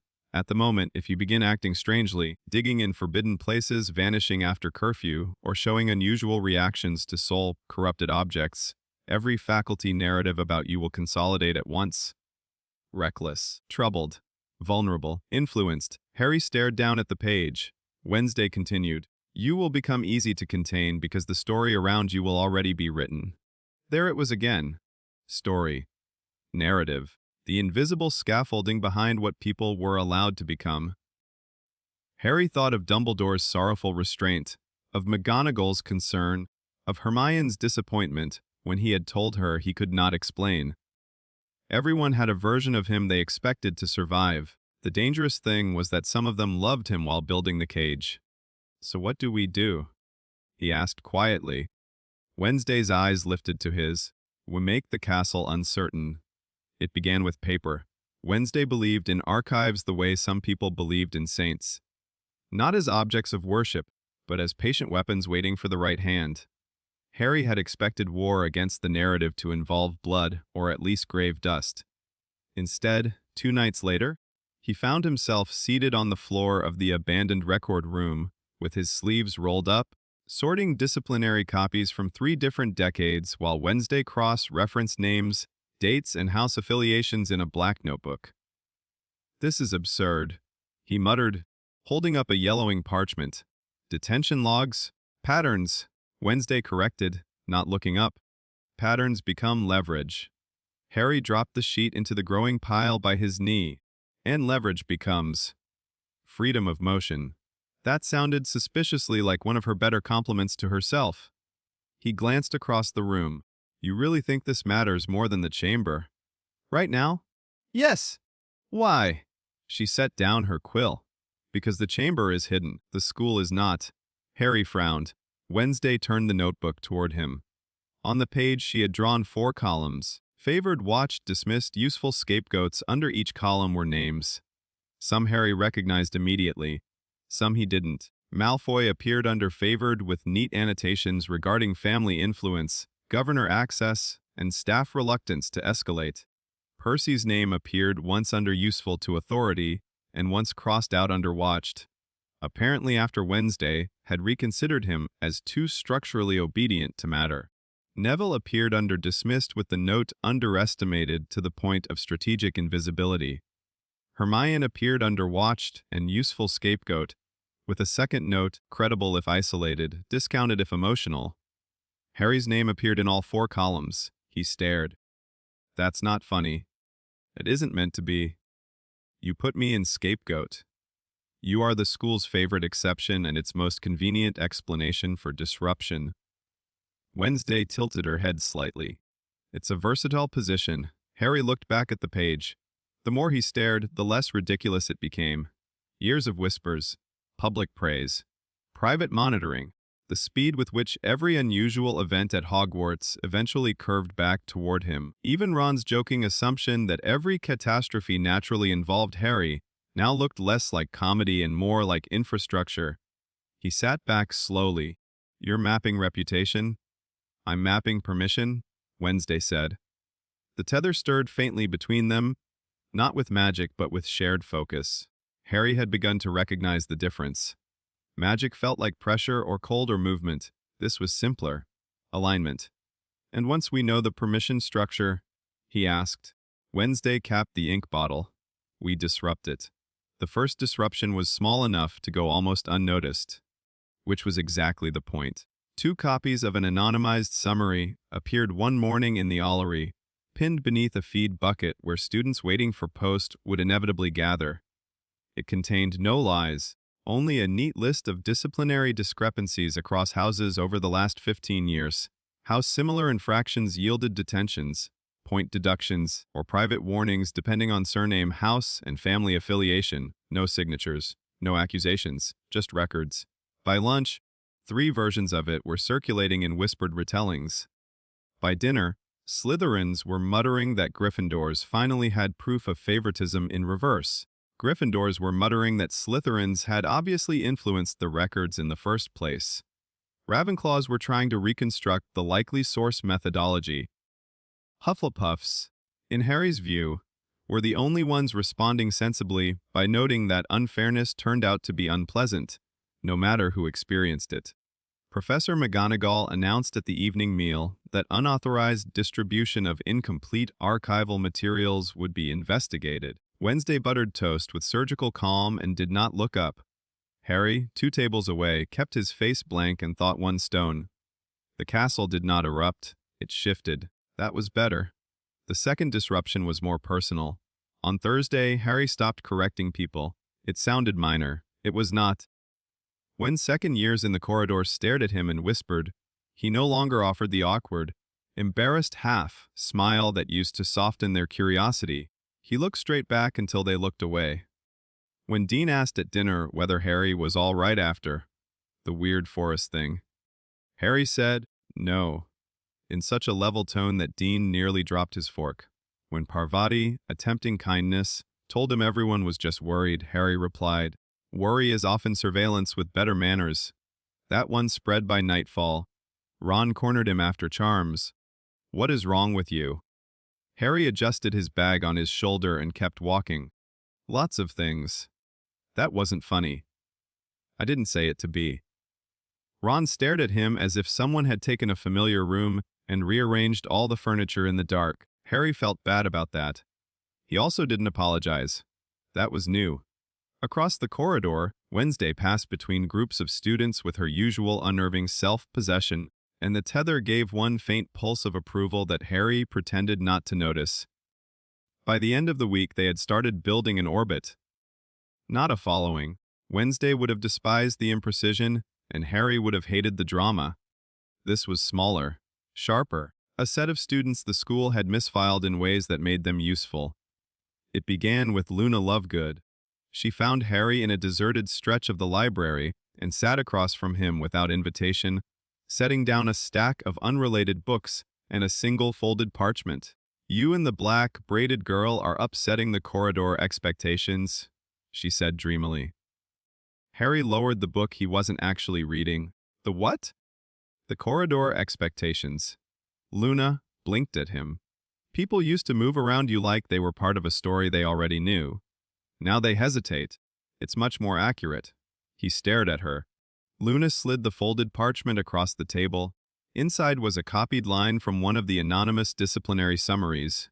Except she had added, in her own looping hand, you missed the board minutes from 1984. The governors interfered then too. No signature, no demand, just information. Harry looked up. Luna was already reading upside down from the book in front of him. You noticed? He asked carefully. I notice most things, she said. People only find it strange when I say so. That he thought sounded horribly familiar. He folded the note and slipped it into his sleeve. Why are you helping? Luna considered the question with perfect seriousness. Because castles tell stories about who belongs inside them, and yours has become too repetitive. Then she stood and drifted away between the shelves like a thought someone wiser would have caught sooner. That evening, Wednesday read Luna's note and said only, "Keep her at the edge." Harry frowned. That sounds cruel. It's protective. He didn't fully believe her, but he also didn't argue. Not much. The second orbiting figure came from a less obvious direction. Theodore Knott, who spoke rarely and watched everything, intercepted Harry outside potions with the kind of timing that suggested premeditation and ancestral practice. Potter. Harry stopped. Knott glanced once up the corridor, ensuring they were unobserved enough to matter. Your anonymous records were sloppy. Harry kept his face empty. I don't know what you're talking about. No? Knott's mouth moved by less than an inch. But if you ever do know what I'm talking about, the hospital wing incident from October 1989 is archived under a false date. Then he walked away. Harry stared after him. That night in the record room, Wednesday added his name to the notebook under a new heading, Observers Capable of Discretion. Harry read it and said, "We are becoming insane?" "We are becoming informed," Wednesday replied. Is that what this is called? It is when done well. The social effect was subtle at first, then cumulative. People began asking each other different questions. Not, what happened to Harry? But, why don't we know? Not, is Wednesday dangerous? But why do the teachers care so much where she goes? Not, was the forest accident Harry's fault? But what exactly was buried there in the first place? And once those questions began, the school's usual certainty started to fray. Harry felt it in the way conversations changed when he approached. He felt it in the new caution in McGonagall's eyes, in Flitwick's polite over-attention, in the way even Snape seemed to pause longer now before deciding whether Harry was merely reckless or potentially something more interesting. Most of all, he felt it in Dumbledore. The headmaster remained calm, warm, gracious. That was almost worse, because now Harry could see the adjustments. A prefect patrol appearing more often along certain corridors, archive rooms quietly relocked, Professor Sinistra asking, too casually, why Harry had suddenly taken an interest in older star maps and subterranean geometry. Not force, containment, fine-tuned and soft-handed. Wednesday read each adjustment like weather. He's responding. Harry said one evening, as they crossed the cloister after curfew, the tether cool between them and moonlight cutting pale bars across the stones. Wes, you sound pleased. I prefer visible opposition to invisible management. Harry glanced sideways at her. You really do hate hidden structures. No, Wednesday said. I hate hidden structures that pretend to be mercy. That stayed with him, because it was not only Dumbledore anymore. The whole school functioned that way. Houses, expectations, punishments, legends, whispers. Hogwarts liked categories because categories made power easier to organize. Harry, who had once thought his problem was being too visible inside those categories, was beginning to understand that the real problem was who had built them. Wednesday stopped beside one of the cloister arches and looked out over the dark courtyard fountain. Now, she said, we make the next cut. Harry folded his arms. That sentence never leads anywhere good. She turned to face him. We expose a hypocrisy. He waited. Her expression remained as severe and unreadable as carved ink. Not Dumbledore's, she said. Not yet. Something smaller. Structural. Visible. Harry frowned. Such as detention assignments. He blinked. That's your big move. Wes! That is tragically unexciting. It is administratively intimate, Wednesday said. Which matters more? Seeing his continued lack of enthusiasm, she elaborated with the patience of someone explaining grave architecture to a puppy. Who gets sent where? She said. Tells you what authority thinks fear should look like. Forbidden forest for the impulsive. Trophies room for the disorderly. Manual labor for the inconvenient. Private meetings for the promising. If we map detention placements against student profile, We learn what the faculty believes each child is for. Harry stared at her. Then, reluctantly, because the logic was horrible and therefore persuasive, he said, "You really do hear institutions like other people hear music. It's less relaxing." The line caught him off guard badly enough that he laughed. Wednesday's eyes narrowed fractionally. "You only do that now when you trust the room." Harry's smile faded almost at once. That was the sort of observation that sat too close to the bone. He leaned against the stone arch, crossing one ankle over the other, and said lightly, "You say disturbing things in a very casual tone." Efficiency. But something in the moment had already shifted. The courtyard lay still beyond them. The dry fountain threw a pale shadow. Somewhere above, an owl passed through the square of sky like a torn piece of night. The tether between them remained faint and sure, a line he had stopped mistaking for merely magical. Harry realized, all at once and far too late, that Wednesday no longer felt like an intrusion into his life. She felt like an axis. That was dangerous enough to make him look away first. "Fine," he said. "Detentions." Wednesday watched him for 1 second longer, then inclined her head. "Tomorrow." The detention map was easier to get than it should have been. That alone told Harry something about how much the school relied on obedience more than security. Percy would have called it trust. Wednesday called it complacency and ceremonial dress. Using 2 borrowed schedules, 1 deliberately dropped ink bottle, and a distraction involving Peeves, a stuffed raven, and a first year's disastrous attempt to flirt in Latin, they gained access to the administrative annex outside McGonagall's office for 4.5 minutes. In that time, Wednesday copied 6 weeks of detention assignments, while Harry kept watch and tried not to think about how natural this had become. On the way back through an empty staircase, he whispered, "At what point exactly did I become this sort of person?" Wednesday slipped the copied sheet into her coat. "When you realize truth without access is merely decoration, that is not a comforting answer. You have a repetitive standard for comfort." He snorted softly. Back in the record room, they compared the detention sheet against their growing ledger. Patterns emerged fast. Students from influential families were assigned quiet faculty supervision or clerical punishments. Students prone to rebellion were placed in unpleasant but public settings.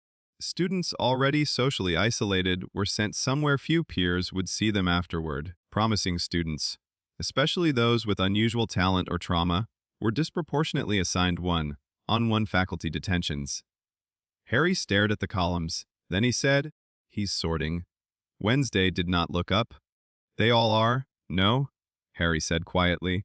"He's sorting for usefulness." That silenced even her for a second. Then Wednesday nodded once. "Yes." The word lay between them like a drawn blade. Harry thought back across years of his life at Hogwarts. Private conversations, carefully timed interventions, the exact moments adults seemed to arrive with concern just before he moved too far beyond what they considered manageable. It had not all been manipulation. That would have been easier to hate. But neither had it all been innocent. The school was always deciding what each damaged child might still be made into. "Harry." He looked up. Wednesday had stopped writing. Something in her face had altered, not visibly to anyone else perhaps, but enough for him to feel it through the tether before he named it aloud.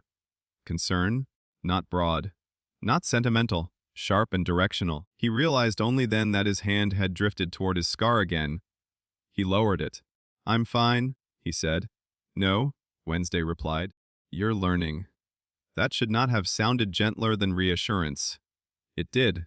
He sat very still for a moment, looking at the detention map, at his own name appearing in a pattern he had once mistaken for personal misfortune rather than institutional preference. Then he said, "We'll leak it." Wednesday's eyes sharpened. "Not all of it." "No, no. Too much truth at once encourages people to retreat into denial. We give them enough to destabilize trust, not enough to fully reorganize it." She turned the page and marked a small cluster of entries. "These." Harry leaned in. A set of anonymized examples showing clear discrepancies: wealthy students privately corrected, scholarship students publicly punished, unusually gifted students removed from peer visibility and placed under personal faculty observation. It was precise, damning, still deniable, perfect. For a second Harry simply watched her work, the exactness of her notes, the way her braid had slipped slightly over one shoulder, the economy of every movement.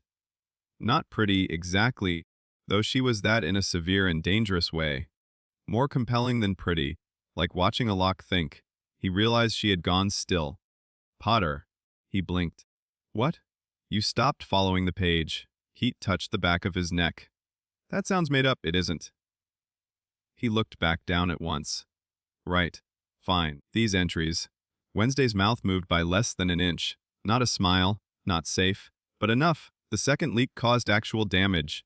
Not spectacular damage, better damage. By the following afternoon, students were openly comparing detention stories in the Great Hall. Older grievances resurfaced. New interpretations spread. McGonagall intercepted 1/5 year Ravenclaw carrying a copied table of discrepancies to arithmancy, and looked so grim the corridor around her cleared in seconds. Even teachers felt it. Sprout made a sharp remark at lunch about educational consistency. Flitwick asked, with alarming cheerfulness, whether faculty review meetings had perhaps grown touched too personalized. Snape said nothing, which in his case felt louder than outrage.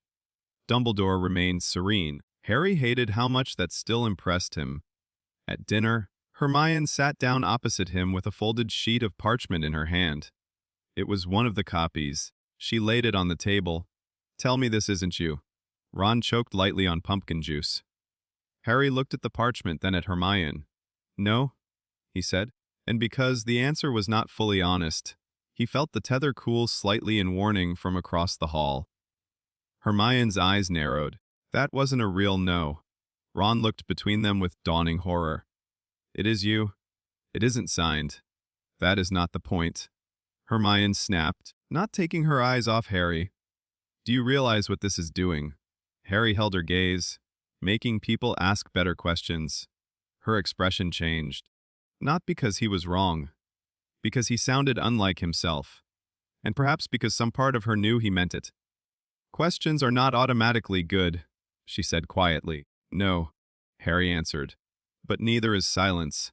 Ron shifted uncomfortably. Mate. Hermione folded the parchment with deliberate precision.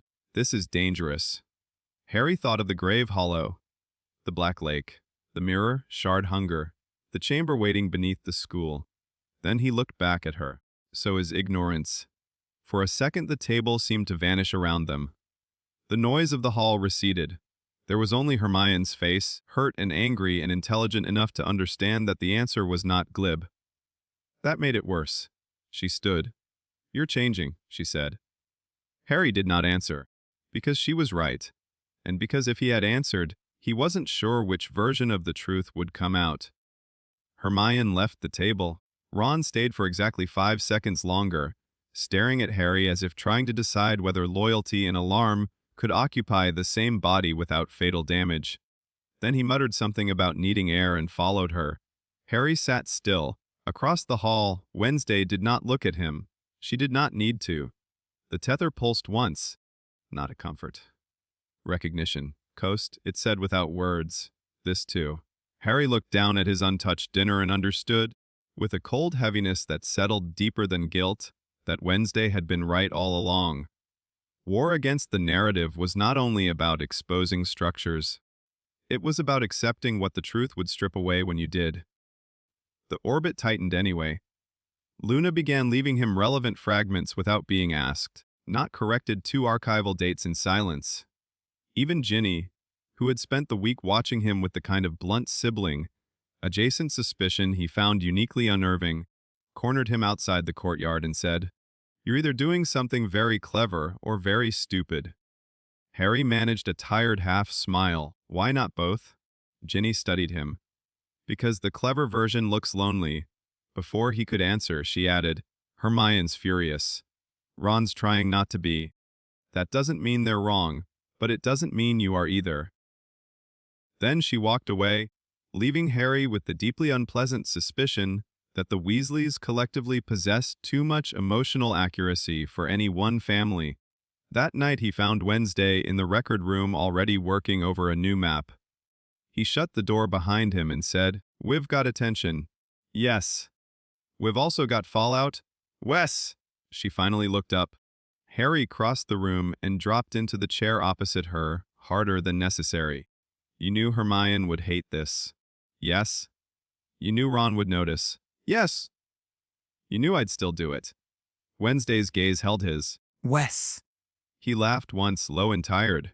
You are infuriating. I'm efficient. He should have argued. Instead, he sat there under the blue lantern light, surrounded by stolen records and maps of other people's hidden intentions, and let the anger drain into something cooler.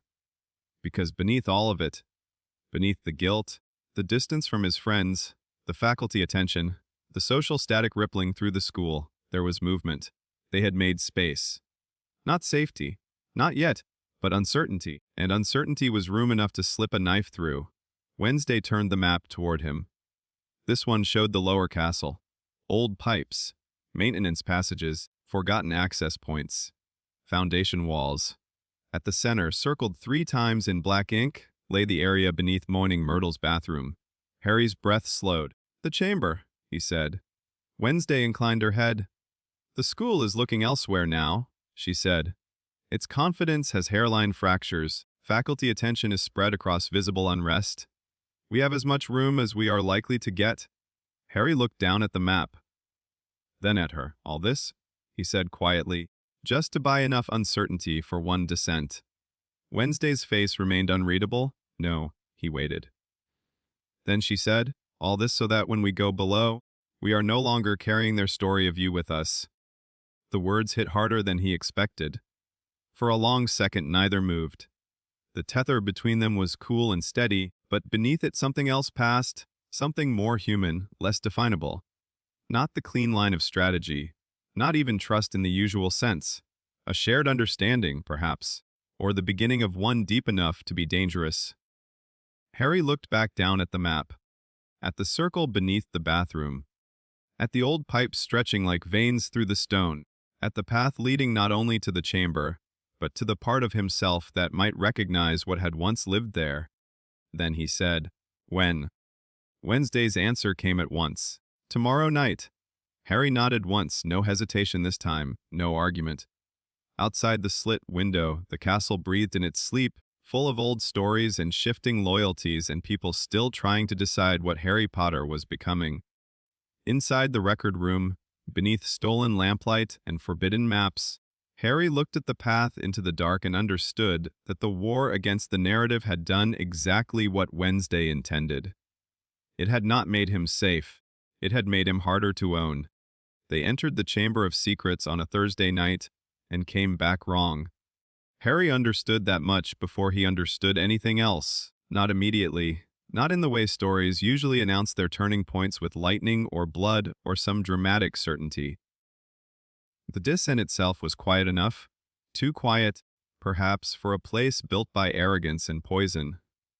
Myrtle had wailed once when Wednesday coldly informed her that sentiment was a poor reason to obstruct structural inquiry, then drifted into one of her offended silences, while Harry opened the sink with parcel tongue.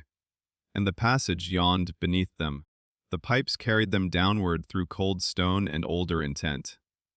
Harry had thought the grave, hollow, was oppressive, thought the lake had been watchful, thought the judicial chamber below the east wing had contained the worst of Hogwarts' buried memory. He had been wrong. The chamber was not haunted in the ordinary sense. It was aligned. That was the only word precise enough. The place had been built to agree with one particular kind of mind purity obsessed with secrecy, power obsessed with inheritance, violence disguised as legacy. Even empty, even with the basilisk dead and Tom Riddle's diary long destroyed, the chamber retained the shape of a will that expected its hatred to survive generations. The moment Harry stepped off the stone slide and into the vast, damp dark below, his scar went cold. Not painfully, reverently. He stopped dead. Wednesday, lantern in one hand and satchel over her shoulder, looked back at once. Reaction? Harry swallowed. Wes? How severe? He glanced down the endless pillared hall with its serpent, carved columns and black water channels, glinting faintly under lantern light. The carved faces in the stone seemed to watch from angles too old for comfort. It's not like the grave hollow, he said. or the lake. Then what? Harry searched for it. The answer made his stomach turn. Closer. Wednesday's eyes sharpened. To the fragment. Yes. The word fell flat into the dark. They went deeper. At the far end of the chamber, before the colossal carved face of Salazar Slytherin, Wednesday unpacked their kit with her usual exactness. No theatrical circle this time, no summoning structure, only tools for detection, comparison, and controlled provocation, a square of black cloth over old stone, the brass reflection vessel from the lake, a thin silver wire looped around 3 black candles, a shard of green tinted crystal, a chalk compass marked in degrees around a serpent's eye. Harry watched her place each object with measured calm and said, "You know this place hates us?" "No." Wednesday replied without looking up. "It prefers one of us." Harry's scar pulsed as if in answer. He didn't laugh. That bothered him more than the chamber did. "This is only confirmation," Wednesday said. "We test the residual signature. Nothing more." Harry stared at the immense stone face towering above them. "That's what you said about the lake. And I was correct until you became interesting." That, unfortunately, was also true. He stepped to the place she indicated, just beyond the black cloth, inside the angle of the candles, but outside any actual ritual geometry. Wednesday wanted him exposed to the chamber's lingering structure, not enclosed against it. The tether between them thrummed faintly as she lit the candles one by one. Greenish flame rose without warmth. The chamber seemed to inhale. Harry's scar tightened into a line of ice. Wednesday lifted the green crystal. "When I lower this, describe only what changes, not what you fear it means. Change only." Harry nodded once. She lowered it. The world shifted. Not visibly. The chamber was still the chamber. Whetstone carved serpents, old basilisk tracks half, erased by time and memory. But over the physical reality came a subtler overlay, intent sharpened. The carved face at the far end no longer felt merely monumental. It felt directional, as though the whole room had once been built as the inside of a sentence and Harry had finally heard the verb. His scar burned colder. "The room narrows," he said. Wednesday did not look up from the crystal. "Physically? No. Symbolically? Good. Continue." Harry closed his eyes briefly and hated what came next because it was true. It feels like the kind of place that decides what's allowed to live. The green crystal vibrated in Wednesday's fingers. Her voice remained level, and the fragment. Harry's breath slowed involuntarily. That was the worst sign of all. The thing inside his scar did not recoil from the chamber. It oriented, like a compass needle finding north. "It knows this?" Harry said hoarsely. Wednesday's head lifted at once. "Knows or recognizes." He didn't answer immediately, because the distinction mattered, and because some part of him already knew the answer. "Recognizes," he said at last, "but not as memory, as structure." The chamber went very still. The candles elongated, not physically perhaps, but in perception. Their green flames seemed thinner, hungrier. Wednesday lowered the crystal another inch. Harry's scar flared. A vision hit him then, not like the grave, Hollow's broken flood, or the lake's drowned fragments. This was cleaner. Worse because it was cleaner. Ink on stone, a boy's hand. Tom Riddle, young and elegant and empty in ways no one around him would have named fast enough. Not his face exactly. Not a full scene. Just the sensation of a mind arranging itself around concealment so perfectly that even when it split, the division felt less like damage and more like strategy. Harry staggered. Wednesday dropped the crystal onto the cloth and was at his side in an instant. What? He pressed a hand to the cold air in front of him, not touching his scar. It was him. Memory. No. Residual logic. That made her go very still. Say it precisely. Harry forced the words through teeth gone tight. The fragment in me doesn't remember him. It understands his method. For 3 seconds, there was no sound in the chamber but distant water. Then Wednesday whispered, almost to herself, "Better and worse." Harry laughed once, breathlessly. "You say that like it's a category." "It is." She stepped back, eyes moving rapidly over the cloth, the crystal, the candles, the brass vessel. Recalculating. Harry could almost hear the structure of her thoughts. Then the tether tugged. Hard Harry's head snapped up, not from Wednesday, from somewhere above, footsteps, faint, distant, real.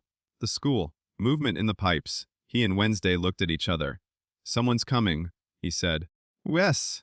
Can they get in? No. But they can get suspicious. That alone should have ended the experiment. Instead, the chamber itself solved the question by changing. The green flames bent inward toward the black cloth. The brass vessel rattled once, then again. Water in the side channels began moving against gravity, inching uphill toward the ritual point. Wednesday's voice sharpened. We are done. She swept for the crystal. Too late. The brass vessel overturned on its own, and what spilled from it was not water. It was memory condensed into image. A figure burst across the stone between them, transparent, green, black, incomplete. Not Tom. Not quite. Something like the shape left behind when a soul fragment had once inhabited a place long enough to stain the architecture. It had no face. Only intention. Harry's scar ignited. The chamber answered. From the pillars, from the wet floor, from the black channels running beneath the hall, residue surged toward him. Not enough to become a haunting, but enough to become direction. The entire room was trying to complete a pattern using the nearest compatible fracture. Harry! Wednesday snapped. He couldn't move, not because the thing held him, because the chamber made sense now in exactly the wrong way. It was a machine for continuity, legacy, descent, inheritance, and the fragment inside him fit just well enough to make the room hesitate between memory and welcome. The faceless impression lunged. Wednesday slashed a silver line through the air with the crystal in one hand and shattered it. Green light exploded. The impression split apart into wet black fragments of light that hissed across the stone and vanished into the channels. Harry dropped to one knee, gasping. The candles went out. The chamber returned to itself with the abruptness of a closing fist. Only then did he hear the other sound. Not in the room, through the tether. Alarm, not Wednesday's. Too sharp, too diffuse. Someone else, many someone else's. The castle above had shifted into crisis. Wednesday felt it too and turned toward the tunnel mouth at once. We're leaving. Harry pushed up unsteadily. What happened? Something above interrupted the field. She packed the case with ruthless speed. Move. They ascended in near darkness. The lantern shuddered, the pipes carrying echoes down from the school in confused fragments. Shouting, footsteps, the strange flattened urgency that only spread through Hogwarts when something had gone visibly wrong. They emerged in Myrtle's bathroom to chaos already underway, not inside the bathroom, beyond it.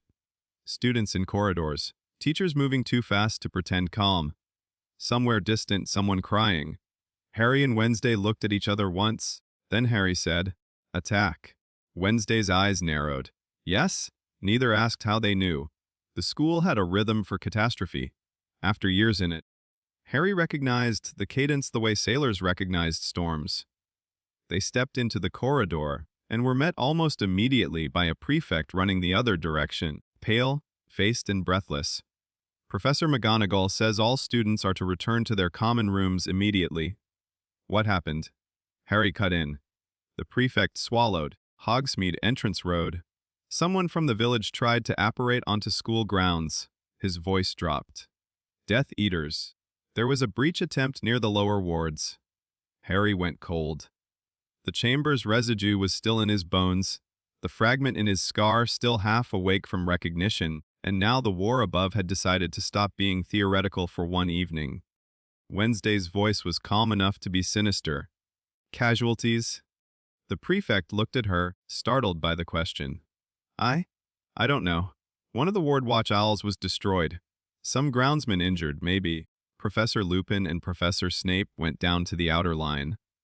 McGonagall's with the headmaster. Harry and Wednesday were already moving before he finished. Common room? The prefect shouted after them. Ignored. They cut through a side stairwell and down toward the lower entrance corridors, where outside air bled cold through stone arches. The school around them swelled with noise. Students being herded, portraits shouting contradictory updates, Peeves singing something vulgar about breach points and incompetence. Teacher's magic pulsed through the walls in brief, controlled bursts. At the final landing before the lower arch, Lupin nearly collided with them on his way back in. He stopped dead. Harry had never seen him look so much like a man split between authority and fear. "What are you doing here?" Harry drew up short. Wednesday did not. "What happened?" she asked. Lupin looked from her to Harry, then out the arch toward the grounds beyond. 3 masked intruders tried the outer line using old ward timings and a corpse anchored breach mechanism. Harry's stomach dropped. "A what?" Lupin's jaw tightened. "They used a dead body to carry the ward burn. Primitive, ugly, and effective for seconds. They didn't get through, but the backlash injured 2 groundskeepers and triggered partial collapse along the lower west marker line. Corpse, anchored breach." The phrase hit Harry oddly, not only with horror, with recognition. Somewhere in the ugly new architecture of his recent knowledge, the words slotted too neatly into place. Wednesday heard it too. He could feel the shift through the tether. Lupin was still speaking. "You are both going back upstairs." Now, Harry looked past him through the arch. Across the dark grounds, beyond the torch, lit movement of teachers and wardsmen. He could see the lower west line flickering in broken intervals, and there, just barely, something on the ground near the edge of the breach. A shape under a tarp. Too still. Dead. The tether tightened. Wednesday turned her head fractionally toward him. No words. But the line between them carried the same thought in both directions. Corpse anchored. Lupin saw something change in Harry's face and stepped closer. "No?" Harry looked at him. "Professor?" "No." Lupin's voice dropped. "Whatever expression just crossed your face? Absolutely not." Under any other circumstance, Harry might have listened. But the chamber had already stripped something bare in him tonight. The school's crisis, the breach, the dead body used as a tool against wards. All of it intersected too exactly with what he had become. He no longer only recognized danger, he recognized category, and a corpse used in ritual was no longer just a crime scene. It was evidence, potential information. A dead thing bound to a violent magical purpose might still carry the imprint of the spell that used it. Wednesday said, very quietly, "If the body retains breach structure, it may tell us who cast it." Lupin's head turned toward her with dangerous slowness. "No," he said again. But this time it sounded less like a command and more like a man trying to stop a bridge from collapsing by speaking politely to the river. Harry met Wednesday's eyes for 1 second. Then he made the worst decision of the night. "Go upstairs," he told Lupin. Lupin stared as though language itself had failed. "What?" Harry was already moving past him toward the arch. "I can read residue off it." Harry! Lupin grabbed for his sleeve and missed as Wednesday, with elegant brutality, stepped just enough into his path to cost him momentum. Not an attack, an interception, a second. That was all Harry needed. He was out onto the frost-hardened grass and running. Behind him, Lupin swore with an exhaustion so intense it sounded ancient. Wednesday followed at once. The lower west marker line was a ruin of blue, white sparks, and scorched earth. 2 groundskeepers were being levitated toward the castle by Professor Sprout and Flitwick, both bloodied but alive. Snape stood farther out near the broken wards, black robes whipped by wind, shouting something to Hagrid about line integrity and contamination. No one noticed Harry until he dropped to his knees beside the tarp-covered body. Then everyone noticed at once. "Potter!" Snape's voice cracked across the grounds like a whip. Too late. Harry reached for the tarp and pulled it back. The man beneath had been dead no more than an hour. Late 30s perhaps. Grayed skin, burn marks around the throat and hands. Ritual scoring cut into the forearms in narrow, ugly lines. His eyes were closed, mouth slightly open, as if the body itself had not consented to what had been done with it after death. The sight hit Harry harder than he expected. Not because of gore. There was less of that than there could have been. Because of indignity. A person reduced to mechanism. And in the same instant his scar reacted. The corpse was empty of life, not empty of use. Harry felt the breach spell still clinging to it in tatters, like a command burned through dead muscle and bone. He saw, not with eyes but with the listening wound, the final structure of the ritual body as key, death as insulation, flesh turned into temporary permission against the wards. He understood it. Too easily. That terrified him. Wednesday dropped beside him. Can you read it? Harry's voice came out flat. Yes! Sequence. Partial. Take it. Then Snape was there, hand clamping down on Harry's shoulder hard enough to bruise. Get away from that body. Harry shrugged him off. The corpse's residue was already slipping. He had seconds, and somewhere inside him, something cold and newly terrible aligned with the logic of the spell and offered him an answer he had not been looking for. If a body could be used as a key, it might also be used as a witness. Not resurrection, not life, just command. A final, brief coercion of what death had not yet let fully loosen. He heard Lupin shouting now. McGonagall, too, farther off. The grounds had narrowed to noise and cold, and the dead man beneath his hands. Harry looked once at Wednesday, she knew. He saw it in the sudden stillness of her face. This was the line. Not listening to the dead. Using them. Her voice, when it came, was almost inaudible under the shouting. If you do this, you do not get innocence back. Harry looked down at the corpse, at the cut marks, the burned hands, the used body, then at the broken ward line beyond, still flickering from the violence done with him. Something in Harry hardened. Not into cruelty, into refusal. Refusal to let the dead be used by everyone, except those willing to hear what had been done to them. He drew the silver knife from Wednesday's satchel without asking. Snape swore outright. Potter. McGonagall's voice followed, sharp with real alarm. Stand away from that body this instant. Harry cut his thumb. The sting was clean, immediate. He pressed the blood to the corpse's sternum and spoke the first phrase Wednesday had ever taught him that was not quite ritual and not quite command. An Addams grave, call stripped to functional purpose, half geometry and half audacity. The world held its breath. The body jerked. Every adult on the grounds froze. Harry felt the magic catch, not life, never life, but a violent drag against the corpse's last available residue. The man's eyes flew open, clouded, empty, used, but pointing. His head turned with hideous, puppet-like strain toward the far tree line. Harry followed the motion. A symbol flashed through the corpse's final breach, memory into Harry's scare, a split circle pierced by 3 descending marks. Then the body collapsed back into death, still, done. Silence spread outward across the lower grounds so completely that even the broken wards seemed to hesitate. Harry remained kneeling in the frost with blood drying on his thumb and the knife still in his hand. He understood, with unbearable clarity, that there were now 2 versions of himself. The boy who had reached for answers, and the one who had just commanded a corpse to witness. He could not become the first again. Professor McGonagall reached him first, face bloodless with fury. Snape stood half a step behind her, looking for once not contemptuous but genuinely appalled. Lupin's expression hurt worse than either of them. Wednesday stayed exactly where she was, close enough to intervene, too still to read.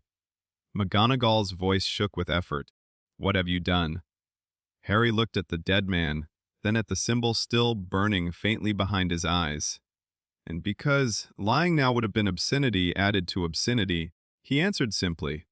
What they did to him, Harry said, I used against them.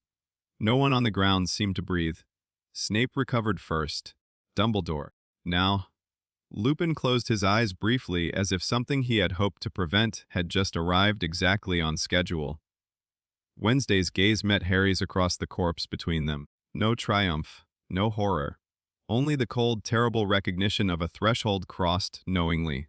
And beneath that, through the tether, one unmistakable fact: she was still with him. That was not comfort. It was far more dangerous than comfort. Because the worst thing Harry felt in that moment was not regret alone.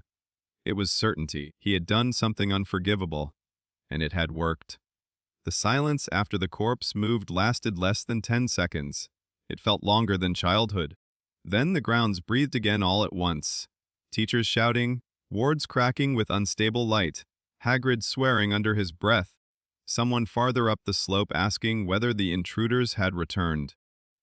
The school's machinery lurched back into motion around the point, where Harry still knelt beside the dead man with blood on his thumb, and the knowledge of what he had just done cooling into permanence. Professor McGonagall took the knife from his hand with such precision it felt more like an act of restraint than anger. Mr. Potter, she said, And there was enough contained force in those 3 syllables to make the broken wards shiver in sympathy. Stand up. Harry obeyed. Not because he wanted to, because if he stayed kneeling beside the corpse another second, he was afraid he would still be able to feel the dead man's last compelled motion in his own bones. Snape flicked his wand and the tarp snapped back over the body. The act should have restored dignity. It didn't. Nothing could. Lupin arrived a second later, breath harsh from running and eyes fixed on Harry with a look so tired and so deeply disappointed that Harry almost preferred McGonagall's fury. Almost. Wednesday rose more slowly. Her coat was dark against the frost, her face unreadable in the failing ward light. Only Harry, because of the tether, could feel how tense the stillness really was. Not fear, readiness, assessment. The moment after the blade landed, measuring what might still be salvaged, McGonagall turned sharply. Miss Addams, not one word. Wednesday said nothing. That, in itself, was alarming enough. Dumbledore arrived through the lower path in a sweep of dark blue robes and cold purpose. He took in the broken marker line, the faculty positions, the tarp-covered corpse, the blood on Harry's hand, and the charged silence around all of it with one terrible, comprehensive glance. No questions first. That was how Harry knew how bad it was. The headmaster stopped 3 paces away. Inside, he said, not loudly. He didn't need to. They were taken to the old council chamber instead of Dumbledore's office. That choice mattered. Harry knew it at once.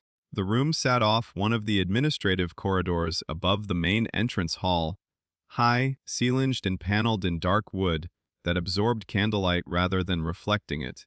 Long unused portraits watched from the walls, their expressions variously bored, disapproving, or faintly hungry for scandal. The table at the center was oval, polished, and old enough to have hosted more than one generation of institutional certainty. Harry sat at one end. Wednesday sat to his left. Dumbledore stood at the far side with McGonagall, Snape, and Lupin arranged around him in a geometry that was not quite tribunal and not quite intervention. It was worse. A conversation between people who had not yet decided whether punishment or containment would be more useful. Harry's blood had dried in a thin dark line down the side of his thumb. He became aware, suddenly and with absurd clarity, that he wanted to wash his hands. Dumbledore did not sit. "Mr. Potter," he said, "tell me precisely what happened." There was no softness in the question, no lemon drops, no benevolent architecture, only authority stripped of ornament. Harry looked at the table and answered, because lying now would be an insult to the corpse and a stupidity to himself. They used the body as a breach key against the ward line.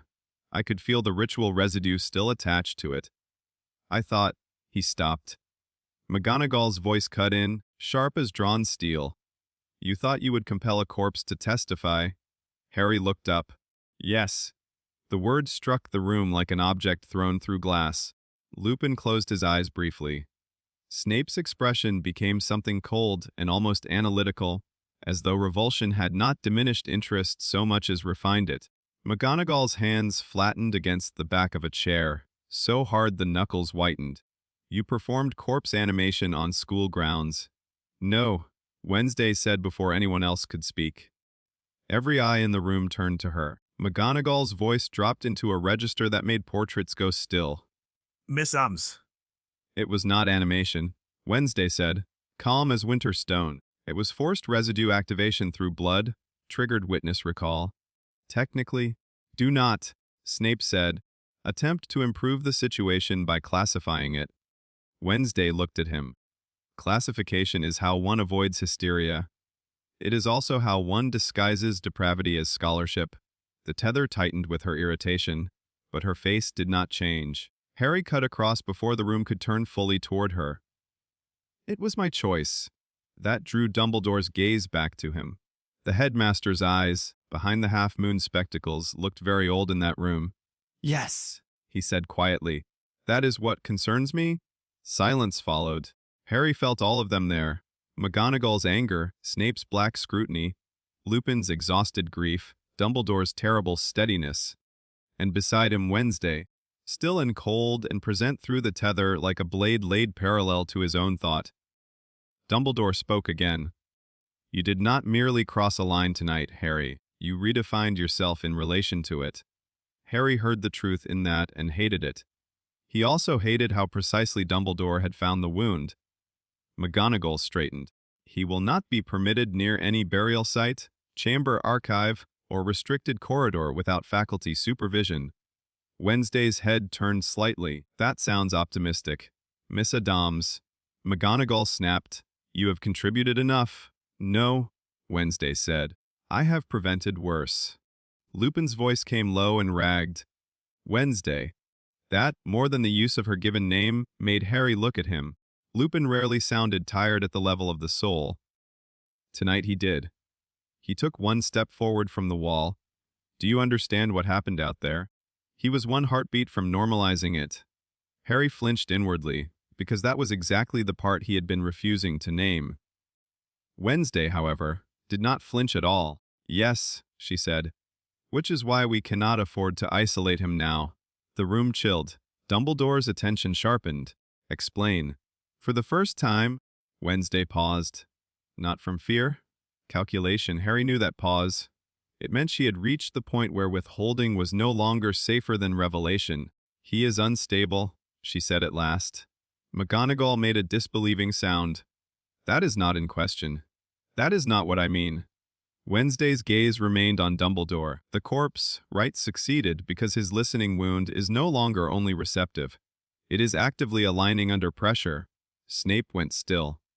Lupin's face changed. Dumbledore's expression did not move at all, which was somehow the clearest sign that he had heard every implication. Continue, he said. Wednesday did. The foreign fragment in his scar has become responsive to intentional soul damage, death, logic, and coerced postmortem command structures. The chamber confirmed sympathetic recognition. The lake confirmed category response. Tonight confirmed active operational drift. Every sentence was a stone dropped into deep water. Harry stared at the table. She was saying it all. Not everything, but enough. Enough that the adults in the room could finally see the architecture he had been living inside. Lupin spoke first, very quietly. You took him to the chamber. Yes. To the Black Lake? Yes. McGonagall looked as though she might actually set something on fire without magic. Have you both lost all sense? No, Wednesday said. We lost the luxury of ignorance. That line should have belonged to Dumbledore. Perhaps that was why it struck him visibly. He folded his hands behind his back and asked, And what have you concluded? Wednesday met his gaze with perfect composure. That Harry Potter contains a foreign soul fragment likely produced by Voldemort's failed killing curse, and that his current trajectory makes unmanaged isolation more dangerous than disciplined containment. The council chamber went utterly still. Portraits leaned forward. Harry did not move. Not because he was shocked. Because hearing it spoken in front of them all made it real in a new and irreversible way. The theory had become a fact in institutional air. No longer private. No longer only his and Wednesday's terrible grammar. McGonagall looked at Dumbledore with something very near betrayal. You knew. Dumbledore answered after one breath too long. I suspected. That answer? Snape said softly, is becoming tiresome. Dumbledore ignored him. Lupin's gaze moved from Harry to Wednesday and back again. What do you mean by unmanaged isolation? Wednesday's eyes flicked to Harry's hand, then to the hidden ring beneath his sleeve, then back to Lupin. Harry felt the tether go cold in warning. This part then. This was the real cost. He is already tethered, she said. McGonagall's chair scraped against the floor. He is what? No one had told them. No one had intended to. Harry looked at Wednesday sharply, but she did not look at him. The line between them remained steady, not apologetic, not defensive, only necessary. Dumbledore's voice dropped. To whom? Wednesday held the room's attention like a drawn line. To me. The silence that followed was not the shocked silence of children hearing forbidden things. It was the dangerous silence of powerful adults recalculating the map of a situation in real time. Lupin understood first. His face drained. Oh, no. Snape's head turned slowly toward Harry with black, incredulous fascination. McGonagall looked as if she had been informed the foundations of the school were sentient and disappointed. Dumbledore remained motionless. "What kind of tether?" he asked. Wednesday answered before Harry could decide whether he wanted to. Temporary threshold anchor. Blood vow, return path structuring. Shared instability detection. McGonagall's hands came up as if physically warding off the sentence. "You blood bound him?" "No," Wednesday said flatly. "Do try to preserve distinctions. We created a provisional return line to prevent listening drift." Harry found his own voice. It stopped the whispers. Every head in the room turned back to him. He hated that he had said it. Hated more that he could not regret it. Lupin took a step closer. How long had they been constant? Harry didn't answer immediately. That was answer enough. Something in Lupin's face twisted. Dumbledore's voice, when it came, was softer now, which only made Harry tense harder. "And you did not come to me." Harry laughed once, exhausted and bitter. "Would you have told me what was happening?" Dumbledore said nothing. That, too, was answer enough. McGonagall looked between them all and said, very tightly, "This ends tonight." Wednesday's eyes sharpened. "If you sever the tether abruptly, you may destabilize the aperture. I am not taking advice on safety from a girl who has dragged one of my students through grave sights, blood magic, and a corpse, right." For the first time, real heat entered Wednesday's voice. "And yet he is alive." Harry felt it through the tether before he fully heard it aloud. Not anger exactly, but something more dangerous for her. Personal stake sharpened into contempt for anyone suggesting she had not kept him upright when they had not even known he was falling. Dumbledore raised one hand. The room obeyed the gesture by instinct. "We are not severing anything tonight," he said. McGonagall stared at him. "Albus," Dumbledore repeated, "because Miss Addams is regrettably correct on one point. Abrupt destabilization would be reckless." Harry almost smiled at the word regrettably. Almost. Dumbledore looked at Wednesday. "You will explain the structure of the tether in full." Wednesday did not blink. No. The room reacted in fragments. McGonagall's disbelief, Snape's thin inhale of black amusement, Lupin's exhausted dread. Dumbledore's tone did not rise. "You misunderstand your position." "No," Wednesday said. "I understand it precisely. If I explain everything in this room, you will remove me from the equation and attempt to replicate the function without understanding the failure conditions. I dislike preventable incompetence." Harry shut his eyes for one brief second, because that was exactly the sort of answer guaranteed to make adults think in expulsions and sedatives. But Dumbledore did not threaten either. He only watched her. "You are very young," he said. Wednesday's expression became glacial. Chronology is not an argument. Harry could have laughed under other circumstances. Instead, he felt the strange, dangerous pull of watching the only two people in the castle who consistently recognized structures fight over who got to name the risk. Dumbledore turned, finally, to Harry. "And you?" he asked quietly. "Would you keep this tether if I asked you to relinquish it?" There it was. Not an order. A moral test. A plea shaped like authority wearing restraint. Harry looked at the table, at his dried blood, at the shadows cast by the council chamber candles. Then he looked at Wednesday. She did not plead. Did not tell him what answer to give. Did not even visibly tense. She only met his eyes. The tether between them remained cold and sure. Not possession, not dependence. A line both of them had agreed to hold. Harry turned back to Dumbledore. "No," he said. McGonagall made a small sound almost of grief. Lupin looked away. Dumbledore received the answer without visible surprise. Perhaps he had already known it. Then, the headmaster said, "We move to the second question." Harry braced. "What happens?"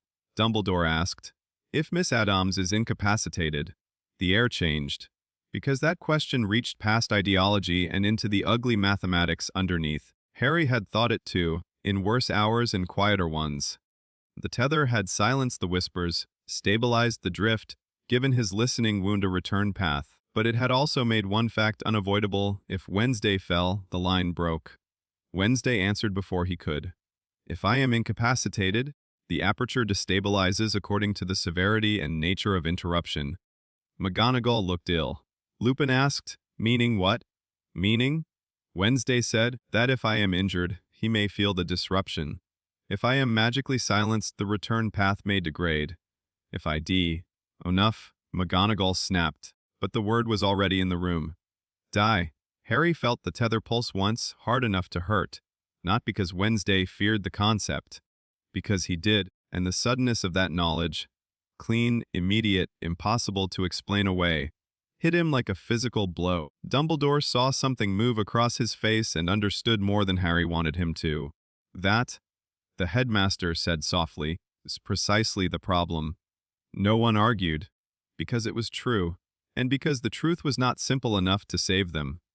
The council chamber went silent again. Then Wednesday said, with terrifying calm, "Which is why the temporary tether is no longer sufficient." Harry's head turned toward her. The room followed a second later. Dumbledore's voice lost all ornament. "What do you mean?" For the first time all night, Wednesday seemed to select her words with care, not because she feared them, but because she knew what shape they would make once spoken. "The listening wound is evolving faster than expected," she said. "Tonight's corpse, right, proved that. Chamber contact, sympathetic recognition, breach, logic response, postmortem command capability. These are not stable developments. If you want him prevented from either disintegrating into passive receptivity or escalating uncontrollably under pressure, the return structure must be made permanent." The room became something colder than silence. Snape spoke first, almost lazily, which made the content worse. "You are proposing a soul bond." Harry felt the floor move. Not literally, but enough. The word landed in him with terrible force because it was not abstract. It was the next shape the problem had always threatened to take. He had known, dimly, from the outline of their studies, from the way Wednesday spoke of thresholds and anchors and shared risk, that some deeper structure existed beyond the provisional tether. Hearing it named made retreat impossible. McGonagall's face had gone white with fury. "Absolutely not." Lupin said nothing at all. Dumbledore's gaze moved to Wednesday, then to Harry, then back again. "Explain your meaning." Wednesday did. "Not romantic myth," she said, each word exact as cut glass. "Not adolescent fantasy. A technical bond of shared anchor, shared feedback, and stabilized return architecture. Deliberate, restricted, reversible only at significant cost." Harry could barely hear the rest of the room past the sound of his own pulse. Wednesday's voice continued as if she were discussing ward maintenance. "It would do 3 things. First, stabilize the listening wound by giving it a fixed relational axis stronger than ambient death residue. Second, allow me to channel threshold pressure away from him during overload events. Third, prevent opportunistic interference by hostile soul-based entities because the bond architecture would make intrusion require passing through 2 wills rather than 1 wound." Snape's eyes had become unreadable. McGonagall looked at Dumbledore with undisguised disbelief. "Do not tell me you are even considering this." "I am considering all options," Dumbledore said. "Then consider that they are children." Harry almost spoke then.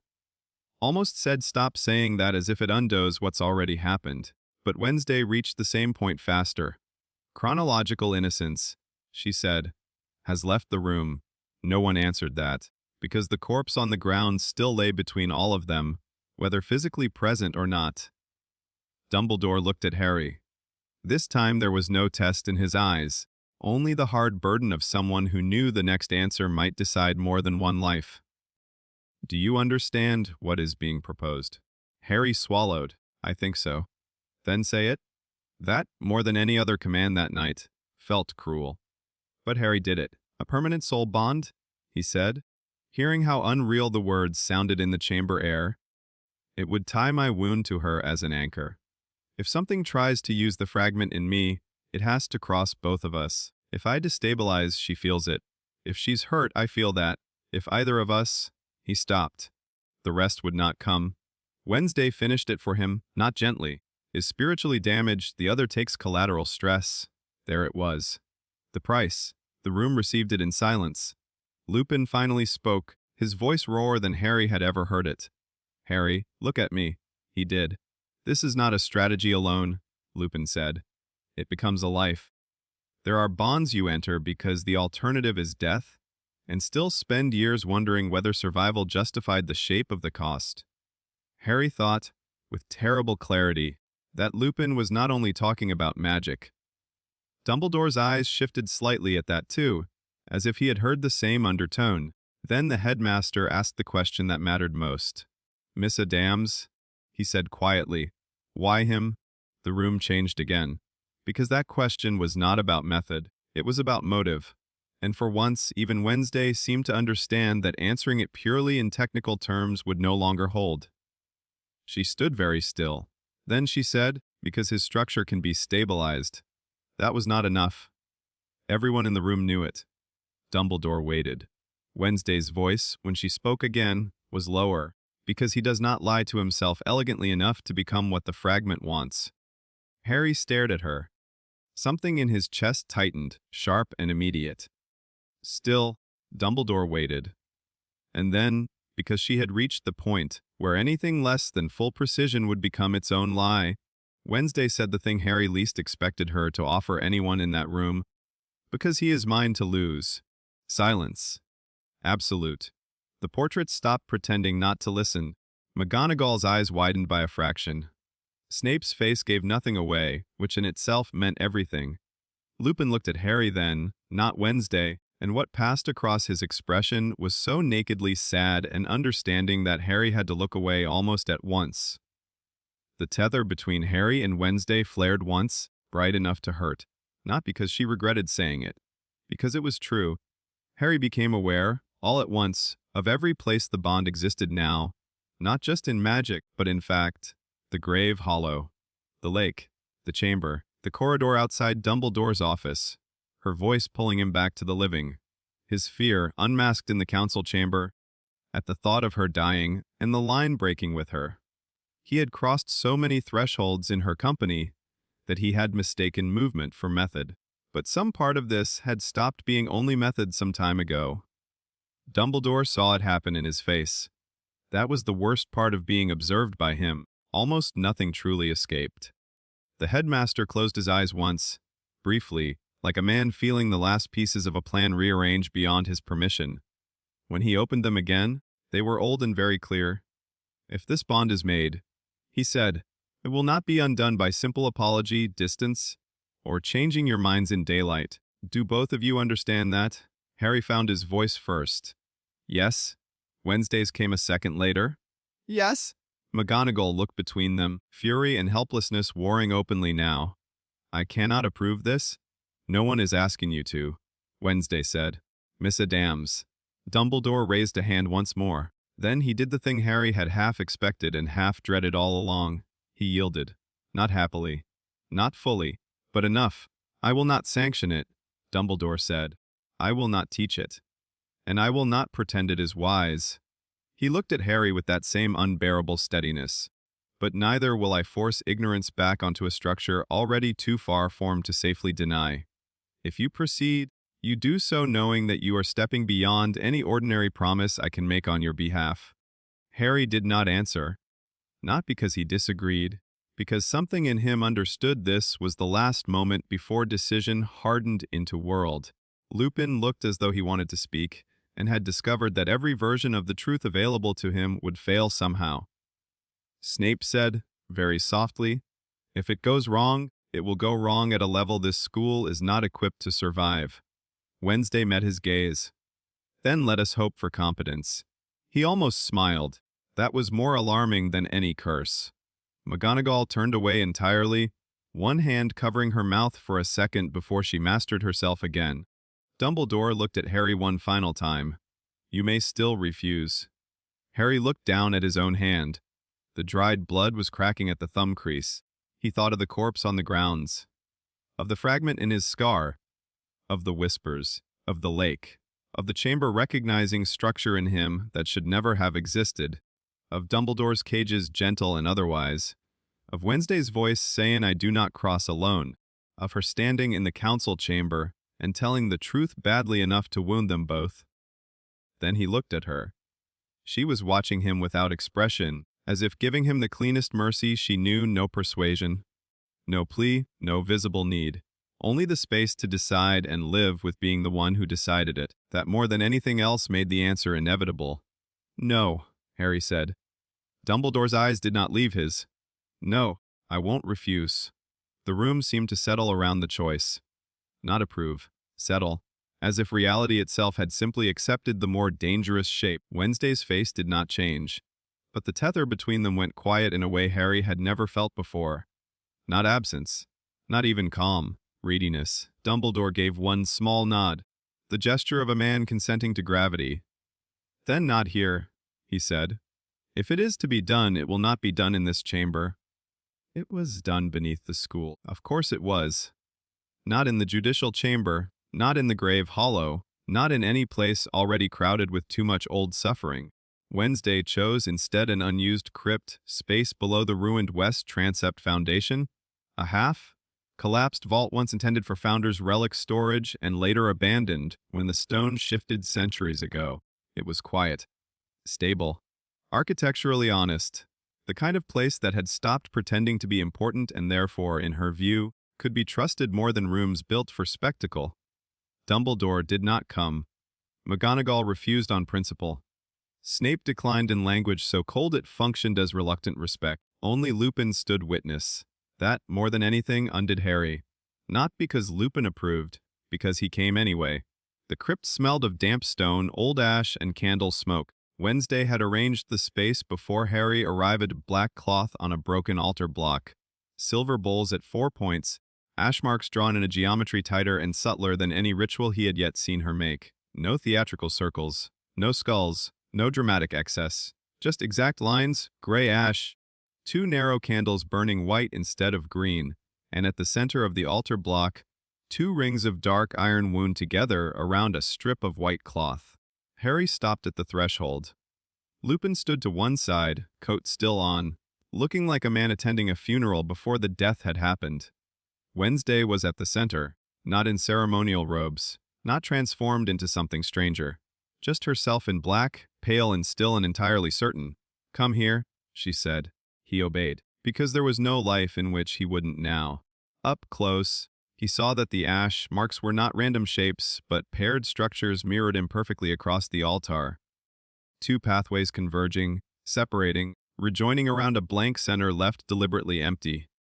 He looked at them and said, "Why is the middle open?" Wednesday set one hand beside the iron rings, because no bond that fills the self entirely is survivable.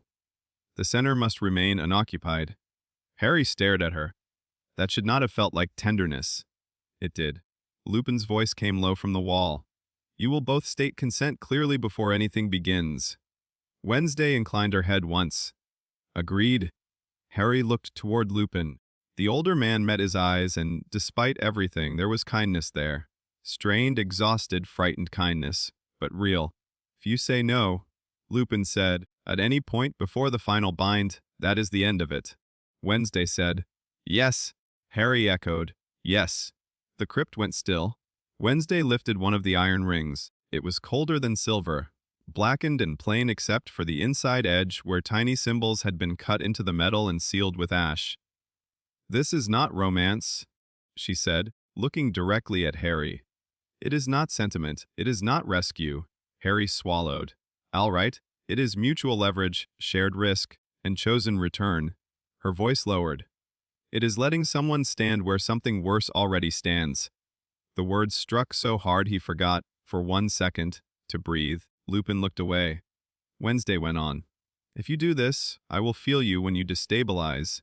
I will know when the fragment presses. I will be able to pull you back or be pulled under with you. Harry's throat tightened.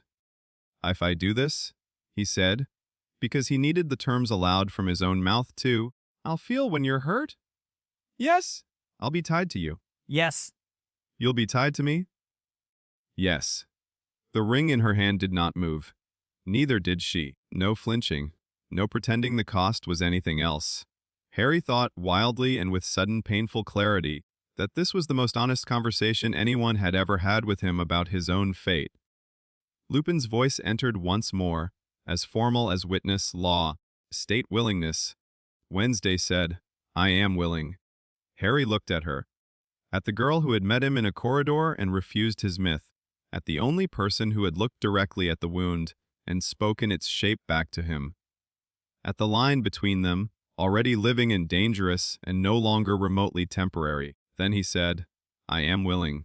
The bond began there, not with blood, with naming. Wednesday picked up the white cloth and wound it once around both iron rings, binding them together only at one point while leaving the rest free. "Hands," she said. Harry placed his right hand on the altar. She placed hers over it, palm to palm, the ash line cool between their wrists. Lupin stepped forward only enough to hear them clearly. Wednesday took the knife. Harry did not protest this time. She cut her palm cleanly, then handed him the blade. He cut his own. When their blood met, the ash lines lit, not bright, deep, as if the gray marks on stone had opened downward into older darkness. The iron rings vibrated once on the altar between them. Wednesday began the vow in the same older language Harry had heard in fragments before. Grave speech, Addams' archive language, ritual geometry translated into living sound. But this time she wove English through it as well, each clause made explicit, each risk named without disguise. "I bind no obedience," she said.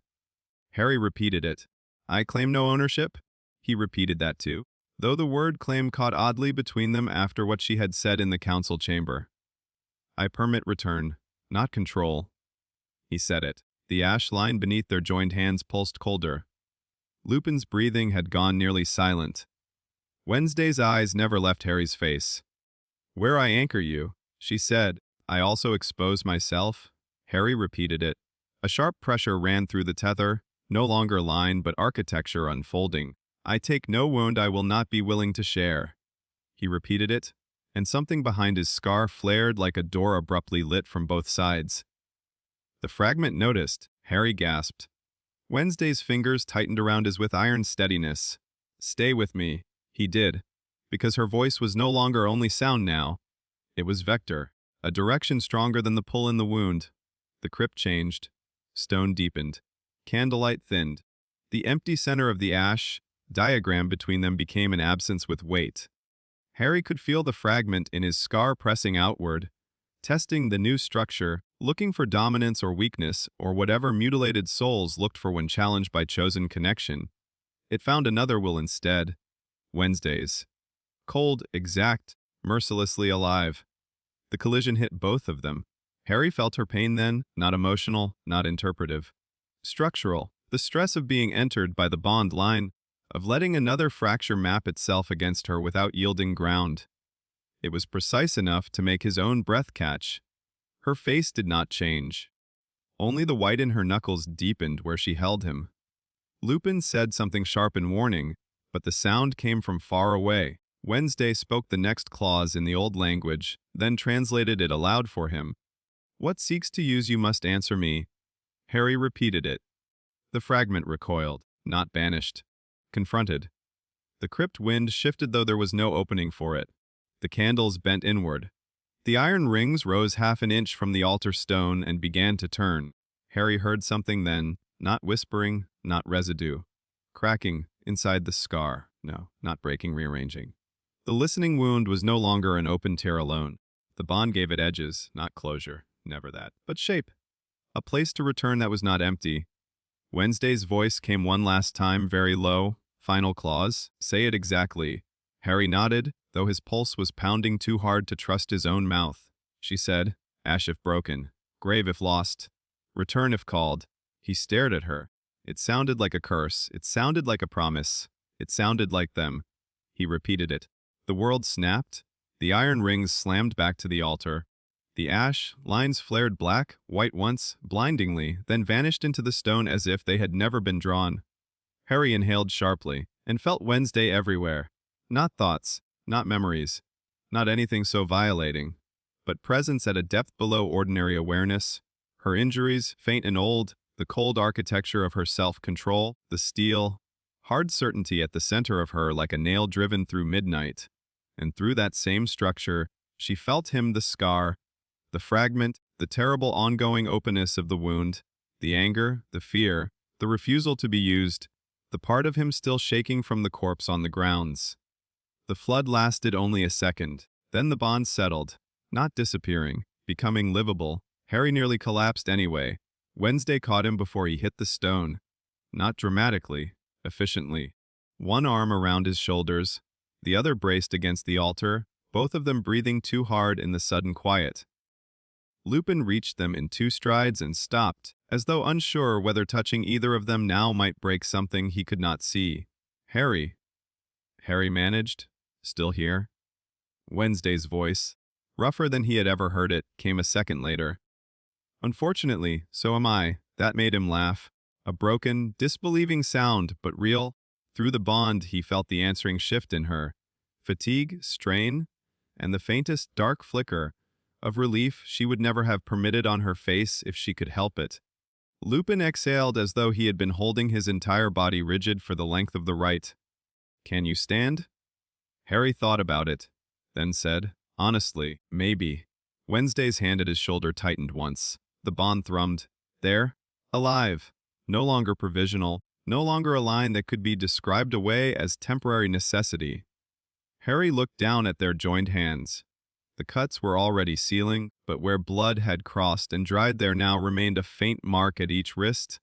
Ash-gray, curved like half a ring closed under the skin. He touched his own with his free hand. The scar on his forehead pulsed once in answer.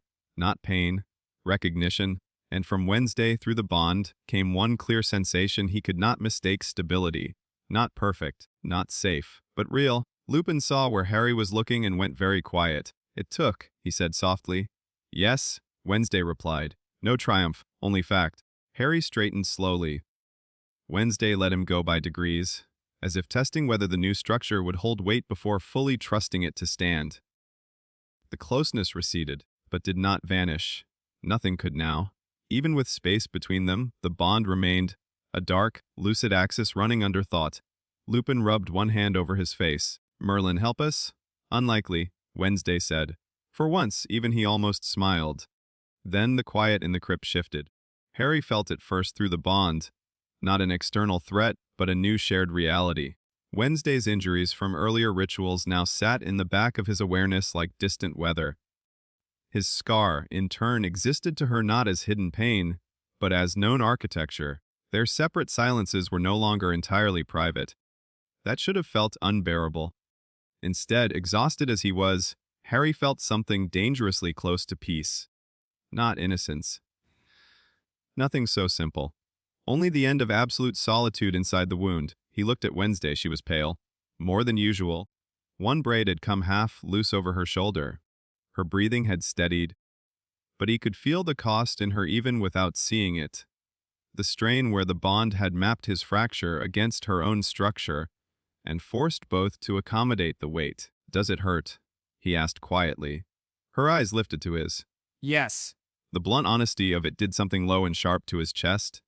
He said, before he could think better of it, me too. That, somehow, changed the air more than the ritual had. Not because the words were dramatic, because they were shared. Lupin looked away entirely then, giving them a privacy neither of them had asked for and both of them, perhaps, suddenly needed. Wednesday was still watching Harry, and through the bond he felt it. No performance, no cold cleverness, no careful architecture of irony. Just the terrible, precise fact of her attention. You understand, she said softly, that this is not reversible by regret. Harry held her gaze. I know. And if someone comes for me to get to you, they'll have to get through me too, Harry said. The answer came too quickly to be performative, too certainly to be safe. Wednesday's eyes darkened by a shade, and then, for the first time since he had met her, she touched him without pretext.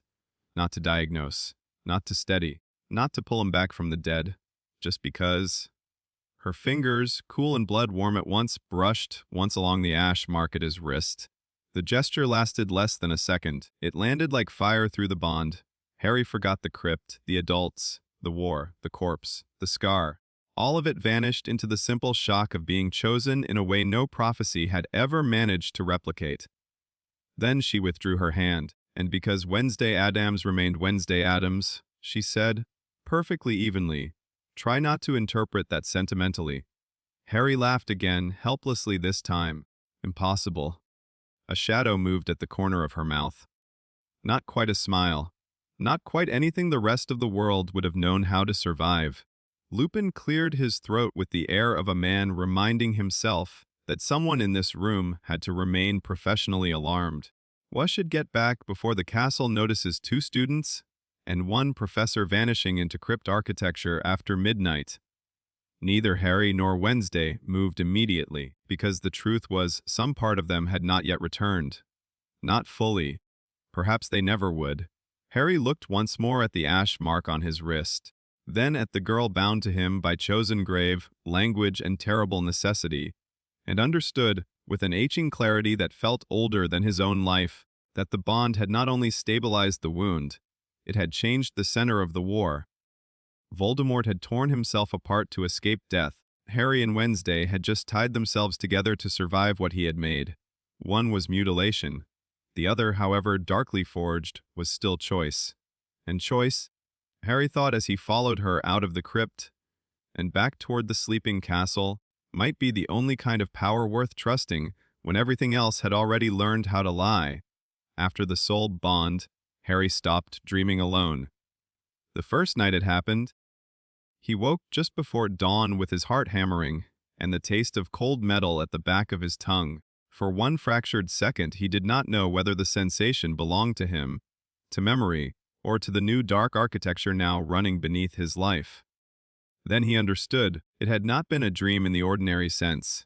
It had been overlap, not thoughts, not stolen privacy, nothing that crude, a pressure image.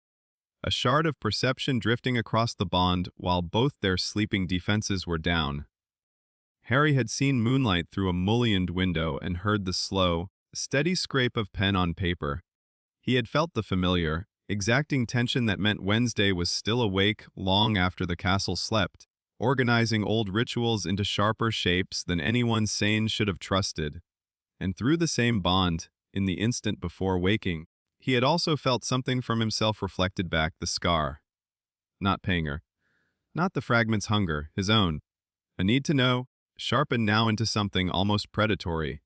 He sat upright in bed, breathing slowly until the dormitory returned, Neville snoring, Dean muttering, the old tower settling around them like a familiar body. But even after his pulse slowed, the realization remained. The bond had not made him gentler. It had made him clearer. That frightened him more than the corpse, Wright had.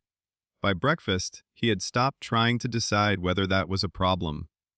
The great hall buzzed with the usual morning chaos, but under it ran a newer current now, worrier, more fractured, shaped by the social cuts he and Wednesday had spent weeks opening through the school. Students still laughed, traded homework complaints, gossiped about Quidditch, and stared at visiting Nevermore students as if weirdness were a rare mineral that needed cataloging. But the old ease of institutional trust had cracked. That mattered. Because now, when teachers gave explanations, people listened for omissions. When detentions were assigned, students compared outcomes. When Dumbledore smiled, some of them, only a few but enough, wondered what price the smile had been built to conceal.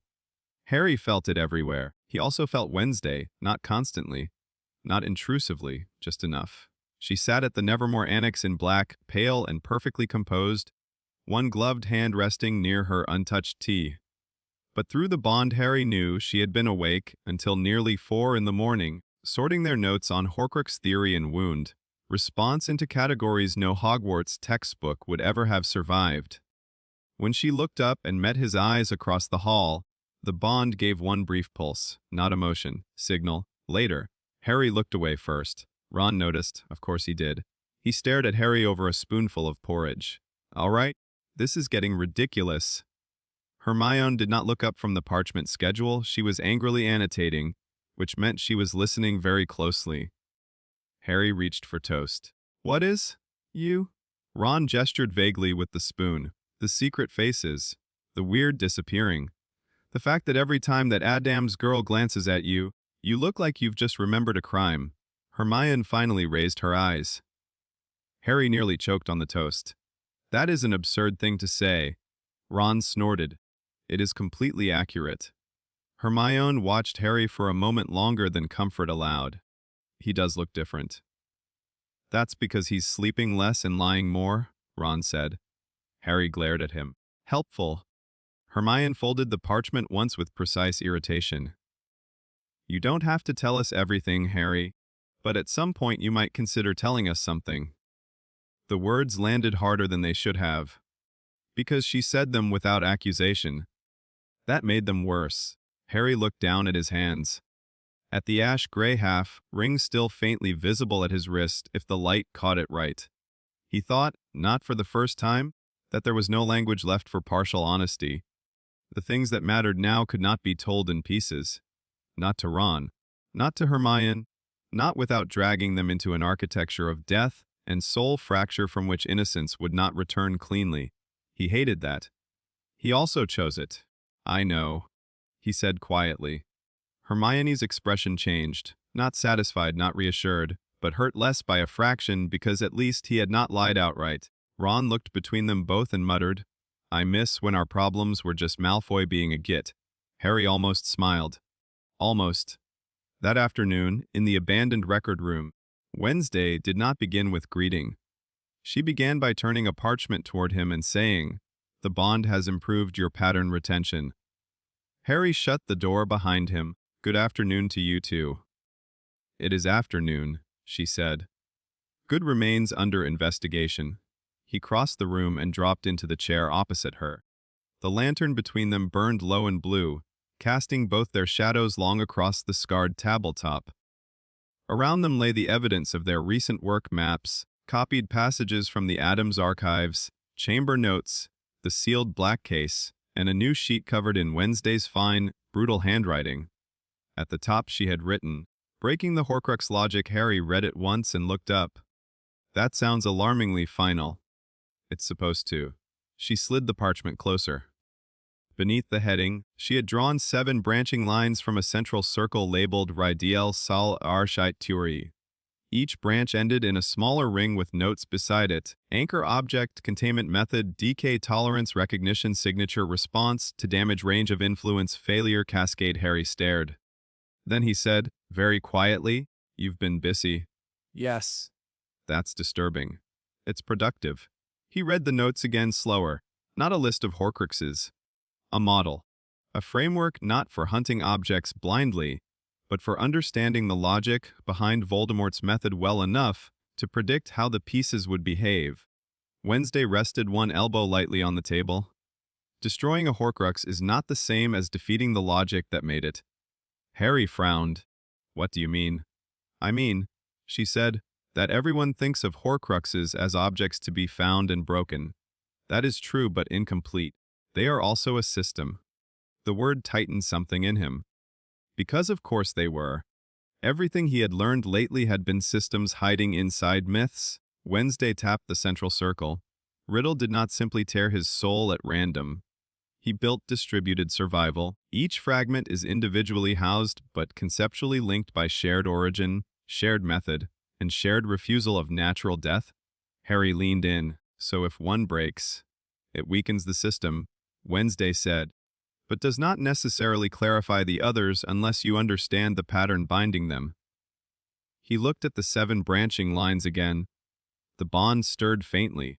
Wednesday was focused to a dangerous degree, the kind of focus that made even her usual stillness look animated by private voltage. Harry had come to know that feeling. It no longer unsettled him in the abstract. It unsettled him because he liked it. He forced his eyes back to the parchment. How do we break a logic? He asked. Wednesday's gaze lifted to his. By making it reveal its assumptions. He let out a slow breath. That is the most you sentence that has ever been. It remains correct. She opened a second notebook and turned it so he could see a column of reactions recorded in her hand. Grave, hollow, mass death pressure, no structural kin. Recognition, lake reflection, strong sympathetic recognition to intentional soul division. Chamber residue, high kin recognition. Architectural alignment, fragment orientation, corpse breach ritual, immediate operational comprehension. Postmortem command viability. Harry went still reading the last line. The corpse. That night still lived under his skin like cold, trapped in bone. Wednesday saw the shift in his face at once. You're hesitating at the breach entry. Harry looked away. Noke. Yes. He let out a humorless breath. I remember it. You should. That isn't comforting. No.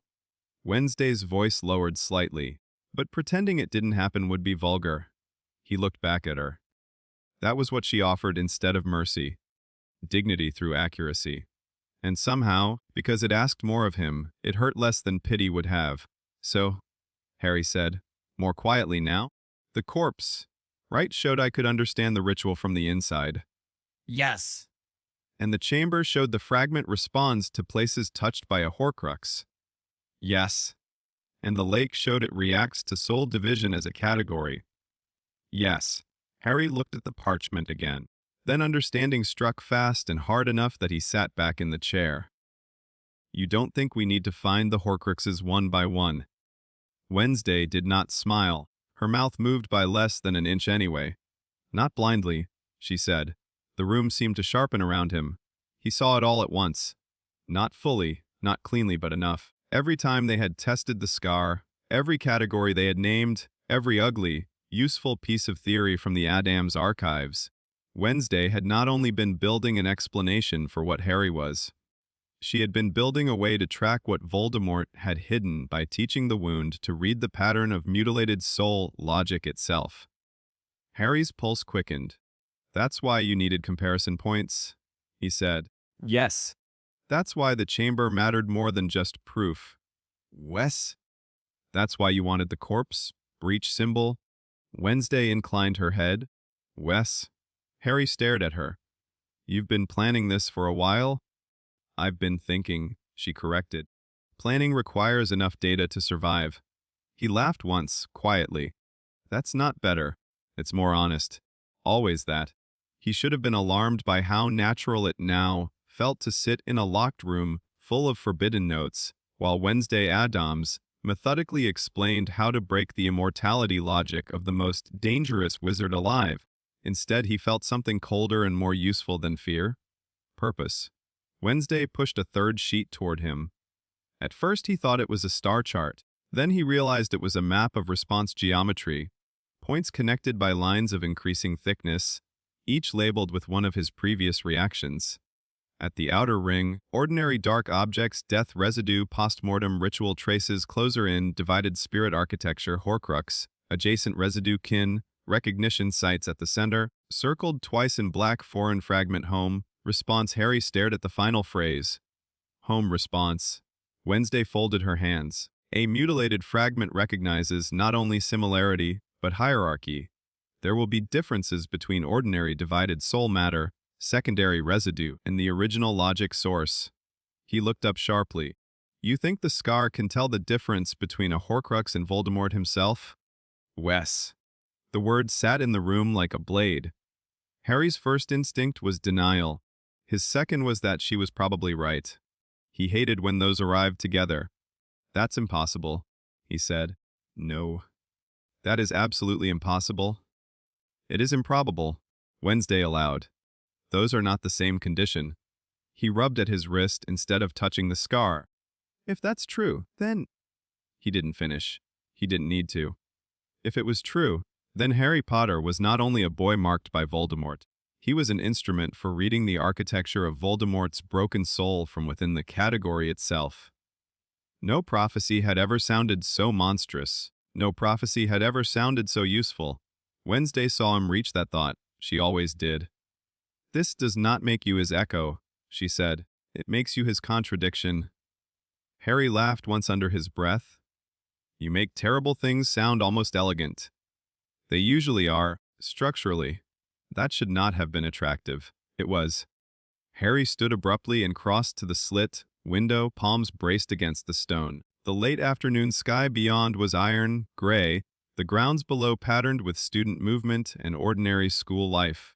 Somewhere a group of first years were racing toward the greenhouses under the mistaken belief that enthusiasm could protect them from Professor Sprout. The distance between that world and this room felt almost comic now.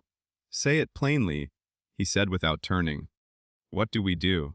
He heard Wednesday rise behind him. The next step is not destruction, she said. It's calibration. Harry looked back. She was standing by the table. one hand resting on the parchment model, like she had built the future there with ink and refusal.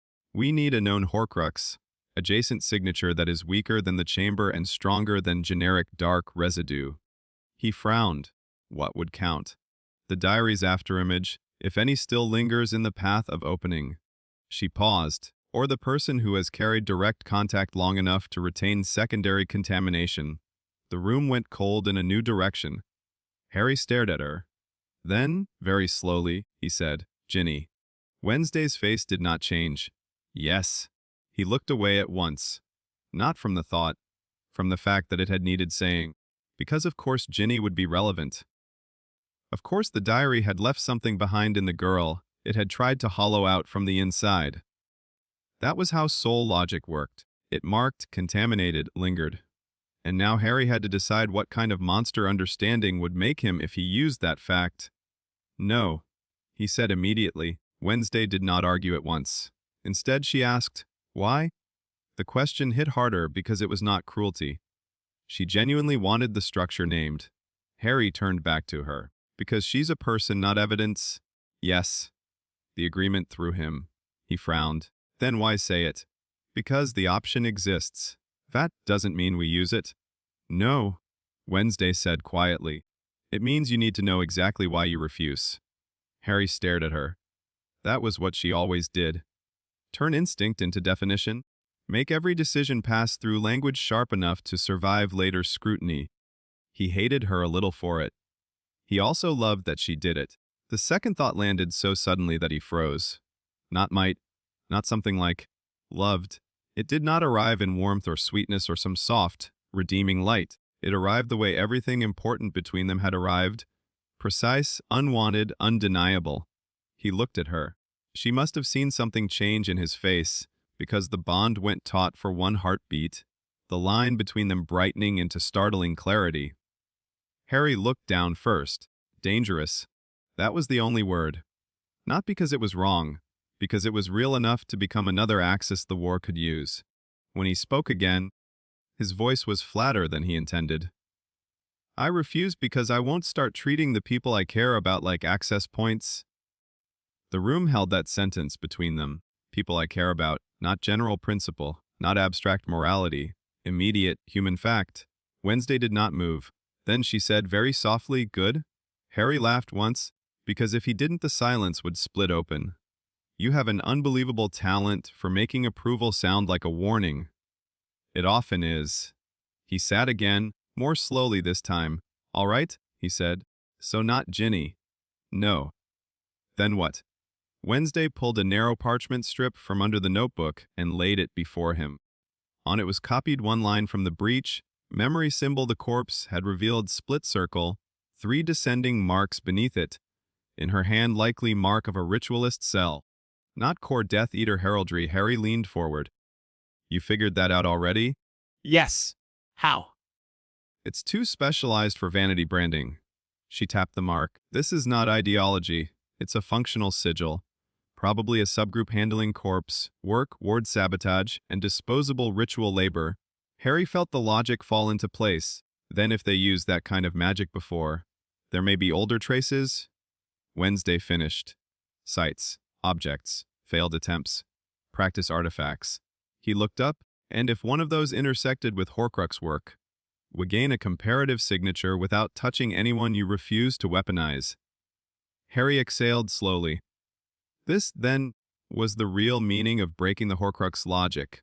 Not just learning how to destroy the fragments, learning how to navigate the moral architecture around them without surrendering the self in the process. Dumbledore would probably have called that wisdom. Wednesday would have called it filtration.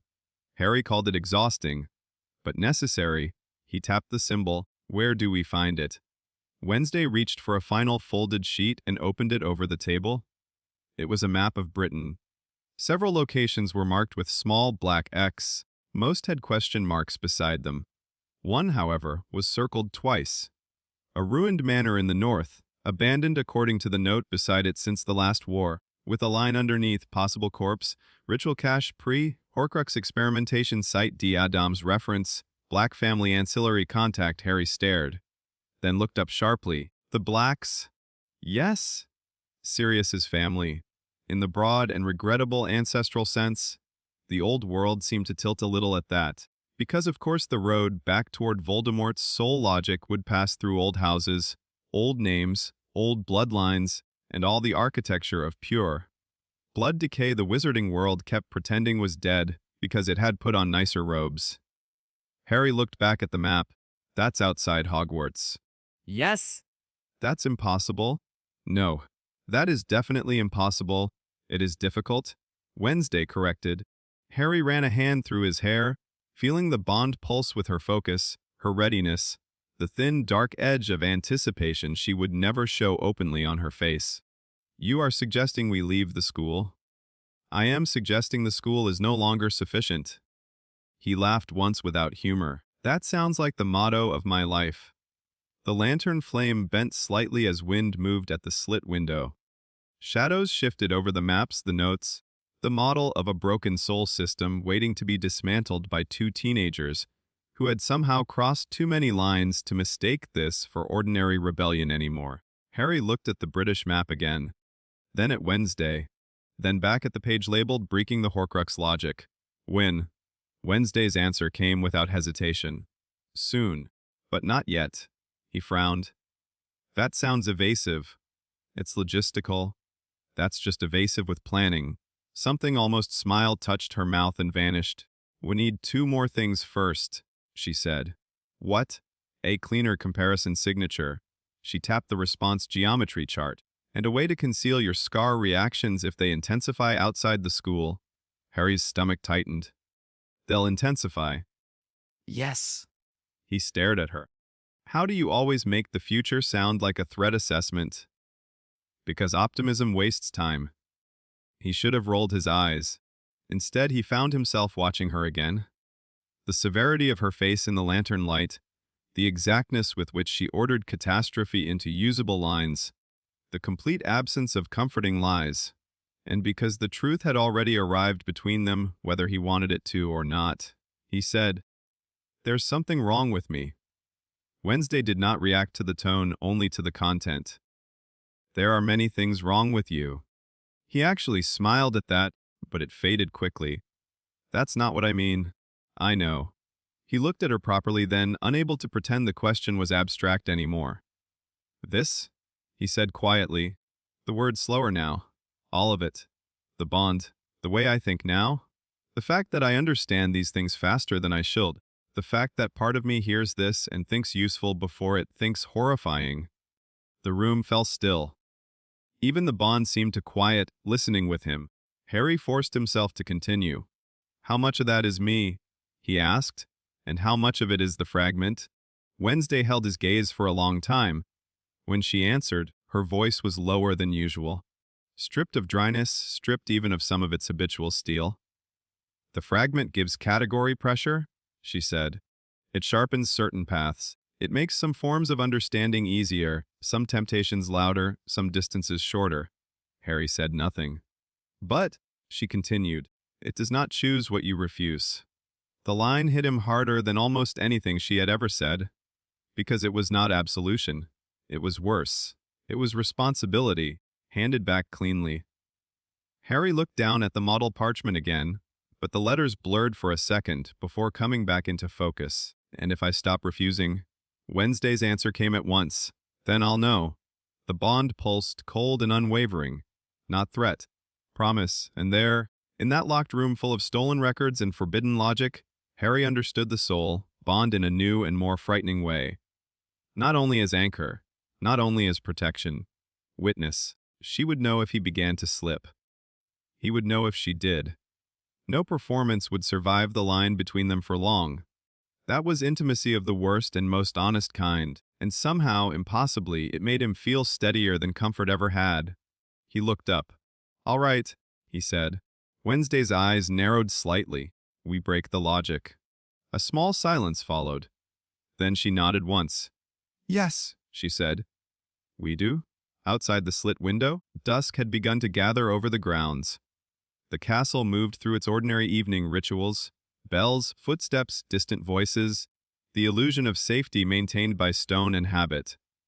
Inside the record room, The map of Britain lay open between them like an unfinished threat.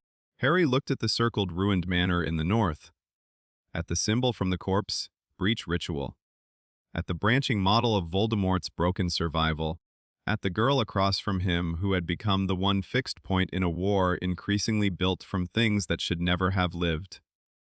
Then he placed his hand flat over the page, not dramatically, not like a vow, like a decision, and the bond, cool under everything else, answered him with the clear, terrible certainty of a path that no longer needed to pretend it was anything but chosen.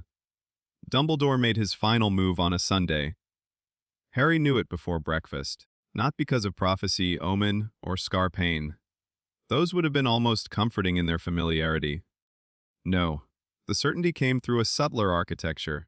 The castle itself felt too orderly, too prepared. The prefects were positioned with unusual symmetry. Filch, who normally drifted through school life like a bitter stain, was suddenly nowhere useful and therefore obviously somewhere assigned. McGonagall's announcements at the staff table were shorter than usual. Snape did not once look at Harry directly, which meant he had already been told something he disliked. And the bond was still. Not calm, alert. Wednesday sat at the Nevermore Annex with a cup of tea she had not touched. She did not look at Harry. She didn't need to. The line between them had settled into that exact, dangerous quiet it only reached when both of them recognized the shape of an approaching trap, before anyone had yet named it aloud. Ron noticed Harry's attention drift and muttered, "If you stare across the hall any harder, McGonagall's going to assign you a punishment just for dramatic tension." Harry reached for toast he didn't want. "I'm not staring." "You are absolutely staring," said Ginny from 2 seats over, not even glancing up from the marmalade she was spreading with military precision. Hermione, who had been watching the staff table in her own suspicious way, lowered her spoon. "Something's wrong." Harry looked at her. That, apparently, was enough, because Hermione's face changed at once, not to panic, but to a quieter kind of dread. The kind belonging to someone smart enough to notice when patterns were closing. "Is this another one of your I can't explain yet situations?" she asked. Harry looked away. The silence answered for him. Ron swore softly under his breath. Before either of them could press further, Dumbledore rose. The hall quieted by instinct. Even now, after everything, he could still do that with almost no effort. Warm authority had its own gravity. Students lowered forks. Conversation stalled. The floating candles above seemed to steady in the hush. "Students," Dumbledore said, voice mild and carrying. "There will be a short schedule adjustment this afternoon. Selected upper year pupils from Hogwarts and our guests from Nevermore will attend a joint colloquium in the old astronomy hall on the subject of magical ethics, institutional memory, and the responsibilities of knowledge." Wednesday's teacup remained motionless. Harry's grip tightened around his knife. A colloquium. Of course, not a summons, not a disciplinary action, not a confrontation in private, a public moral architecture. Hermione frowned. "That's odd." Ron gave a weak laugh. "That's terrifying." Dumbledore continued. "Attendance will be limited. Invitations will be delivered before noon." His gaze moved once across the hall. Only once. It touched Harry, then passed on. A soft hand closing around the throat of the day. By the time breakfast ended, invitations were already appearing. Harry's arrived not by all, but by hand. Professor Sinistra intercepted him outside the great hall and passed over a cream envelope sealed with the Hogwarts crest. Her expression was neutral enough to be incriminating. Wednesday received hers from Bianca in a corridor 2 minutes later. Through the bond, Harry felt the exact instant she opened it. No words. Only the cold, thin amusement of someone finally seeing the blade beneath the velvet. The old astronomy hall had not been used for regular teaching in years. That alone told Harry enough. The newer tower rooms were smaller, more convenient, better maintained. The old hall sat in the West Observatory Annex, high circular, wood-paneled, ringed with arched windows and a mechanical ceiling that could still slide open to the sky if coaxed by the right spells. Dustless, though. Recently prepared, chairs arranged in crescent tiers. A central speaking floor left deliberately bare. Not a classroom, a stage. By 2:30, the invited audience had assembled. Not many, that was also the point. Enough students to create witness. Few enough to control tone. Hermione was there. Ron too, though he looked like someone invited to watch his own house collapse politely. Luna drifted in without visible surprise. Theodore Knott took a seat near the back wall and folded his hands, as if he had expected this invitation since birth. Ginny came under the plausible excuse of upper-year ethics crossover, which was nonsense and everyone knew it. Bianca and Xavier sat together 3 rows up, Bianca alert and sharp-eyed, Xavier looking as though he wished for either a cigarette or a fire, preferably both. Several teachers lined the walls: McGonagall, Flitwick, Sprout, Snape, Lupin. No one sat. Dumbledore stood at the center of the hall as if the architecture had always meant for him to. Harry entered with Wednesday at his side, though not quite close enough for spectators to call it deliberate. The bond between them held steady, dark and lucid under the surface of everything. He felt the scrape of her composure, the exactness of her restraint, the cold certainty that she had already identified 3 likely exit paths and 2 possible hidden wards in the room. Good, he thought, because he had identified only one. Dumbledore smiled as they approached. Harry hated that the smile still looked real. "Thank you for coming," the headmaster said. Wednesday's expression remained unchanged. "The alternative was administrative theater without us. I dislike being misrepresented in absentia." Several students shifted in their seats. Ron looked ill. Dumbledore inclined his head as though that had been a normal opening sentence. "Then let us proceed with accuracy, of course." Accuracy. He was adapting now. Using their own language back at them. That would have impressed Harry once. Now it only made him colder. Dumbledore turned to the room. "We are here," he said, "because there are moments in a school's life when knowledge stops being merely academic and becomes moral. And in such moments, it is not enough for authority to command. It must also account for itself." That was well said. Too well said. Hermione sat straighter. Luna tilted her head. Even Knott's eyes sharpened by a degree. Dumbledore's gaze moved briefly to Harry, then to Wednesday. "In recent weeks," he continued, "questions have been raised about fairness, secrecy, discipline, and the right of institutions to shape what is known and when. Some of those questions were raised responsibly, some less so. But all, I think, deserve hearing." Harry felt it then. The shape of the trap. This was not a mere attempt to isolate them. It was a reclamation. Dumbledore was taking the language they had weaponized, truth, secrecy, structures, moral authority, and dragging it into public light, where he could appear to meet it without flinching. If he succeeded, he would not need to imprison Harry. He would simply reframe him. Troubled, brilliant, wounded, endangered, guided back from the brink by the only adult broad enough to hold both compassion and control. Harry recognized the elegance of it. He also recognized how dangerous it was that part of him still admired it. Dumbledore folded his hands. "I will begin plainly," he said. "Harry Potter has been exposed, for many years, to more death, more coercion, and more moral pressure than any student should bear. Recently, that exposure has intersected with branches of magical understanding for which aptitude and vulnerability are too often mistaken for the same thing." The room went still. Hermione turned to Harry at once. Ron stopped breathing normally. Wednesday, beside him, was colder than stone through the bond. Dumbledore went on. "In that condition, knowledge can become not liberation, but acceleration. When one is in pain, the first voice to name the wound often acquires enormous authority. That authority is not always earned wisely." There it was. Not an accusation. A pattern, a public moral pattern. He was not calling Wednesday evil. He was calling her too powerful in the exact place Harry was weakest. Which, maddeningly, was not entirely false. Harry spoke before the room could settle around Dumbledore's frame. "And what about the first authority that refuses to name the wound at all?" Every face turned toward him. Dumbledore's eyes rested on Harry with almost unbearable steadiness. "That is a fair question." "No," Harry said. "It's your question." A murmur moved through the room. McGonagall's jaw tightened. Lupin looked tired enough to sink through the floorboards. Harry stepped down onto the speaking floor. He had not planned to do that. That, he realized, was why it worked. Because the body moved faster than the argument sometimes. Dumbledore did not stop him. Of course he didn't. To stop him would have damaged the whole architecture. So Harry came to stand opposite the headmaster in the center of the old observatory hall, while students and teachers and old portraits watched from the perimeter like witnesses to a duel everyone was pretending was a conversation. You say knowledge can accelerate pain, Harry said. Fine, maybe it can. But ignorance doesn't protect anyone once the thing is already inside them. Hermione's face changed. Just slightly. But enough. Dumbledore did not interrupt. Harry heard his own voice steady into something colder than fear. You knew, he said, or you suspected. Long enough to build plans around me.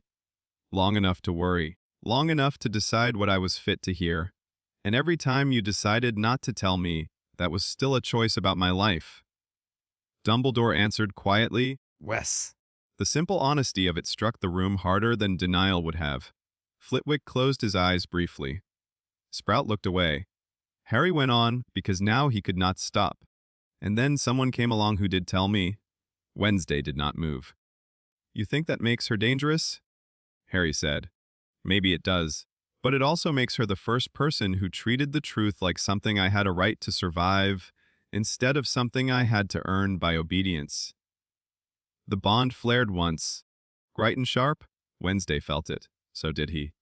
Dumbledore took that answer without visible offense. That is also fair, he said. Harry almost laughed at the gentleness of that, almost.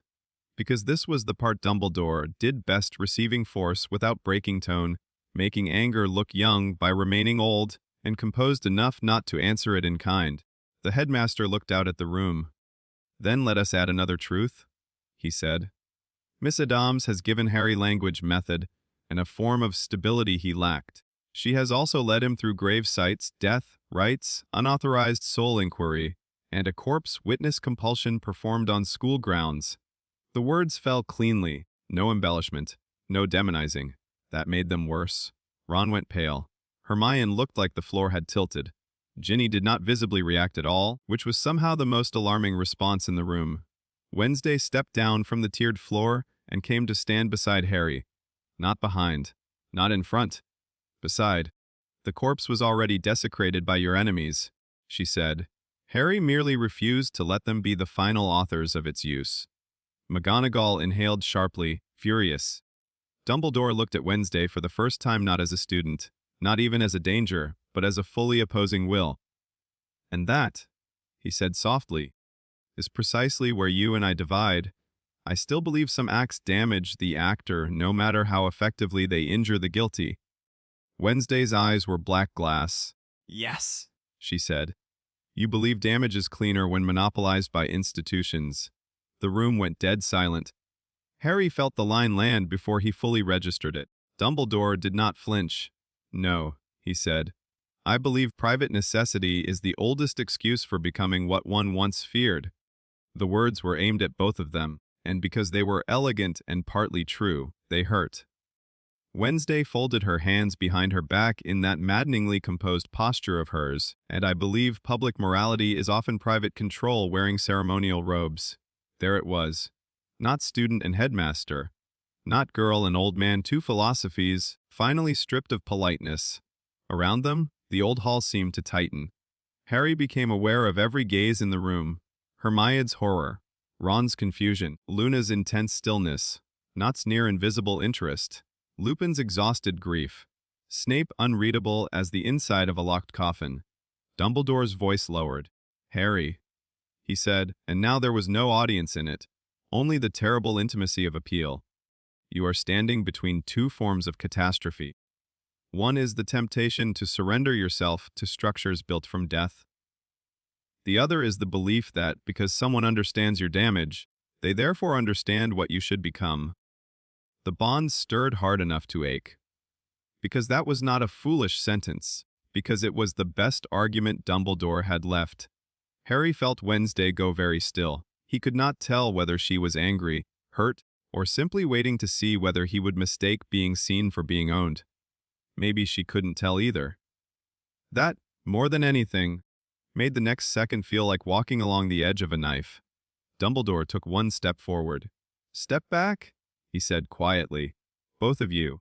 Let us rebuild this with supervision, with distance, with time enough to distinguish necessity from attachment. The room held its breath. Harry looked at Wednesday. This was the point. The true one. Not whether she had helped him. Not whether Dumbledore had failed him. Not whether the corpse right had crossed a line. Whether he believed the answer to all of that was to return to someone else's management of the wound. Wednesday met his eyes, and for the first time since he had known her, he felt something through the bond that was perilously close to fear. Not fear of Dumbledore, not fear of exposure, fear that he might choose safety over truth and call it wisdom afterward. She said nothing. That saved her. Because if she had spoken, if she had asked, if she had reached, he might have doubted her. Instead, she gave him the one thing no one else in the castle seemed able to offer without poisoning it. The decision. Harry turned back to Dumbledore. No. The word cut the hall in half. Dumbledore's face did not change. Harry's voice, when it came again, was steadier than he felt. I'm not choosing her because she's safe. She isn't. I'm not choosing her because you're evil. You're not. He swallowed once, then continued. I'm choosing her because I am done being managed in the name of my own good. Hermione closed her eyes.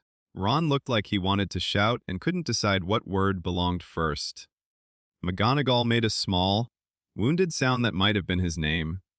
Harry kept going. You say she understands my damage, and that doesn't give her the right to decide who I become. He looked at Wednesday for half a second, then back at Dumbledore. Fine. But neither does your grief, neither does your guilt. Neither does your fear of what I might learn if I'm allowed to know it before you approve. The hall had gone so quiet that the old telescope gears in the ceiling could be heard settling overhead. Dumbledore stood motionless for a long time. Then he said, And if what you become with her is worse? Harry answered immediately. Then it will at least be something I chose with my eyes open. The bond flared. Wednesday's hand twitched once at her side and went still again. Dumbledore looked very old then. Not defeated, not diminished. But old in the way mountains looked old when one finally understood how much weather they had mistaken for permanence. He lifted his gaze to Wednesday. And you, he said, what do you choose? It was the first time he had truly asked her. No moral correction already built into the wording, no suggestion that she was merely influencing Harry. A question of sovereign will. Wednesday's reply came without hesitation. Neither of you. A murmur ran through the room. Dumbledore's eyes narrowed by the slightest degree. She continued. I choose neither your institution nor Voldemort's ruin. I do not want Hogwarts redeemed. I do not want the old order purified. I do not want the Dark Lord replaced by a gentler mythology. Her voice remained level, each word a blade set flat on stone. I want structures that lie about power to stop pretending they are holy. The line struck like lightning without sound. Harry felt something in himself answer it. Not agreement in every detail, not surrender, but recognition deep enough to hurt. Dumbledore's face became unreadable, and Harry understood then that Wednesday had done something even more dangerous than defy him. She had refused the binary on which his moral authority partly depended. Not light. Not dark, not misguided child awaiting rescue, not young villain to be condemned. Something else, a third path. Those were always the hardest to contain. Dumbledore looked around the room, at the students listening, at the staff watching, at the crack now visible in the old architecture. Then, very slowly, he realized the true shape of what had happened. This was not a private intervention gone public. It was a public refusal of his exclusive right to define the moral center of the conflict. He had brought witnesses, and now those witnesses could see him losing custody of the story. Harry saw the realization arrive in him. So did Snape. The potion's master's expression changed by less than a breath, but Harry caught it anyway, a dark, fleeting satisfaction at seeing a machine of authority meet friction it could neither punish nor elegantly absorb. Dumbledore could still act, of course, could still order confinement, could still separate them, could still lean on fear, but not without proving every accusation they had made about management, control, and moral language's architecture. Wednesday had known that from the moment she stepped into the hall. Of course she had. Harry almost laughed at the brutal elegance of it. The headmaster looked at him one final time. "So this is your answer?" Harry nodded once. "Yes." Dumbledore's gaze moved to the students, to the teachers, then back to Harry and Wednesday standing side by side in the old observatory's center. When he spoke again, his voice was calm. Too calm, perhaps, but no longer in command of the room the way it had been at the start. "Then hear mine," he said. "I will not bless your course. I believe it perilous in ways you do not yet comprehend. But I will not cage you to prevent it, not because I am persuaded, but because compulsion at this stage would teach the wrong lesson to too many witnesses." His eyes rested on Wednesday, and because Miss Addams has, with infuriating precision, constructed conditions under which force would become moral self-destruction. Xavier actually laughed once from the tiered seats before Bianca silenced him with a look. The words hung there. It was not surrender, not exactly, but it was concession under witness, political defeat wrapped in grace. Harry understood with a strange hollow clarity that Dumbledore had just admitted he could no longer control this, without becoming the very structure he still hoped not to be. That was enough. Wednesday inclined her head by a fraction. Not gratitude, not triumph. Recognition between tacticians. McGonagall looked away, furious and heartsick at once. Lupin closed his eyes briefly as if accepting an outcome he had always feared and half expected. Hermione stared at Harry like she no longer knew whether to drag him out of the room or follow him into the fire. Then the moment broke. Not dramatically.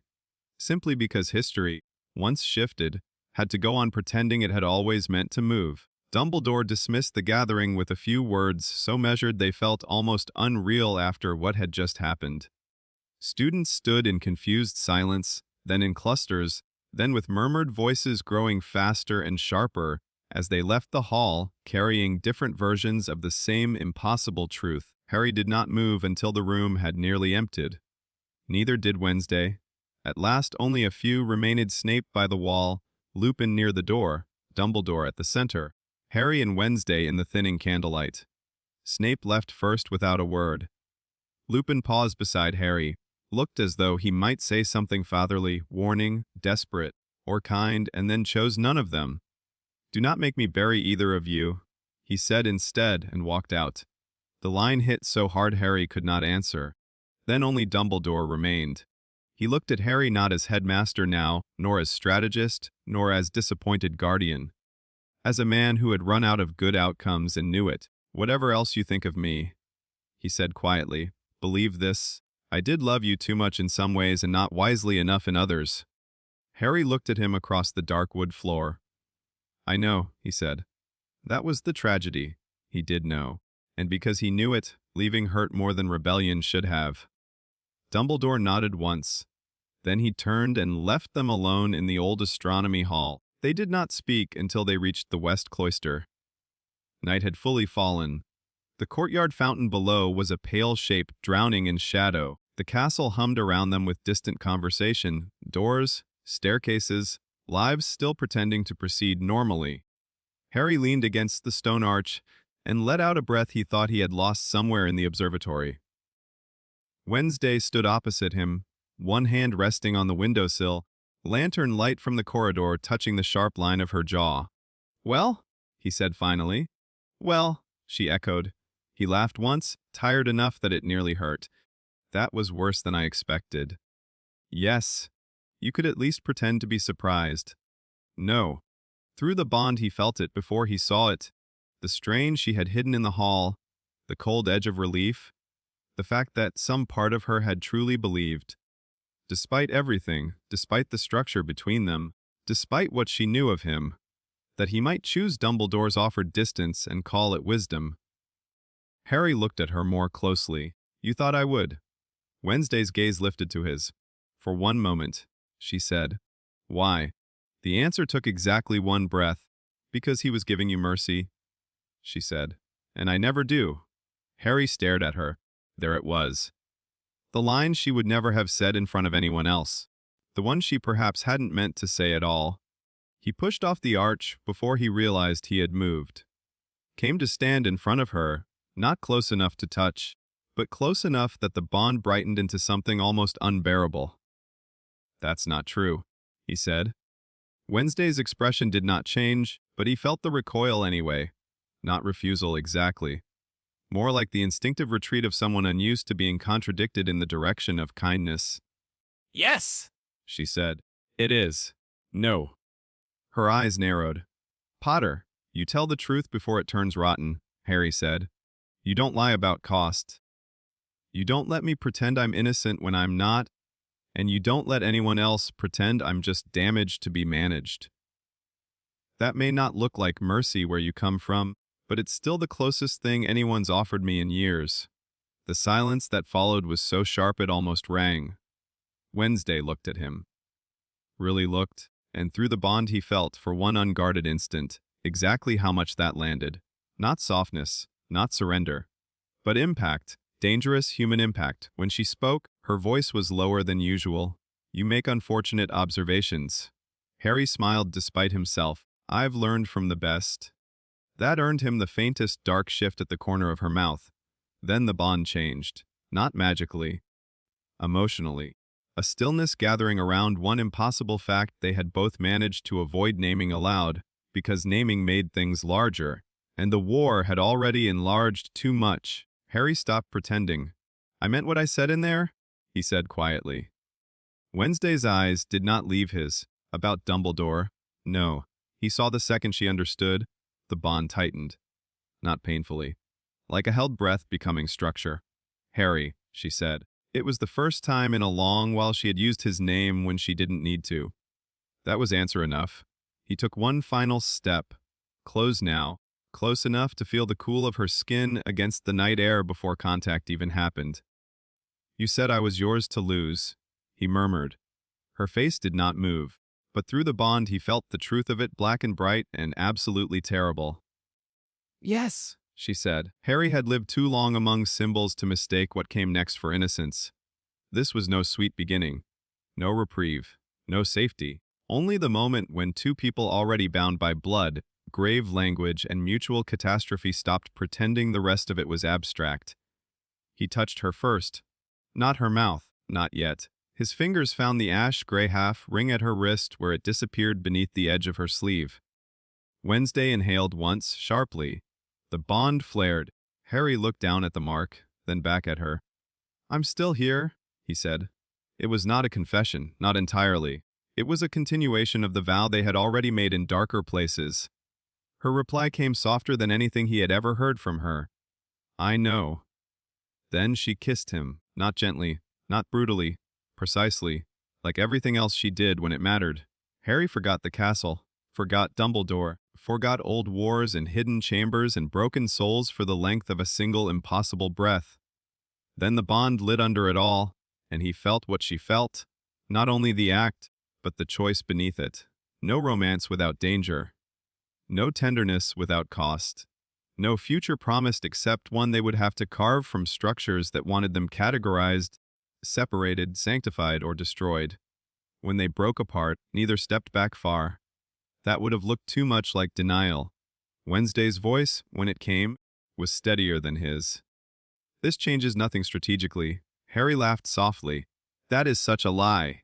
"No," she said. "It changes everything strategically. That is inconvenient." He smiled then. Actually smiled. And because she was Wednesday, she touched the corner of it with two cool fingers, as if verifying it was structurally sound. Then she looked toward the dark of the corridor and said, "We should leave before the school decides sentiment is a disciplinary matter." Harry followed her gaze. Far beyond the cloister, bells marked the hour. Somewhere below, doors shut one by one across the castle. The old observatory confrontation had already begun to spread in whispers and fractured retellings.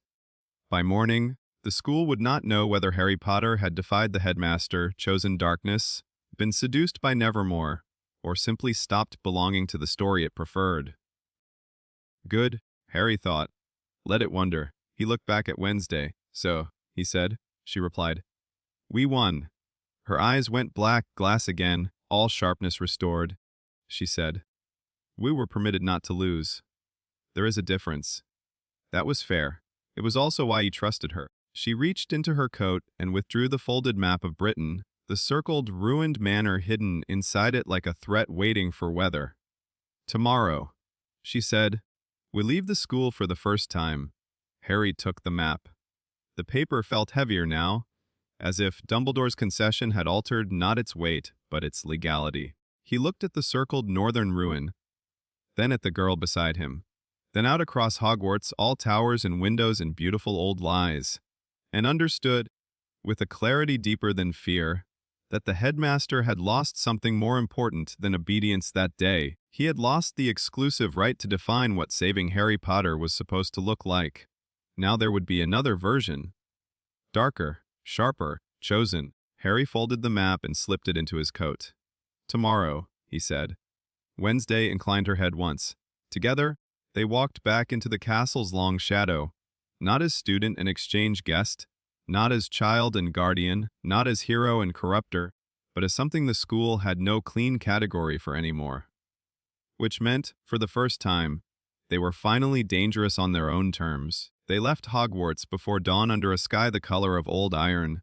No dramatic escape, no broom chase, no shouted farewells across battlements. That would have belonged to a simpler story. Instead, Harry and Wednesday walked out through the Western Service Gate in borrowed travel cloaks with frost silvering the grass and the castle still half asleep behind them. The school did not stop them. That was Dumbledore's final concession and perhaps his final warning.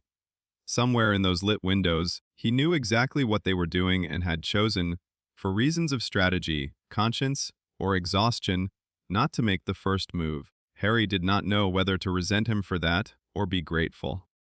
Wednesday, who had no interest in spending emotions wastefully, called it institutional paralysis under moral pressure and considered it useful. By noon they had crossed beyond the last ministry ward markers and apparated in stages northward using coordinates copied from a dead black family estate ledger and an Addams archive note that described the target as a house where ritualists rehearsed on corpses before they trusted themselves with souls. Harry had read that line twice and then stopped asking for reassurance. The manor appeared at last between black trees and dead moorland. It had once been grand in the way rotten bloodlines liked their houses to be broad, stone-faced, symmetrical, convinced of its own permanence. Now half the western wing had collapsed inward, and the rest stood under a crown of broken chimneys and shattered roofline. The windows were blind. The front gate hung open like a jaw with two teeth left in it. Snow clung in the hollows of the grounds, but did not stay on the stone. That told Harry enough before Wednesday said, "The wards are still feeding on something." He looked at the house. His scar had already begun to react. Not sharply, hungrily. The bond tightened at once, Wednesday's awareness brushing against the wound like a cold hand laid over a fever. "Category?" she asked. Harry closed his eyes for one breath, feeling for the now familiar distinctions. "Not Horcrux," he said. "Not direct, closer to the corpse breach, but older," repeated. Wednesday nodded once. Good. He hated that word. He also needed it. They crossed the ruined drive together. No birds sang. No ordinary haunting moved in the windows. This house had not been left to ghosts. It had been used too methodically for that. The dead here were not allowed to become stories. They had been turned into processes. Harry felt it in every stone.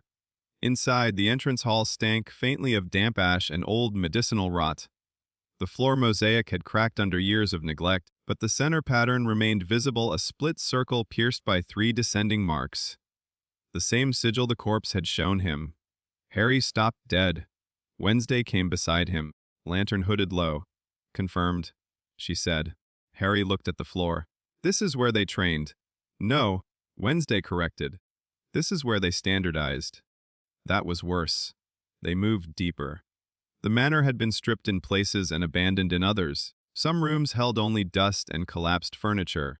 Others looked as if their occupants had left in the middle of work and never returned. Blackboards scrawled with symbolic formulae, tables of bone fragments sorted by size, iron hooks, stacks of rotting ledgers, 3 empty bird cages hanging in a parlor that smelled faintly of old blood and ozone. Harry's scar pulled harder the lower they went. By the time they found the cellar stairs, the wound was no longer merely reacting. It was orienting. Wednesday felt it through the bond and said nothing, which was how he knew how serious it had become. The cellar was not a cellar. It was a workshop. Long stone rooms joined by narrow arches, all built around a central vault in whose floor someone had carved a great circular diagram into black slate. Around it stood 6 iron tables, each fitted with restraints, drainage channels, and small silver bowls designed to catch fluids too valuable to spill. Harry went cold all the way through. Not fear alone. Recognition. The logic of the place hit him harder than any image. This was where lesser magicians had tried to imitate soul mutilation without understanding Voldemort's scale. Corpse binding, ward breach design. Ritual rehearsals, failed severance. Controlled cruelty in service of theory. Wednesday moved through the room like a blade through cloth. At the first table she found ledgers. At the second, stored bone ash and ritual pins. At the third, a locked black case sealed with the same split circle sigil. Harry had gone to the center diagram without deciding to. He stood over it with the scar burning cold, and the fragment inside him thrumming like a trapped second heartbeat. The slate pattern was different from the chamber and different from the lake. This was not soul housing. It was soul testing. Pressure maps. Compatibility matrices. A language for asking how much of a human being could be cut away before identity failed completely. And somewhere in those obscene calculations, Voldemort's method had passed through like a better answer. Wednesday, Harry said quietly. She looked up from the case at once.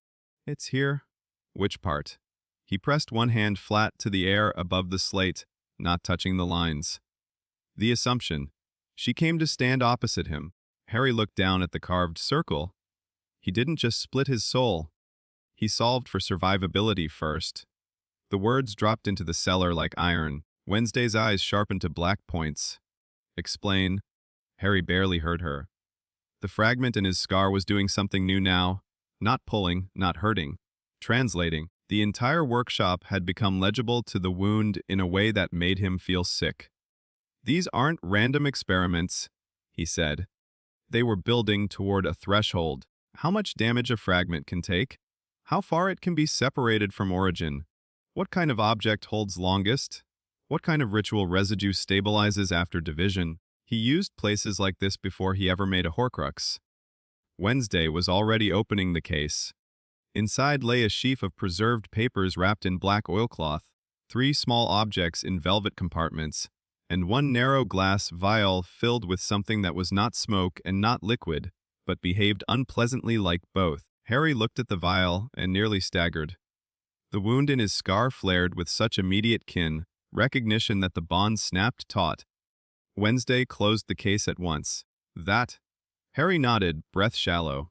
Secondary fragment medium. Her head turned sharply. You know that? I know what it feels like. That frightened her, he felt it. Not panic. Wednesday did not do panic. But the hard recalculation of someone seeing the instrument become sharper, while the person holding it remained frighteningly human. She took out the wrapped papers instead. The first page was written in an elegant, narrow hand Harry did not recognize. The second was in another. The third in a third. Ritualists. Collaborators. Lesser monsters trying to reverse engineer immortality. But halfway through the packet, the script changed. Harry recognized it instantly. Tom Riddle's handwriting was beautiful in the way some poisons were beautiful. Precise, arrogant, without a wasted line. Wednesday passed that page to him without speaking. He read, not full instructions, not a diary confession, something colder commentary on failed attempts by others. They mistake dismemberment for division. Flesh offers too many analogies and therefore too many sentimental errors. The soul is not meat. It is pattern, hierarchy, and refusal. Harry's stomach turned. He read further. A fragment must not merely survive severance. It must remain answerable to original will while believing itself distinct enough to hold. The bond went rigid. Wednesday had stepped closer, reading over his shoulder now. There, she said softly. Harry looked at the line again. Original will, distinct enough to hold. That was it, the hidden law under all of it. Horcruxes were not just fragments in objects. They were obedient divisions, Pieces trained to believe themselves separate without escaping the system that birthed them. Harry laughed once, horribly. God, no, Wednesday said. Only a man desperate enough to build himself into one. He handed her the page. What do we do with that? Wednesday's eyes flicked across the words.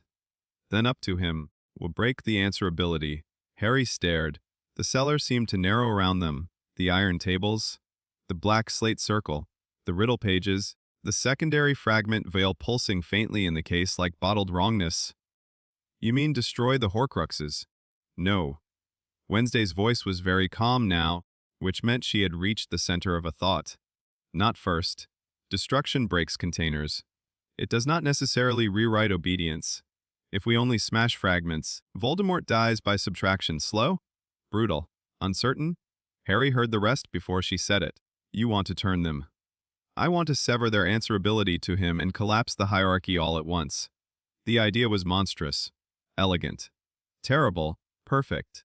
Harry looked at the riddle page again and saw, with hideous clarity, how it could be done. The fragment inside his scar was not only one of the broken pieces. It was a piece embedded in a living will that had not remained answerable. Harry had grown around it, opposed it, contradicted it, given it no obedience except unwilling proximity. He was the error in Voldemort's design, and if the wound could speak to the others in the same category. You want me to call the fragments? Harry said. Wednesday met his eyes. I want you to force them to choose a new hierarchy. His pulse pounded. That's impossible? No, she said. It's unprecedented. He laughed again, quieter now. You say that like I should feel better. You should feel specific. That was so infuriatingly her that for one insane second, he wanted to kiss her or argue with her or both. Instead, he braced both hands on the edge of the iron table and said, Walk me through it. Wednesday did. They spent the next hour in the cellar turning horror into method. The Addams crest, she explained, had never been merely heraldry. In older forms it functioned as a decay, tether, a symbolic machine for binding things that resisted endings back into mortal time. Normally it was used on family curses, revenant echoes, and aristocratic ancestors too stubborn to admit decomposition. Applied to Voldemort's distributed soul system, it could do something far more devastating. If Harry used the fragment in his scar to call the other pieces into sympathetic alignment, and if Wednesday anchored the entire pattern inside an Addams decay, crest at the moment of convergence, then every Horcrux would be forced to answer not to Voldemort's will, but to the oldest law his magic had tried to escape. What is divided must still decay. Harry looked at the cellar diagram as she spoke and watched the logic become inevitable. It would not be a duel.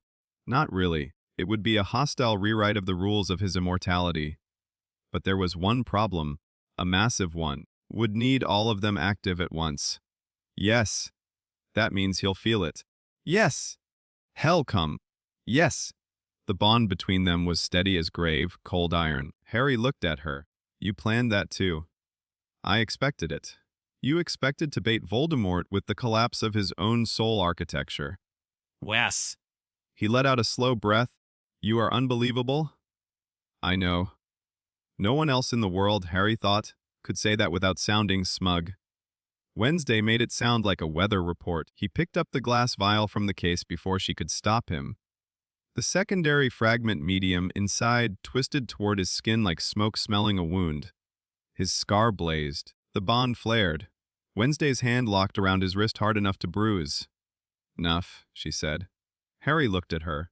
She was pale now, paler than the cellar light justified. The bond had been carrying more and more of his threshold strain since they arrived, and he could feel the cost in her whether she admitted it or not. It works, he said. Yes. You're shaking. Nope. He almost smiled at that lie. Almost. Instead, he set the vial down carefully and turned his wrist in her grip until their ash marks touched.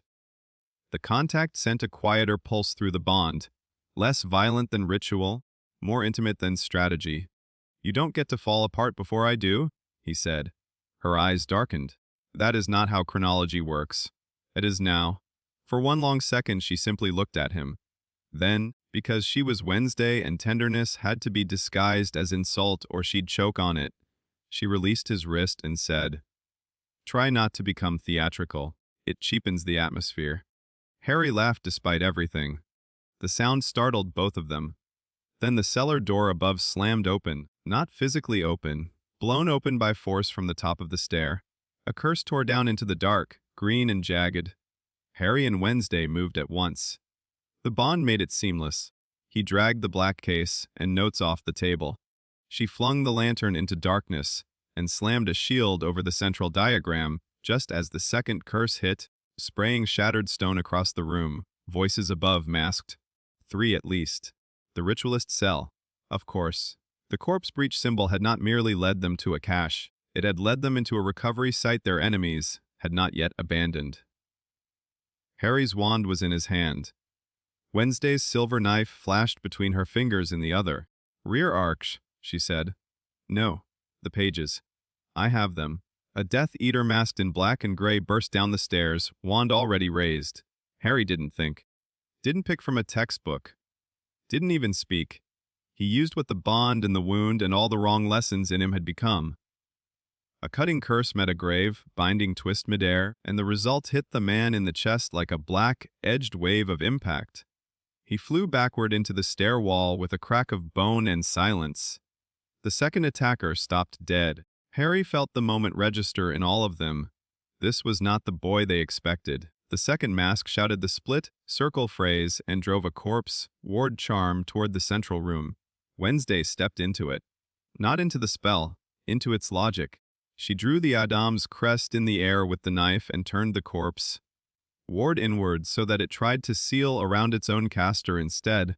The man screamed as dead, pressure wrapped his arms to his sides like wet linen and slammed him to the floor. The third did not attack. He apparated. Cowardice or command, it didn't matter.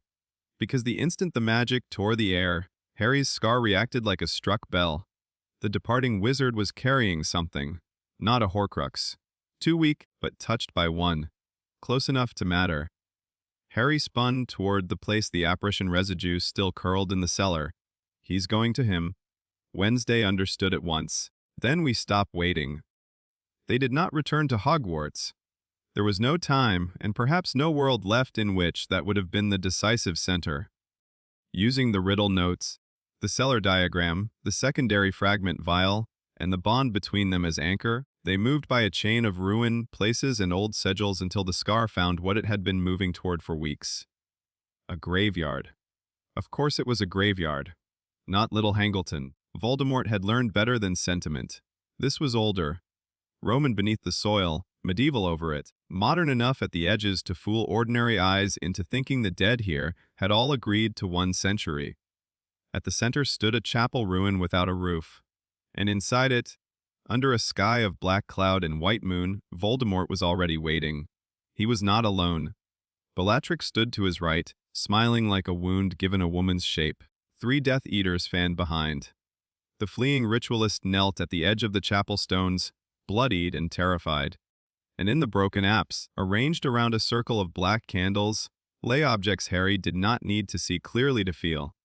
The Horcrux network. Not all the containers physically there, impossible, but their active nodes, ritual proxies, resonance anchors. Enough of the distributed system exposed for maintenance, communion, or command. Voldemort had come not because he knew everything, because he knew enough. His red eyes moved first to Harry, then to Wednesday, then to their joined shadows cast across the ruined chapel floor. "How dutiful," he said softly. "The boy brings me the girl who taught him how to trespass." Harry felt the fragment in his scar recoil and yearn at once. Home, response. Hierarchy pressure, recognition. It was sickening. Beside him, Wednesday's mind through the bond was all ice and blades. "You overestimated your design?" she said. Bellatrix laughed sharply. "She speaks." Voldemort lifted one hand and the sound died. He looked at Harry with a kind of fascinated disgust. "You've let it grow," he murmured. "The peace in you. I always wondered whether it might." Harry said nothing. He was too busy feeling. The Horcrux nodes in the chapel. The scar in his forehead. The active will of the man in front of him. All of it was one system now, visible not to his eyes but to the wound.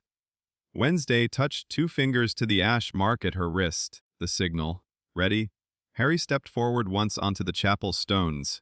Voldemort's wand lifted. So much of you, the Dark Lord said, still mistakes corruption for intimacy. Harry almost smiled. Funny, he said. I was just thinking the same about you. And then it began, not with a duel, with a call. Harry opened the wound, not recklessly, not like the grave hollow, not like the lake, deliberately. He let the fragment in him ring across the category of divided soul matter and named. Not aloud, but in the logic the wound now understood. The one thing Voldemort had built his immortality to prevent answer elsewhere.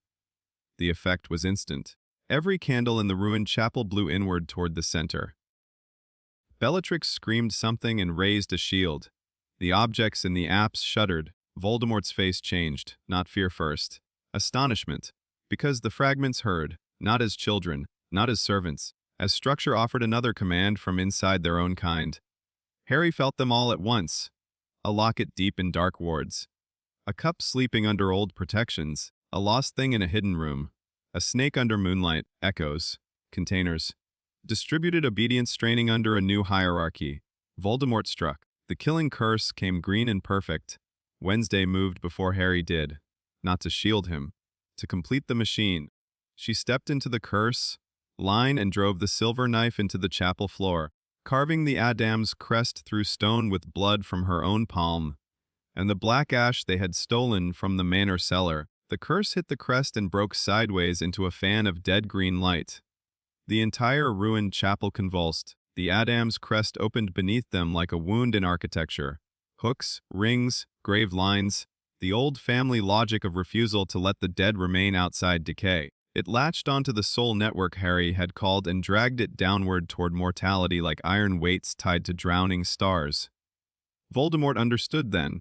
Too late, he threw power at them, not one spell, but a storm of them. Cutting curses, soul fire, black transfigurations meant to unmake the ground and flesh alike. Harry met him now, but not by outdueling. By holding the network open.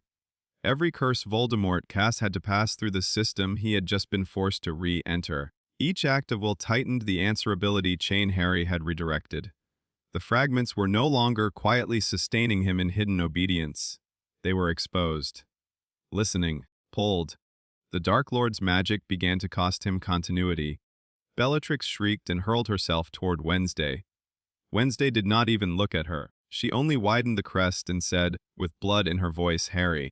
Now, the fragment in his scar screamed.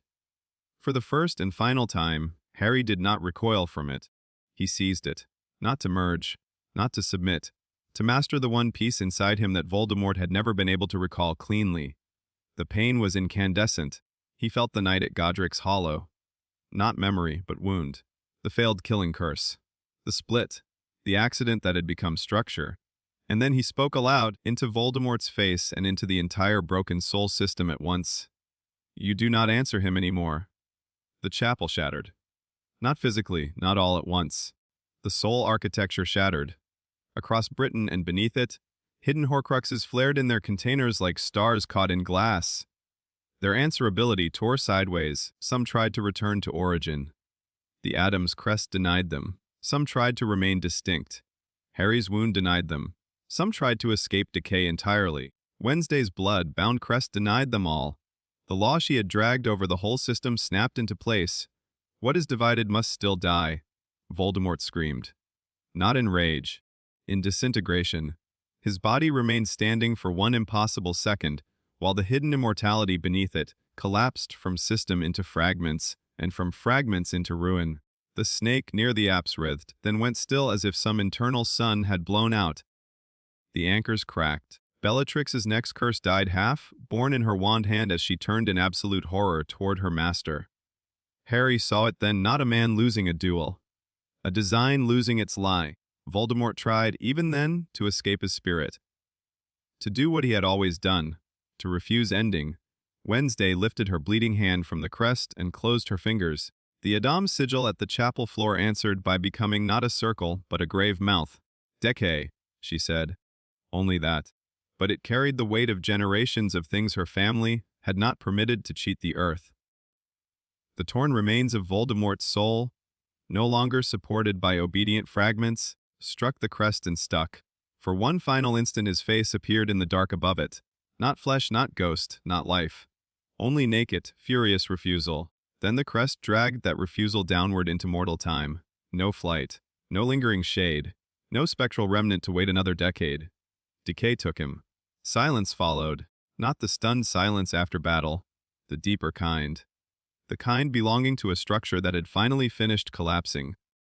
Bellatrix fell to her knees, wand slipping from her hand. The surviving Death Eaters broke and fled. Harry did not chase them, neither did Wednesday.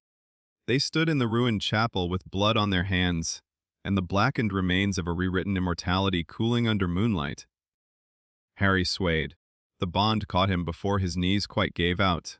Wednesday was at his side, one hand against his chest above the scar, the other still blood, slick from the crest. Through the bond he felt her exhaustion, her pain, the edges of her control going sharp with Overus. "It's done," he said, though his voice barely sounded like his anymore. "Yes," she said, not triumphant, not relieved, certain. Harry looked toward the place where Voldemort had been. Nothing remained that could come back. That, more than the scream, more than the collapse, more than the Horcrux logic breaking under their hands, was what finally made it real. The Dark Lord was dead. Not defeated in a schoolboy's duel. Not delayed. Not one more time. Dead, and they had done it by understanding death better than he did. That thought should have felt clean. It didn't. It felt earned. Complicated. Final. Wednesday's hand at his chest tightened once. "Stay here," she said. "I am here? No. Stay." The bond carried what the words didn't say. The system collapse had nearly taken part of him with it. The wound was trying to close around emptiness now, that its oldest enemy inside him had been severed. Harry looked at her. "You too." "I'm not the one about to fall unconscious in a graveyard." That wasn't the condition. For one delirious second, she looked as though she might say something dry and terrible. Instead, she leaned her forehead against his very briefly. Just above the scar, not romance? Not even comfort. Calibration. Proof of life. Then she straightened. Together they walked out of the chapel ruin before dawn found it. The aftermath did not become peace. It became reorganization. That was more honest. The wizarding world woke in waves to the truth. First through vanished marks, broken oaths, and Death Eaters suddenly disconnected from the central terror that had ordered them. Then through destroyed wards, recovered objects, ministry panic, and finally, by noon, through Dumbledore's statement. A measured, sparse announcement confirming Voldemort's death, refusing spectacle, and offering no details beyond the necessary. He did not name Harry savior. Harry noticed that. He respected it. He also noticed that Dumbledore did not lie. That mattered too. But the world, as worlds did, built legends anyway. Some said Harry Potter had mastered death. Some said Wednesday Addams had cursed the Dark Lord into the grave with an older name than magic. Some said the two of them had become monsters. Some said they had become precisely what the age required. Most said all four, depending on company. Hogwarts did not return to normal. How could it? Students looked at authority differently now. Teachers looked at students differently too. The disciplinary ledgers were reviewed. The old burial hollow was formally named and re-consecrated with goblin representatives present. Restricted knowledge did not suddenly become free, but taboo lost some of its monopoly on meaning. Institutional secrecy, once invisible, now had to justify itself aloud. It was not revolution. Wednesday disapproved of the word. It was correction under pressure. That was enough for a beginning. As for Harry and Wednesday, they did not take thrones, did not found empires, did not turn Hogwarts into a cartoon kingdom of skulls and compulsory darkness. They made something more unsettling than that. A standard. No soul magic without accountability. No institution allowed to monopolize forbidden knowledge under the excuse of protecting people too damaged to survive it. No more pretending that darkness was made harmless by refusing to name it. The Addams crest was not adopted as law. The ministry would never have survived that, but the principles beneath it spread anyway through quieter means: revised wards, new classifications of curse work, new training for grave breaches, new oversight on soul-derived magic, and a private network of people who understood that the line between taboo and necessary had always been political before it was moral. Harry, to the horror of many and the fascination of more, became the central authority on mutilated soul structures in Britain. He hated the title. Kept it anyway. Because now, when people asked whether certain knowledge was too dangerous to be taught, he could finally answer from inside the wound rather than from the safety of abstraction. And Wednesday remained Wednesday, cold-eyed, impossible, more feared in several circles after Voldemort's death than before it, not because she was stronger than Dumbledore in raw magic. She wasn't. Not because she commanded armies. She didn't. Because too many powerful people had looked at her and realized she was one of the few living beings who could see the hidden architecture of their authority and say its real name aloud without blinking. That kind of woman was always going to terrify institutions. Good, Harry thought. Let them be terrified. Months later, on an evening so quiet it almost felt unreal, they stood together on a high west terrace at Hogwarts and watched the grounds settle into winter dusk. The lake below was dark blue steel. The towers behind them glowed warm at the windows. Far away, first years shouted over some absurd game involving snow, honor, and bad aim. Harry rested his forearms on the stone parapet and looked out over the school that had nearly made him a symbol before he learned to become a person. The bond between them had changed again since Voldemort's fall, no longer strained by imminent catastrophe, no longer constantly lit by survival. Still there, deeper now, less like a line and more like shared gravity. Wednesday stood beside him in black coat and gloves, still as a carved omission in the evening. After a while, Harry said, "Do you ever think we should have done it differently?" Wednesday considered. No. He laughed softly. That was immediate. It was correct. He turned to look at her. Not even a little. She looked back, eyes dark and impossible in the fading light. "We paid for accuracy," she said. "I don't confuse that with regret." He let the words settle, then nodded. Because that, perhaps, was the clearest truth of all. They had not won cleanly. They had not remained innocent. They had not been saved by love, mercy, prophecy, or institutional trust. They had chosen, again and again, chose truth over management, chose cost over comforting lies, chose each other over safer fictions. And in the end, that choice had been stronger than Voldemort's refusal to die. Below them, wind moved over the lake. Harry looked out across the grounds and said, he really thought splitting himself apart would make him impossible to end. Wednesday's shoulder brushed his once, deliberate and brief. He mistook division for survival, she said. Harry smiled. And us. For the first time that evening, something almost like warmth touched her mouth. An unfortunate correction. He laughed then, fully this time, the sound carrying out over the darkening grounds. The castle behind them kept breathing. Old, changed, still not innocent. Good. Neither were they. And as night came down over Hogwarts, over the lake, over the stones that had hidden too many secrets and now hid fewer, Harry Potter stood beside Wednesday Addams with death behind them, choice between them, and a future no prophecy had ever been clever enough to predict. He thought was better, because the greatest strength had never been in surviving untouched. It had been in learning what darkness really was, refusing to let it own the language of truth, and still choosing, coldly, consciously, completely, to remain alive on your own terms. And in the end, that was how the Dark Lord died. Not to a boy, not to a legend, not even to love alone, but to two people who understood that death was never defeated by denial, only by knowing exactly what it was and deciding who it would answer to.